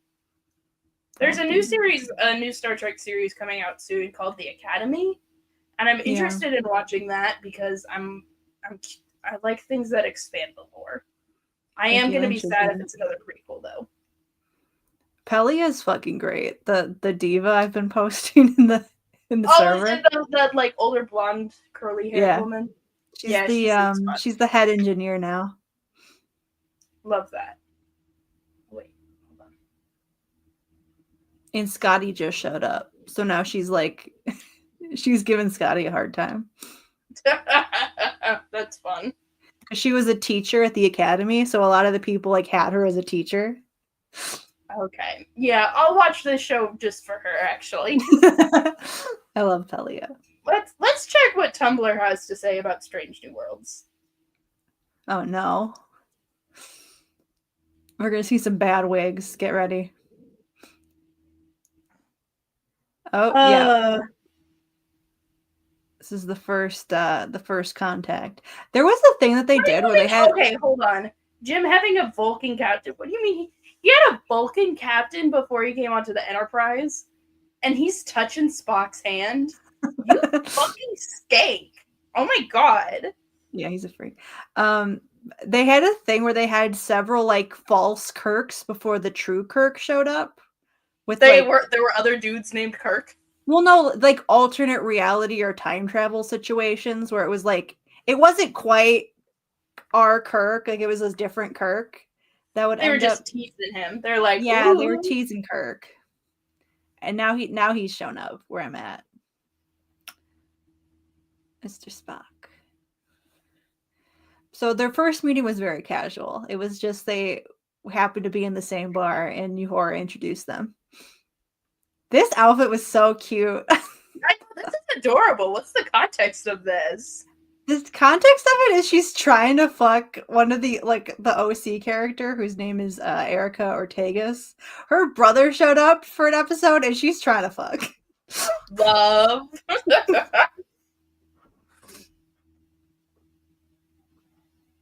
He looks so much like Chris Hemsworth in the worst way.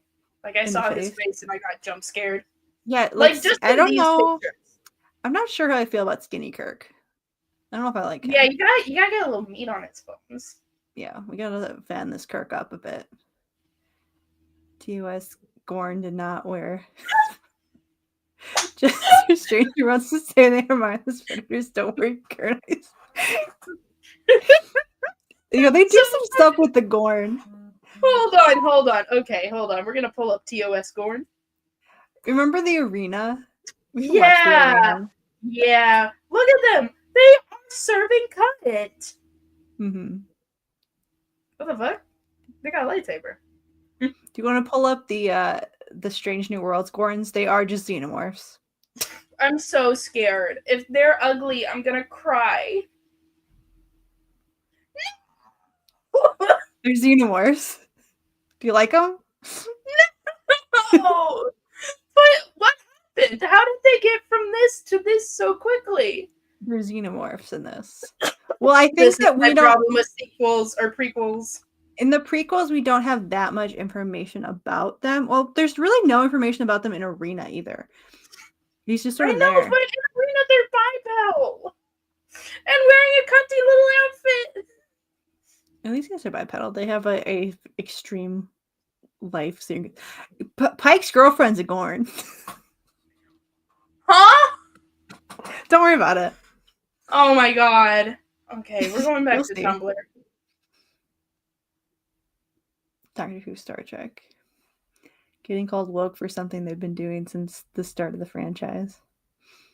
Sure. Who's calling Doctor Who woke?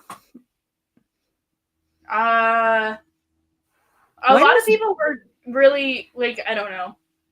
What was happening in the original Doctor Who that was woke? I guess, women being people and being, kind of sort of anti-racist. Same bitch. I love M'Benga's my favorite character in the show. I I haven't posted that much about him because there's just like so much good shit about him. What does it say? I love nursing. What? Oh, I love nursing school. The father of a newborn tells the nurse, "My son just died. How should the nurse respond?" Sorry for your loss. There's an angel in heaven. I understand how you feel. You can have other children. His ass would say that, yeah. No other kids. I did not make good choices. Okay, Pike. Okay, Tumblr seems to be pretty normal and is just posting, like, screen caps. Euhora's, do they have a picture of Euhora from the wedding episode? They don't. She looks so good, though. Like, damn, Euhora. Do you remember the episode of TOS where they show up and there's, like, a child god that, like, plays dolls with them? Yeah. That's that guy. Oh my god. He came and he made, there's Palia. I love her. I love her. I love her, and I've only seen the clips you've sent in the group chat. She's fabulous. And I think she fucked Spock's mom. Love. So yeah, a lot of people, Tumblr seems to be mostly posting Spock and Kirk, which, you know. Yeah. Fair enough. Just the studio says we can use these people costumes for free. That was a good episode. Hell yeah. Oh, this one is... Your soup is unsatisfactory. Like...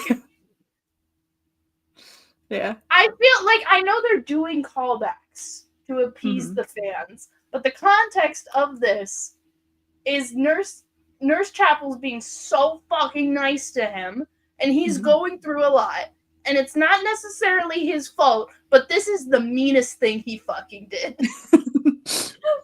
She made him a nice soup that she knows he likes. And she's a medical professional who knows he's going through a medical problem and she's trying to help. And he fucking chucks her soup and she screams. She's scared for her fucking life. Fuck you, Spock. Don't make a silly callback to this. This was traumatic for her. Fuck y'all. Sorry. This is the one that I'm on right now. This looks fun. If the whole show looked like this, I would have already seen it. Yeah. This is a really... I wish that they did. I wish they would just make a show like this. Like, it'd be so much fun to do.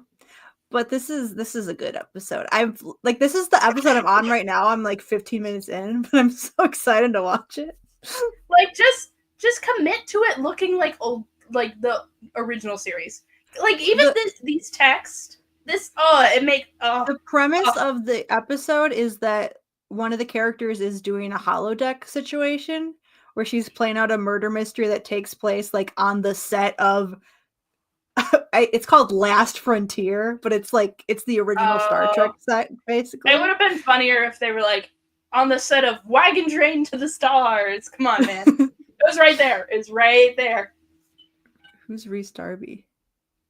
That's how I know this guy. He was in he's been in other things that are genuinely good, but he's best known for now that fucking pirate show. Oh, Our Flag Means Death. What was it called? Our Flag Means Death. That one? Yes, that's how I know his face. I never watched it. I wouldn't recommend. I didn't watch it either, but boo. It's interesting. They made some choices. It's one thing to be like, hell yeah, gay pirates. It's another thing to be like, we're using real people that existed and owned slaves and we're making them gay. And it's like, well, no, let's not do that, actually. Interesting.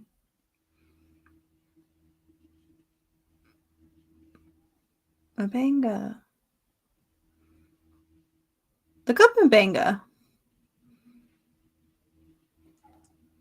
Because I love him. I did originally start watching the show for him. And like him and Chapel have so much more I watched him and Chapel like manually restart a man's heart together. Oh my god. And he like talking her through it. Like grab his heart and start pumping. And then he was doing whatever else. It's crazy. I like this line a lot. Honestly, I had the same problem with LSD in the 1960s and the 1990s and last July. That's so fucking funny. That's a good line. So I love this diva. She's lived through the entirety of human history. She knew Pythagoras, and she's called his math dumb. That's funny. There she is. She's so pretty. Gorgeous girls. Oh my gosh, a dog? See, he turned Chapel's boyfriend into a dog. Oh, so that man and that dog were the same person. Oh, okay. This was the crossover. Yeah. Go back up. That was blue. It's a GIF. Blue. It does look blue in this lighting. I'll give you that.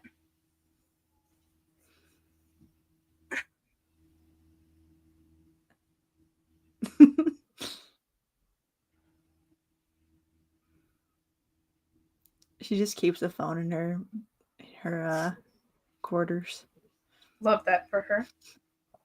Well, her thing is that she's kind of a pack rat, so she has all this old shit, and apparently she's got stuff that she stole from the Louvre.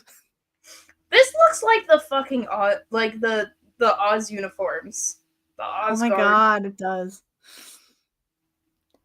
This is the episode where Mabanga, an alien makes him live through his daughter's storybook to save her.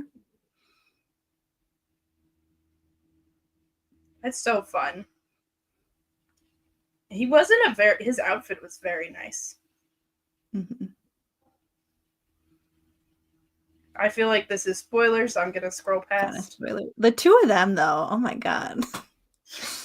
These what? The two of these two. These two. This is. Oh wait, this is Nurse at. Chapel, right? Sorry, I forgot about the fuck ass hair. I was like, oh yeah, Katniss Everdeen looking ass. Katniss Everdeen. They were in the Klingon War together. They were the medics. Oh, that's fun. And now they serve on the Enterprise together.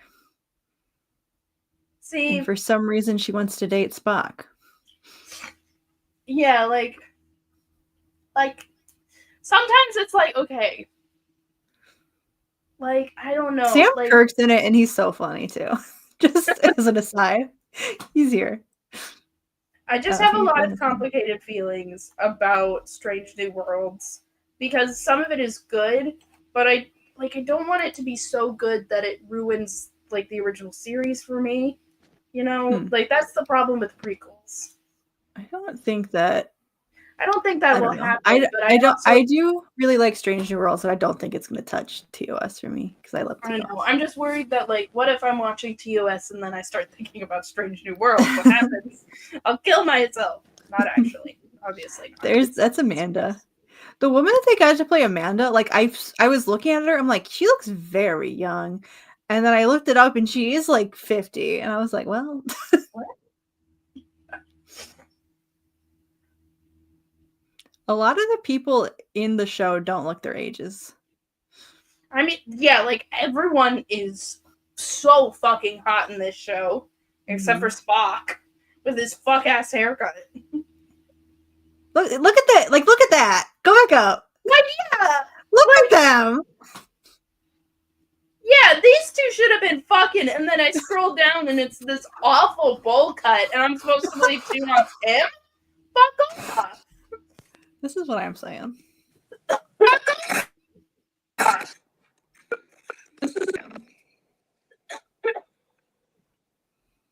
Who's this? Oh, Kirk. That's Sam. Kirk has a brother? Yeah. Remember the episode in TOS where the audio. TOS where Rena, you gotta plug something in. Rena, you gotta plug something in. I tried and I had so much issues. Hold on. Oh no. But I can't talk when I hear myself 4 seconds later. Okay, I think it's fixed now. But remember the episode in TOS where they go to like save Kirk's brother and his wife and stuff. And Oh, they yeah. go down and they find the body and they turn him over and it's just Will Shatner in a mustache. Yeah. It's so fucking funny. I like this image a lot because this is very true. In another world, T'Pring divorces him because he is too committed to his job in a mid-sized coffee shop. Like, yeah. Do I think Spock would be fulfilled at a coffee shop? No. Do I think he needs to be fulfilled? No. Do I think he runs the Starbucks like the fucking Navy? Yeah, absolutely. Yeah. Nothing's getting past him. Like, any task you set him to, that's just what he does, and he does it 110%. Mm-hmm. He's so beautiful. Chapel, why are you chasing after Vulcan pussy? Look at this man. Not you, Pike. Fuck you, Pike. Pike's fine. I fucking hate Pike, and I've decided that's important. Now, why is he the token straight? That's something nice. I don't know. Short King. Wait, Pike so what's everyone else? Himbo. Mm-hmm. Sure. Well, you can't make the Doctor the fucking himbo. He's too smart to be the himbo. Yeah, he doesn't really fit neatly into any of He these. could be the token straight, but I don't know why he's on thin ice. I guess that's just the audio. Anyway. Oh. Get blocked. Mean to this man that I've decided I love. Yep, get blocked.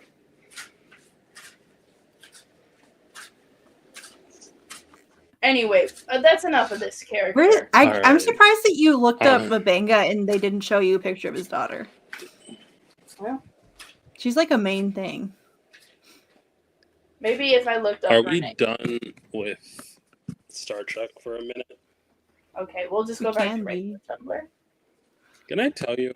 So we played a game at Thanksgiving called the Unwrapping Game, where you have to essentially competitively unwrap a ball of Saran wrap, and in it, I won a lot.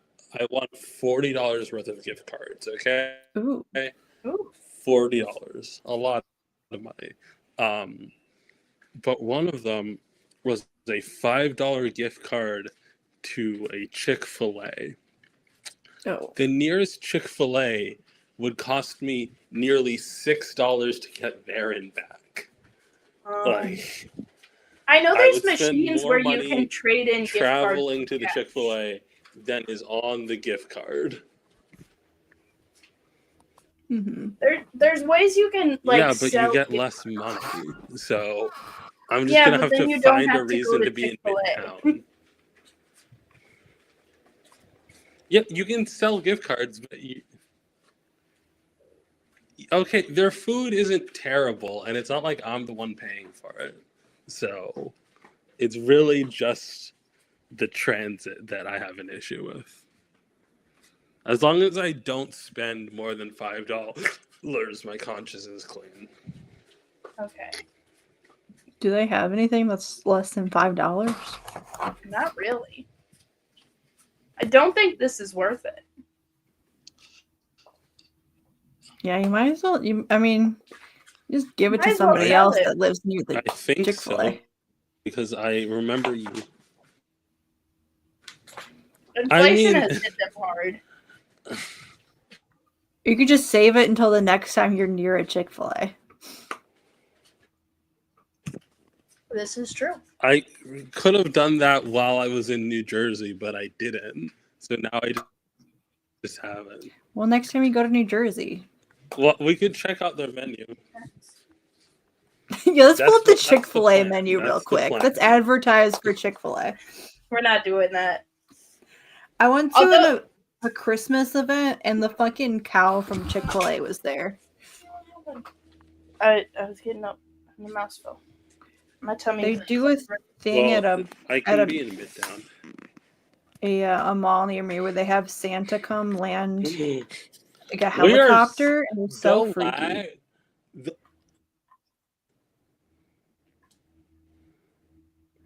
the lag here is so bad, man. Like, I can tell that I am Yeah. at such a delay. The lag is pretty extraordinary. I actually could hear it in real time when you took your headphones off, because I could hear the exact audio of the stream like 4 seconds later. I don't want to do work to use my gift card, you know? Yeah. Well, just hold on to it until the next time you're going to be wherever there's a chicken. Oh, God, we're at that point in the conversation? What?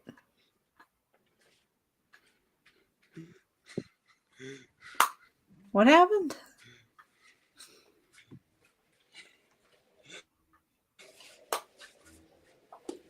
I don't know what's going on. I don't know what's going on anymore either. Ash, you gonna be down to watch Star Trek? Yeah.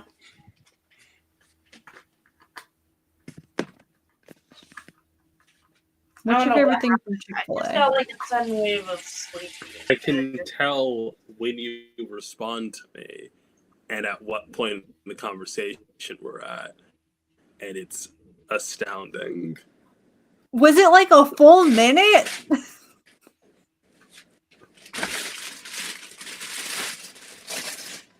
That's a crazy lag. The chicken, I think? Jesus Christ. The chicken is causing the lag. The lag is like a full minute for Rena, I think. Fix it. You're the engineer. It's like a good 20 to 30 seconds. Get a Ash, fix it. Scotty. Chicken. Scotty, do something. I'm giving her what she's got. Ash, you missed it. We talked about Pelia. Pelia? She's the cunty diva that we like from Strange New Worlds. Oh, yes. She's the head engineer. Oh. And now Scotty is in the show where I'm at, and she's giving him she's busting his chops. As she should. Scotty gets tortured by a woman for a bit. Mm-hmm. It's baby Scotty. It's before he gave it all he got. Does he have the mustache? He does not have the mustache. I see, because Scotty doesn't have a mustache. he had a mustache in the motion picture, and that's what I'm thinking about. Yeah. He's pre-mustache. Just giving her all she's got. But he's made it to the Enterprise before Kirk ever got there. Everybody got in the pool before him. Which I do think that is true, that Scotty was on the Enterprise before Kirk. But I don't remember Sam being on the Enterprise. I guess he could have been. Sam again? Sam Kirk, Kirk's brother. Oh. Why is he on the Enterprise? He is the xenozoologist. Zoologist? Xenozoologist. Was it mostly so that they could do like a fake out and be like, oh, look, Kirk, but it's not the right one? Not really. I think they just wanted to have Sam Kirk be in the show. Because he does have the mustache. And they kind of like bust his chops about his brother being better than him at Starfleet. Then where's his brother? He has his own he's on his own. I think he's the first. I forget what he's doing. He's doing something on some other ship. He's on the Vonnegut. They're naming ships after fucking authors?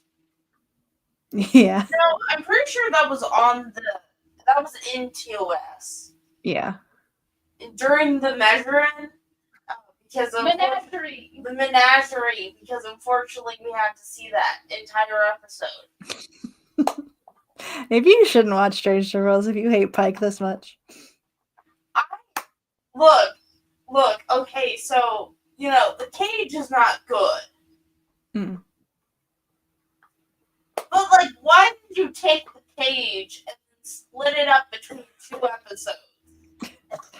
Because they didn't want to. They wanted to use what they had. They wanted to use every part of the deer. It just it baffles me because we were like, oh, let's see the first appearance of the Orions, a normal thing to want, and then we're like, Sure. okay, we know that like technically people cite it as the cage, but that doesn't sound right. So let's go watch this other episode that we hear is the first appearance, which is just the cage split over 2 parts. Mm-hmm. Do you think that do you think you would like Pike from before he was disabled? Would you like him better? What? From before he was the disabled. Rena, the chicken's taking you out. What? The chicken killed you. I reconnected because let's see if I'm still lagging incredibly thing. Okay, I'm gonna say a fun fact, and you tell me if it's actually fun. Okay. I don't have a fun fact. Fuck. That's not fun at all. Okay, so we're no longer lagging terribly though. So. What would you like? Would you like Pike more or less if you found out he was polyamorous? More, I guess. It depends. How many men? 0. Less. My likement of polycules are like if it's too many women, then I'm like, oh, this is a fetish thing. But if it's like if there's at least like one other guy in there, I'm like, oh, okay. Well, like he's not dating the guys, but I assume his girlfriend is dating the guys. Yeah. Okay, but he's not getting in on that? No. No. You don't need to do that. They barely get to even see each other. He doesn't like men. Is Pike homophobic? Well, let's think. Let's ruminate on. I don't think so. I don't think it's homophobic to be straight. Is it Zach homophobic is to be asking straight? why he's not sucking dick. We don't know that he's not. We're just not seeing it on screen. Also, technically, it's not my birthday yet because I was born at 1:47 in the We morning. don't need to do this. We don't. Like, oh, actually, the leap seconds and the delay and the leap years. Actually, I was born at midnight, pretty much. I was like born at 12:06 or something like that. That's crazy. Yeah. Do they time it when your head pops out or when your feet pop out? That's the question. When you're out. So when all you're fully you. out. Okay. Yeah. Then you're born. So I could start being born like a good 2 hours before I finish being born. Like when labor starts? Like when the head pops out compared to the rest. Okay, they don't let. It's seconds. They're not letting the baby just stay in there when the head's out. I mean, like, no. I mean, like, it's not letting. They're not gonna let the head pop out, and then you just like 2 hours later, oh, we'll get around to getting the rest of it out. It all kind of comes out like once the head's out, they pull the rest of it out. I mean, sometimes there can be complications. Okay. If it's that complicated, they are doing an emergency C-section right away. Fine, then like 10 minutes.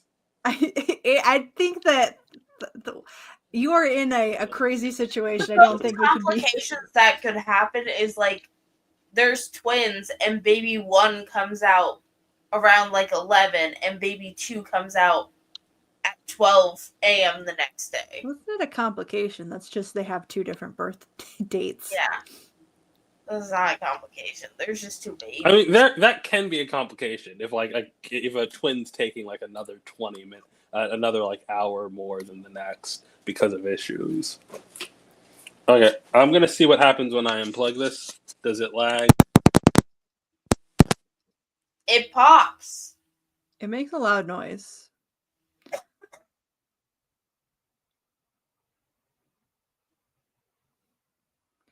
If you're, I don't know if you know. Did you know you're muted? What's up? We can't hear you.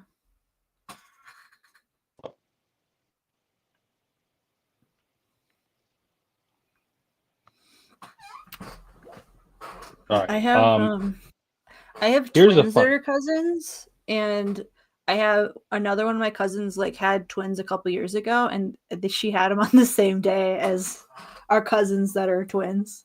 Can I say that? We So call it twin day. my twins Double are cousins, and we were at Thanksgiving, right? You have twins? Right? And for one of them, it took them. My cousins are twins, okay? And we were at Thanksgiving, and one of their cousins was over there, and one of their cousins' kids, who's like really little, was like, "Are you older than Andrew?" And my cousin was like, "No, we're the same age." And it's like, then why did you graduate a whole year before him? Because their college photos are up, and it says class of 2020 and class of 2021. Yeah. And they're like, "Oh well, Andrew was doing some important stuff that required him to still be there." Which is just like, I'm upset that fucking. I know I was the youngest of 5, but why did Colin have to go and become the first member of the family to get a degree in 4 years? I wanted that distinction to be on me, okay? And it was almost there. He beat me by just 2 years, okay? So close, and yet So far. close. We should have just tried being born Fall in love earlier. with no twins. It's wild to because me of age? because, like, it's wild to me because out Why of do you have no 4, pants? out of How 4 many possible cousins do you have, Ash? I only have the 2, and then I have a lot of like second cousins. That's I have I have 30 first cousins on both sides. What? 60 first cousins. That's I crazy. don't believe you. I have 30.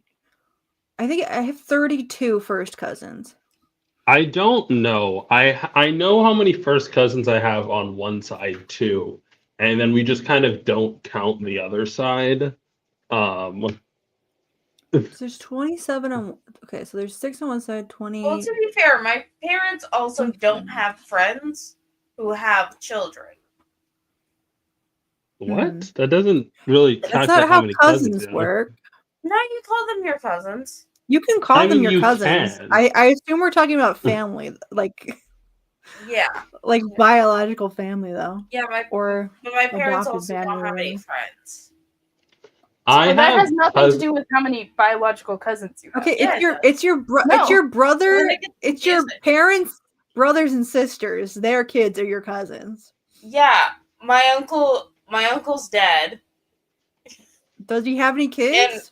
No, No kids. no No kids. kids. He just died.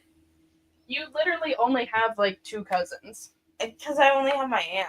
I Yeah, have she's a 2. bitch. Okay, I have So the- 2 cousins from my aunt on my mom's side, and I have 2 cousins from my aunt on my dad's side, and then I have an uncle on my dad's side, and I don't know how many kids he has, and then I have another.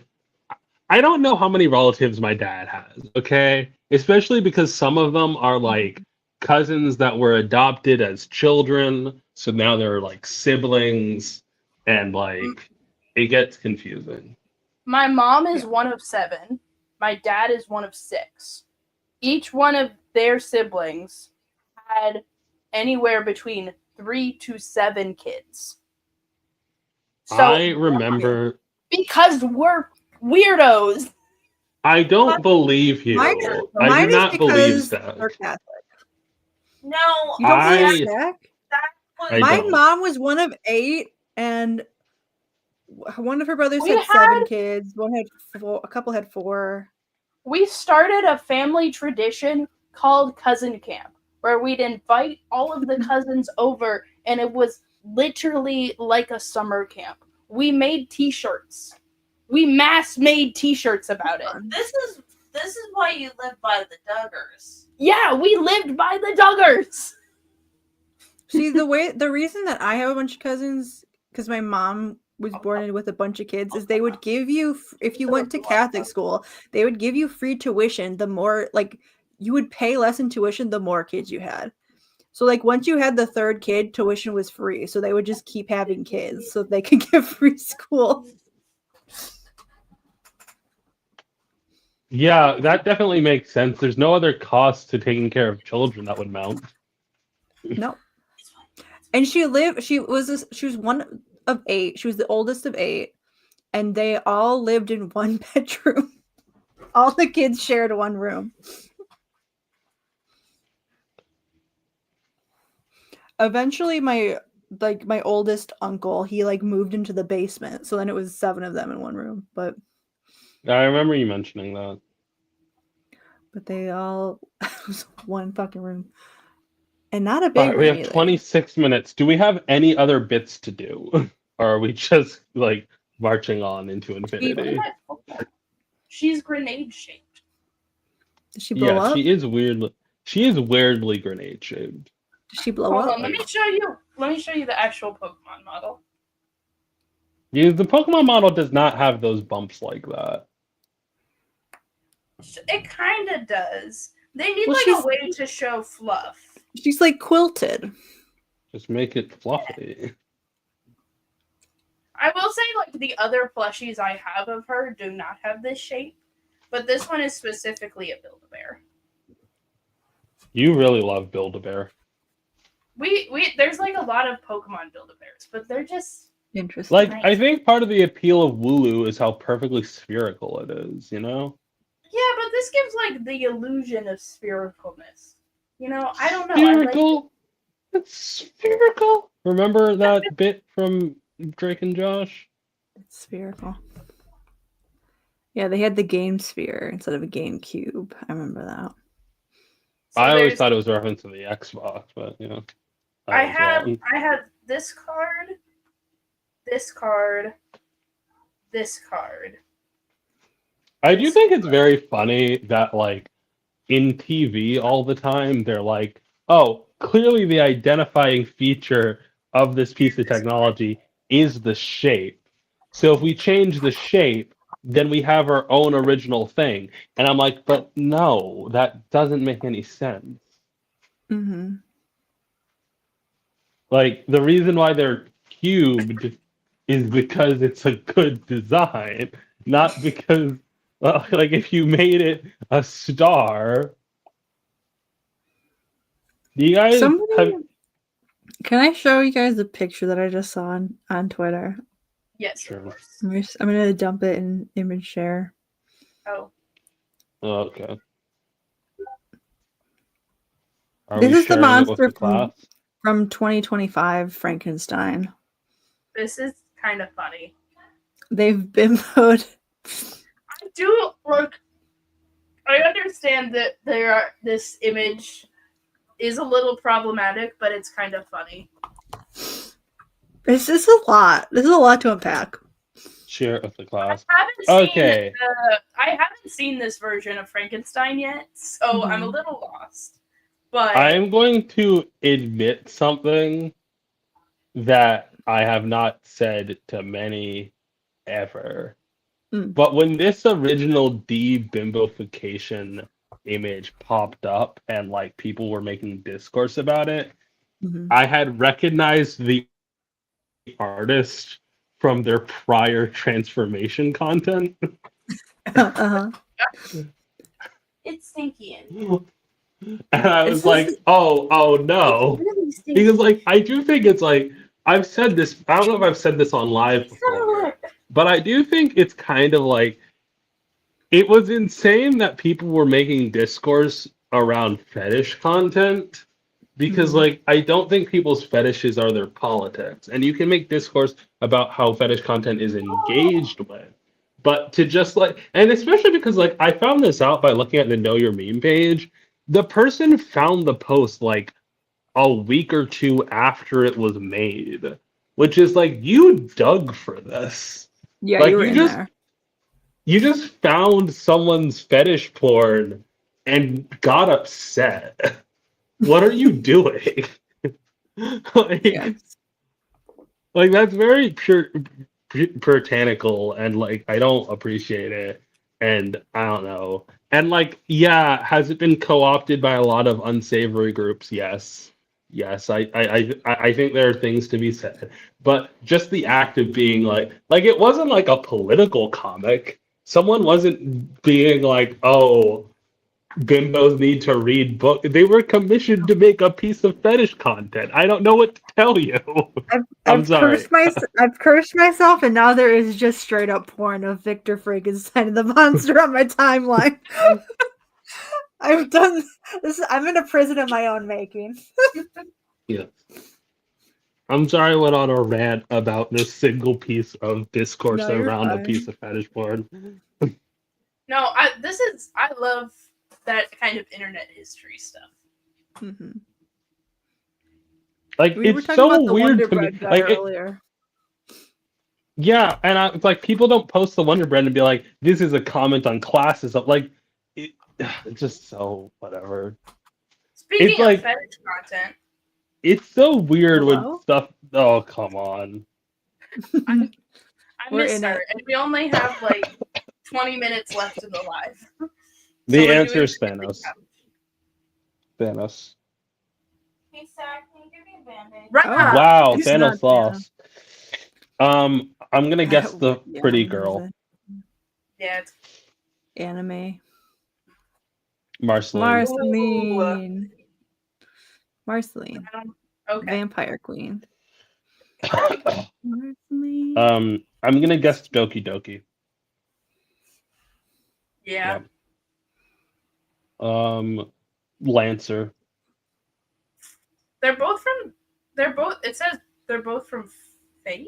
Yeah, and that one is like the main character of Fate. Yeah. Okay. Blastoise. Oh my god. Oh, he's blasting. That's So he's close. blasting. This one's a dead end. I'm going to guess Dead or Alive, but you shouldn't listen to me. Dead or alive. I don't know either of these. I'm gonna go with the anime girl. I usually. Oh my They're I god. like the other anime girl's girls. hotter. They're both anime girls. Oh. I think Genshin Impact. Yeah. Yeah. But it's Evangelion. But it's Yeah, but rebuild it's of not- Evangelion. It's And I don't know what that Delian, means. But Oh my god. Princess Luma.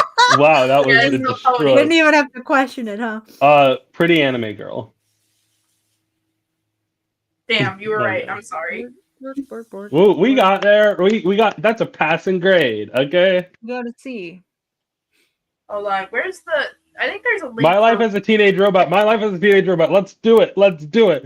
I wanted to talk about this. Did you guys ever watch the episode of My Life as a Teenage Robot where like she wants an iPod and all of her friends have an iPod and she Oh yeah, doesn't it's my have life one? as a teenage robot. I No. think it's But this one's Sanji. One Piece. Yeah, but it's a man. Damn. That is I true. have very vague memories Beerus. of watching My Life as a Teenage wait. Robot.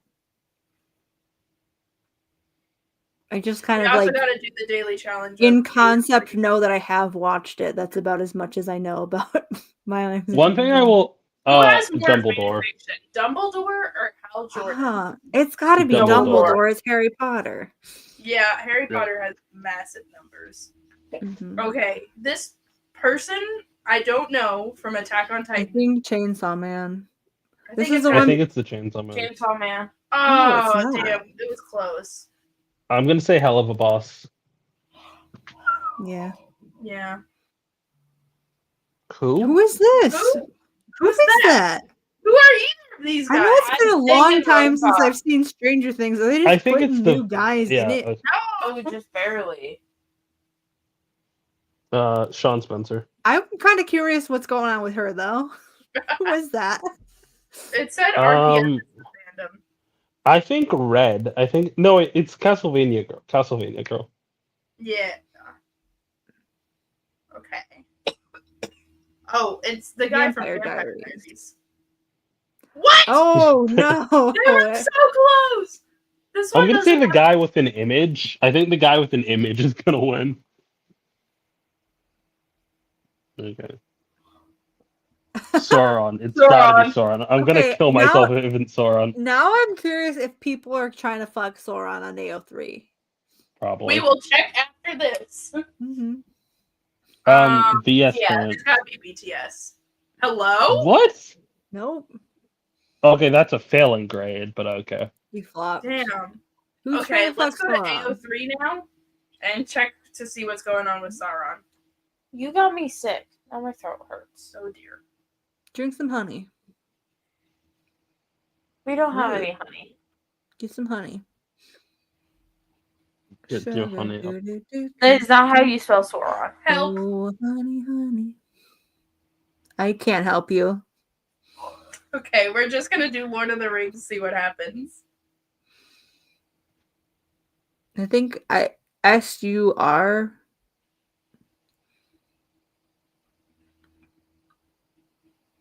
Role-playing game.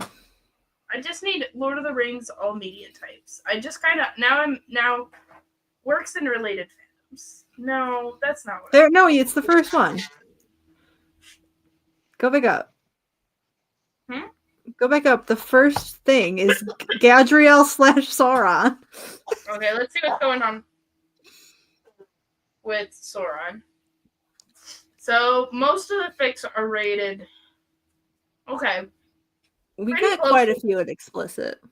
Okay. Let's see what the real is Sauron usually in the background? No. Okay. No, they want to fuck him. If People he's are there, trying it's to fuck fucking. Sauron. I think this might have something to do with the Rings of Power, but it might also have something to do with the Silmarillion. Yeah. No, why is Steve Rogers in it?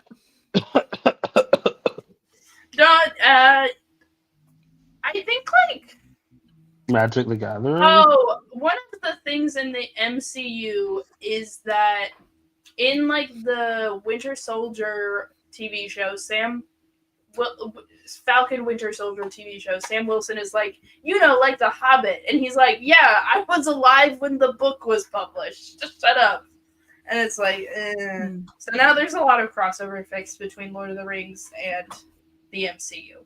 So I think that was a joke that Steve made one time, or like they did Yeah. a joke with Steve, where he was just like, they made more of the Hobbit. Which is kind of a funny joke. Can you help me? He slept through the Lord of the Rings. Help me. Oh dear. What's going on? No, not sideways. Up and down. Up and down. Yeah. Are we doing first aid? Yeah. Ash has like a weird gash on their ankle Ouch. due to shaving mishap. We'll just stop shaving. I tried that. Texture issues. Anyway, let's see what the horniest fic is. Actually, no, wait. Before we do that. Zach stole my pillow, and I don't know where my phone is. Your phone's somewhere, Ash. Don't worry about it. Just lay down. Go back to sleep. I'm not going back to sleep. Okay, let's see what the most popular tags are. Angst, okay. AU, okay. With Sauron, it seems like I would imagine that with the Rings of Power series and with the Silmarillion, because there is a good deal of content for Sauron with where before he turns into the fucking tower. I want to see people trying to fuck that eyeball. Is there a tag for that? Fucking that eyeball. Let's see what we can see.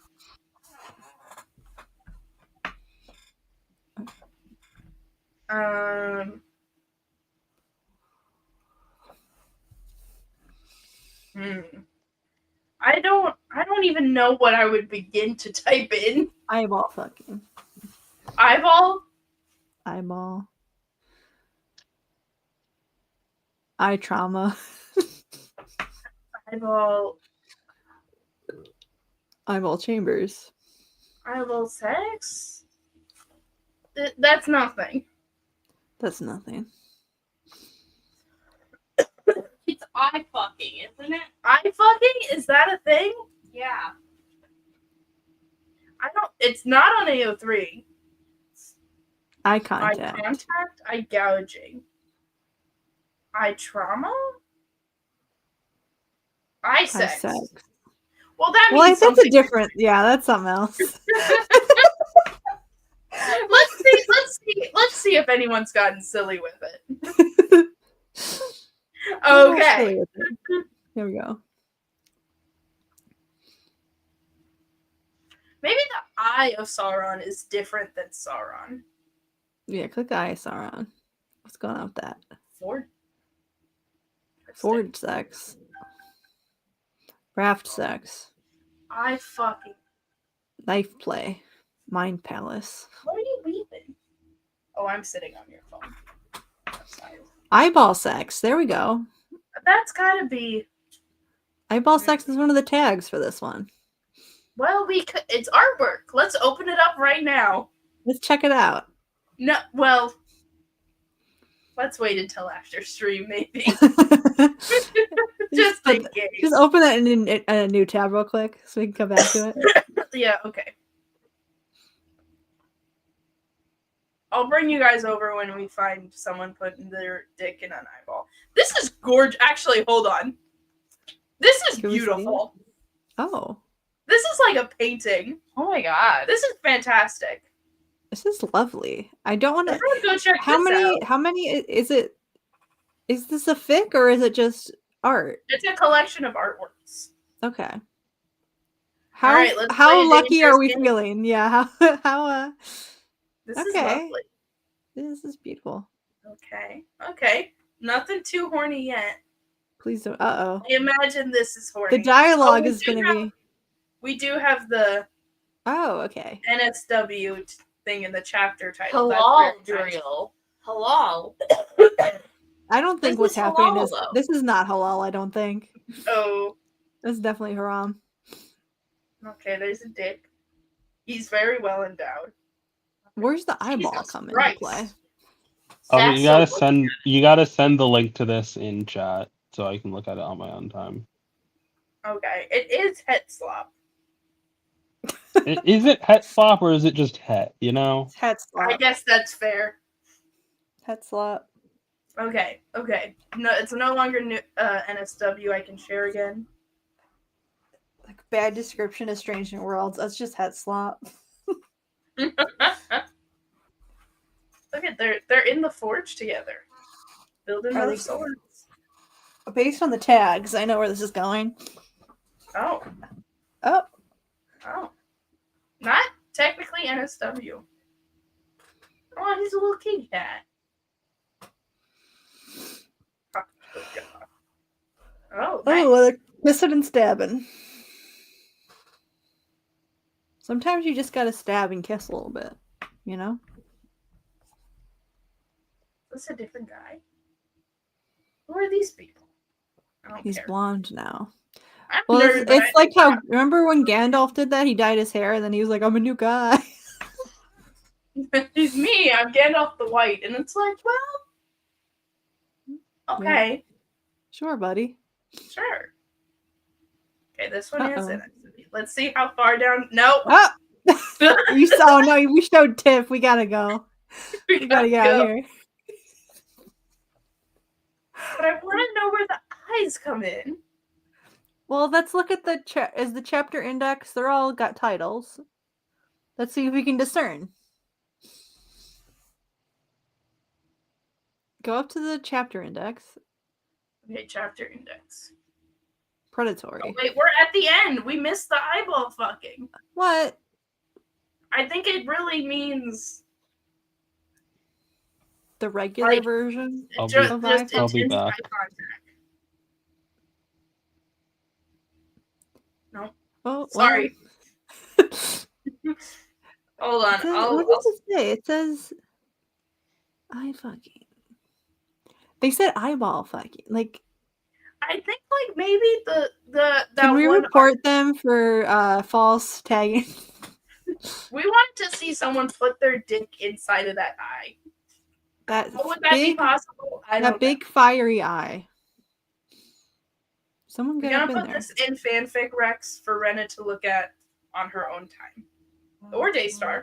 Or anyone else. Or Ayaan. I just want to know that it's there, you know?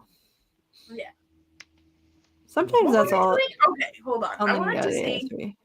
if evil Sauron is evil. I would hope so. Can we Let's see see what's going on with the Fierro X Bach situation? yeah. Because I've seen that. I've been getting that on my TikToks where people, Yeah, or like I'll see it in Gelfie, like Gelfie edits, and then all the comments will be about and Fierro and Bach too, and it's like, well, it's kind of like a pair of the spares mentality. Yeah.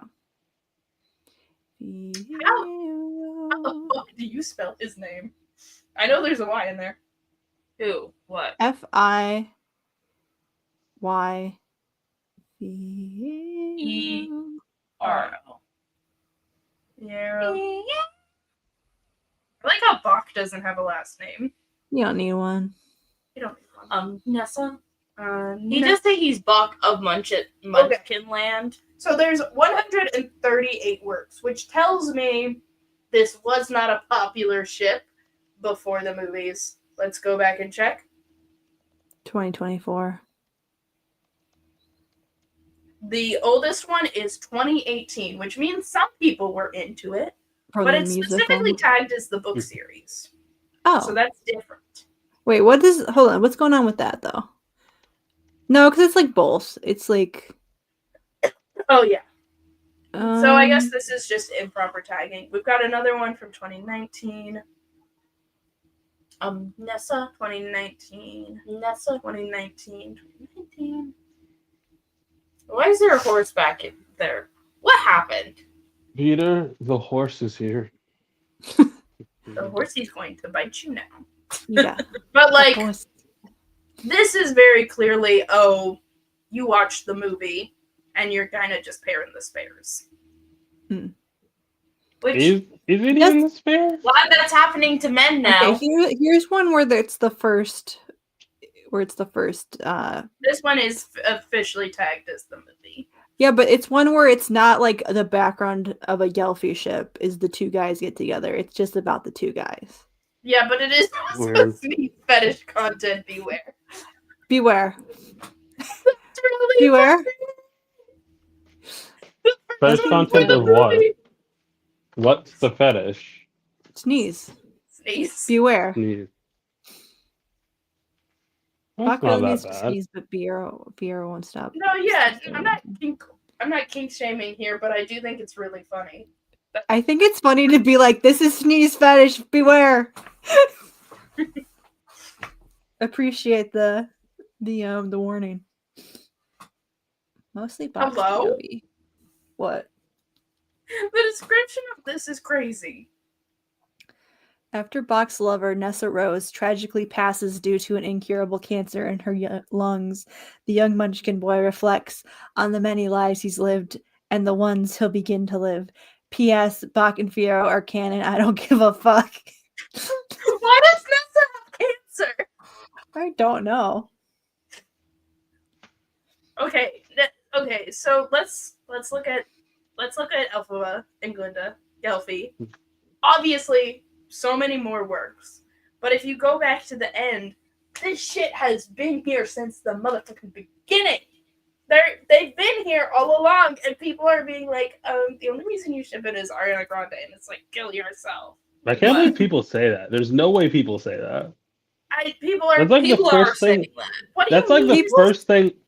People think that the only reason people like Glinda, period, is because of Ariana Grande. The first Because they're thing like, I if it learned wasn't about Ariana Wicked, Grande, everybody. If it wasn't for Ariana Grande, obviously everybody would ship Elphaba with Fierro. That's kind of like what? It's like, What? What? It's like Kristen Chenoweth and the many Glindas after her did not act their fucking hearts out for you to be saying that. Mm-hmm. Like, every single Glinda in Alphabet have a weird homoerotic thing. That's It kind came of their free thing. with the being in Wicked.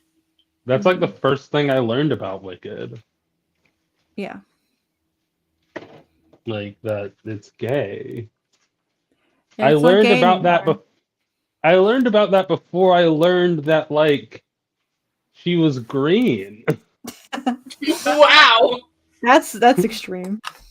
It was crazy. Like or like that she was green was special about her. I just thought that like there was a species of green people. Like Did you not see The Wizard of Oz?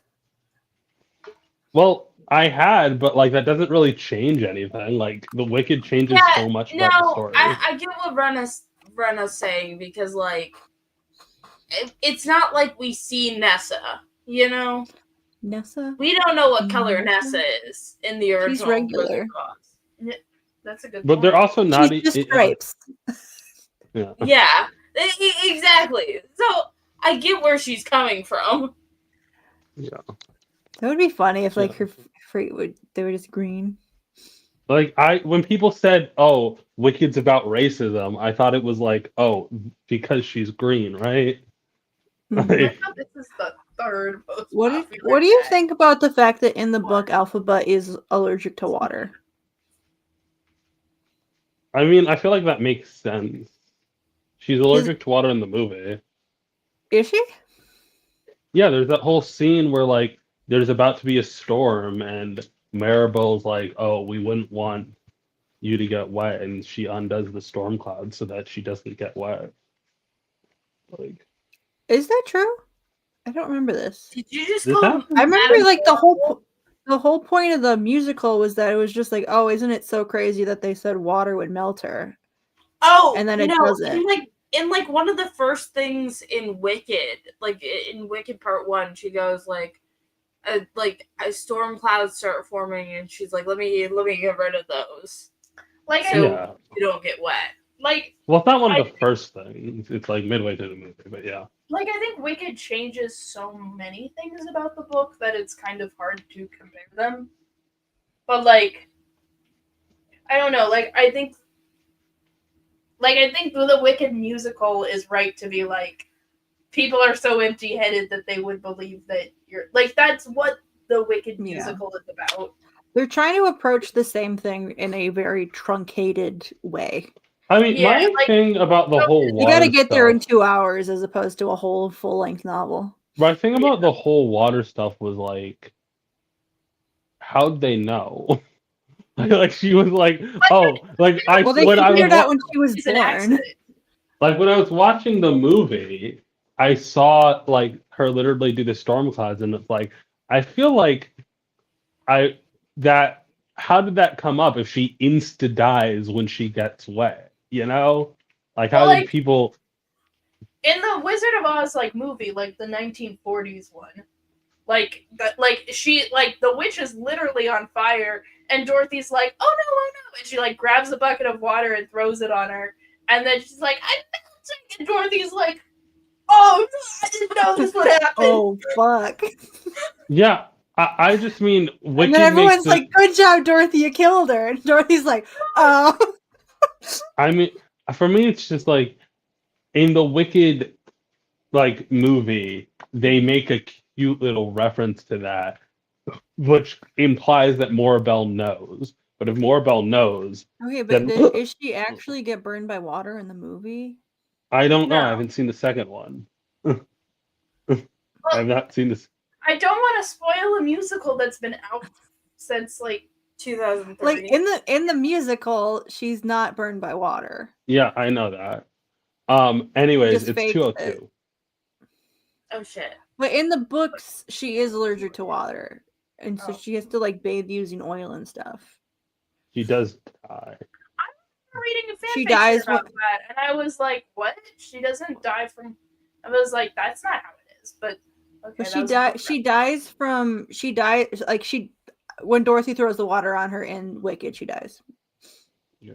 Unless. Anyways. That's a story for another time. Anyway, thank you so much for potting with us. It is very late at night. I need to finish writing my erotica, so I'm going to. You gotta watch Strange New Worlds. Oh, we gotta watch Strange New Worlds. Yeah. Are we One doing that? episode. Yeah. Okay, just one episode. All right. Okay. Good night, y'all. Good night. everyone. I don't make no money on this website, folks. Cost me $5,000 a month to host it.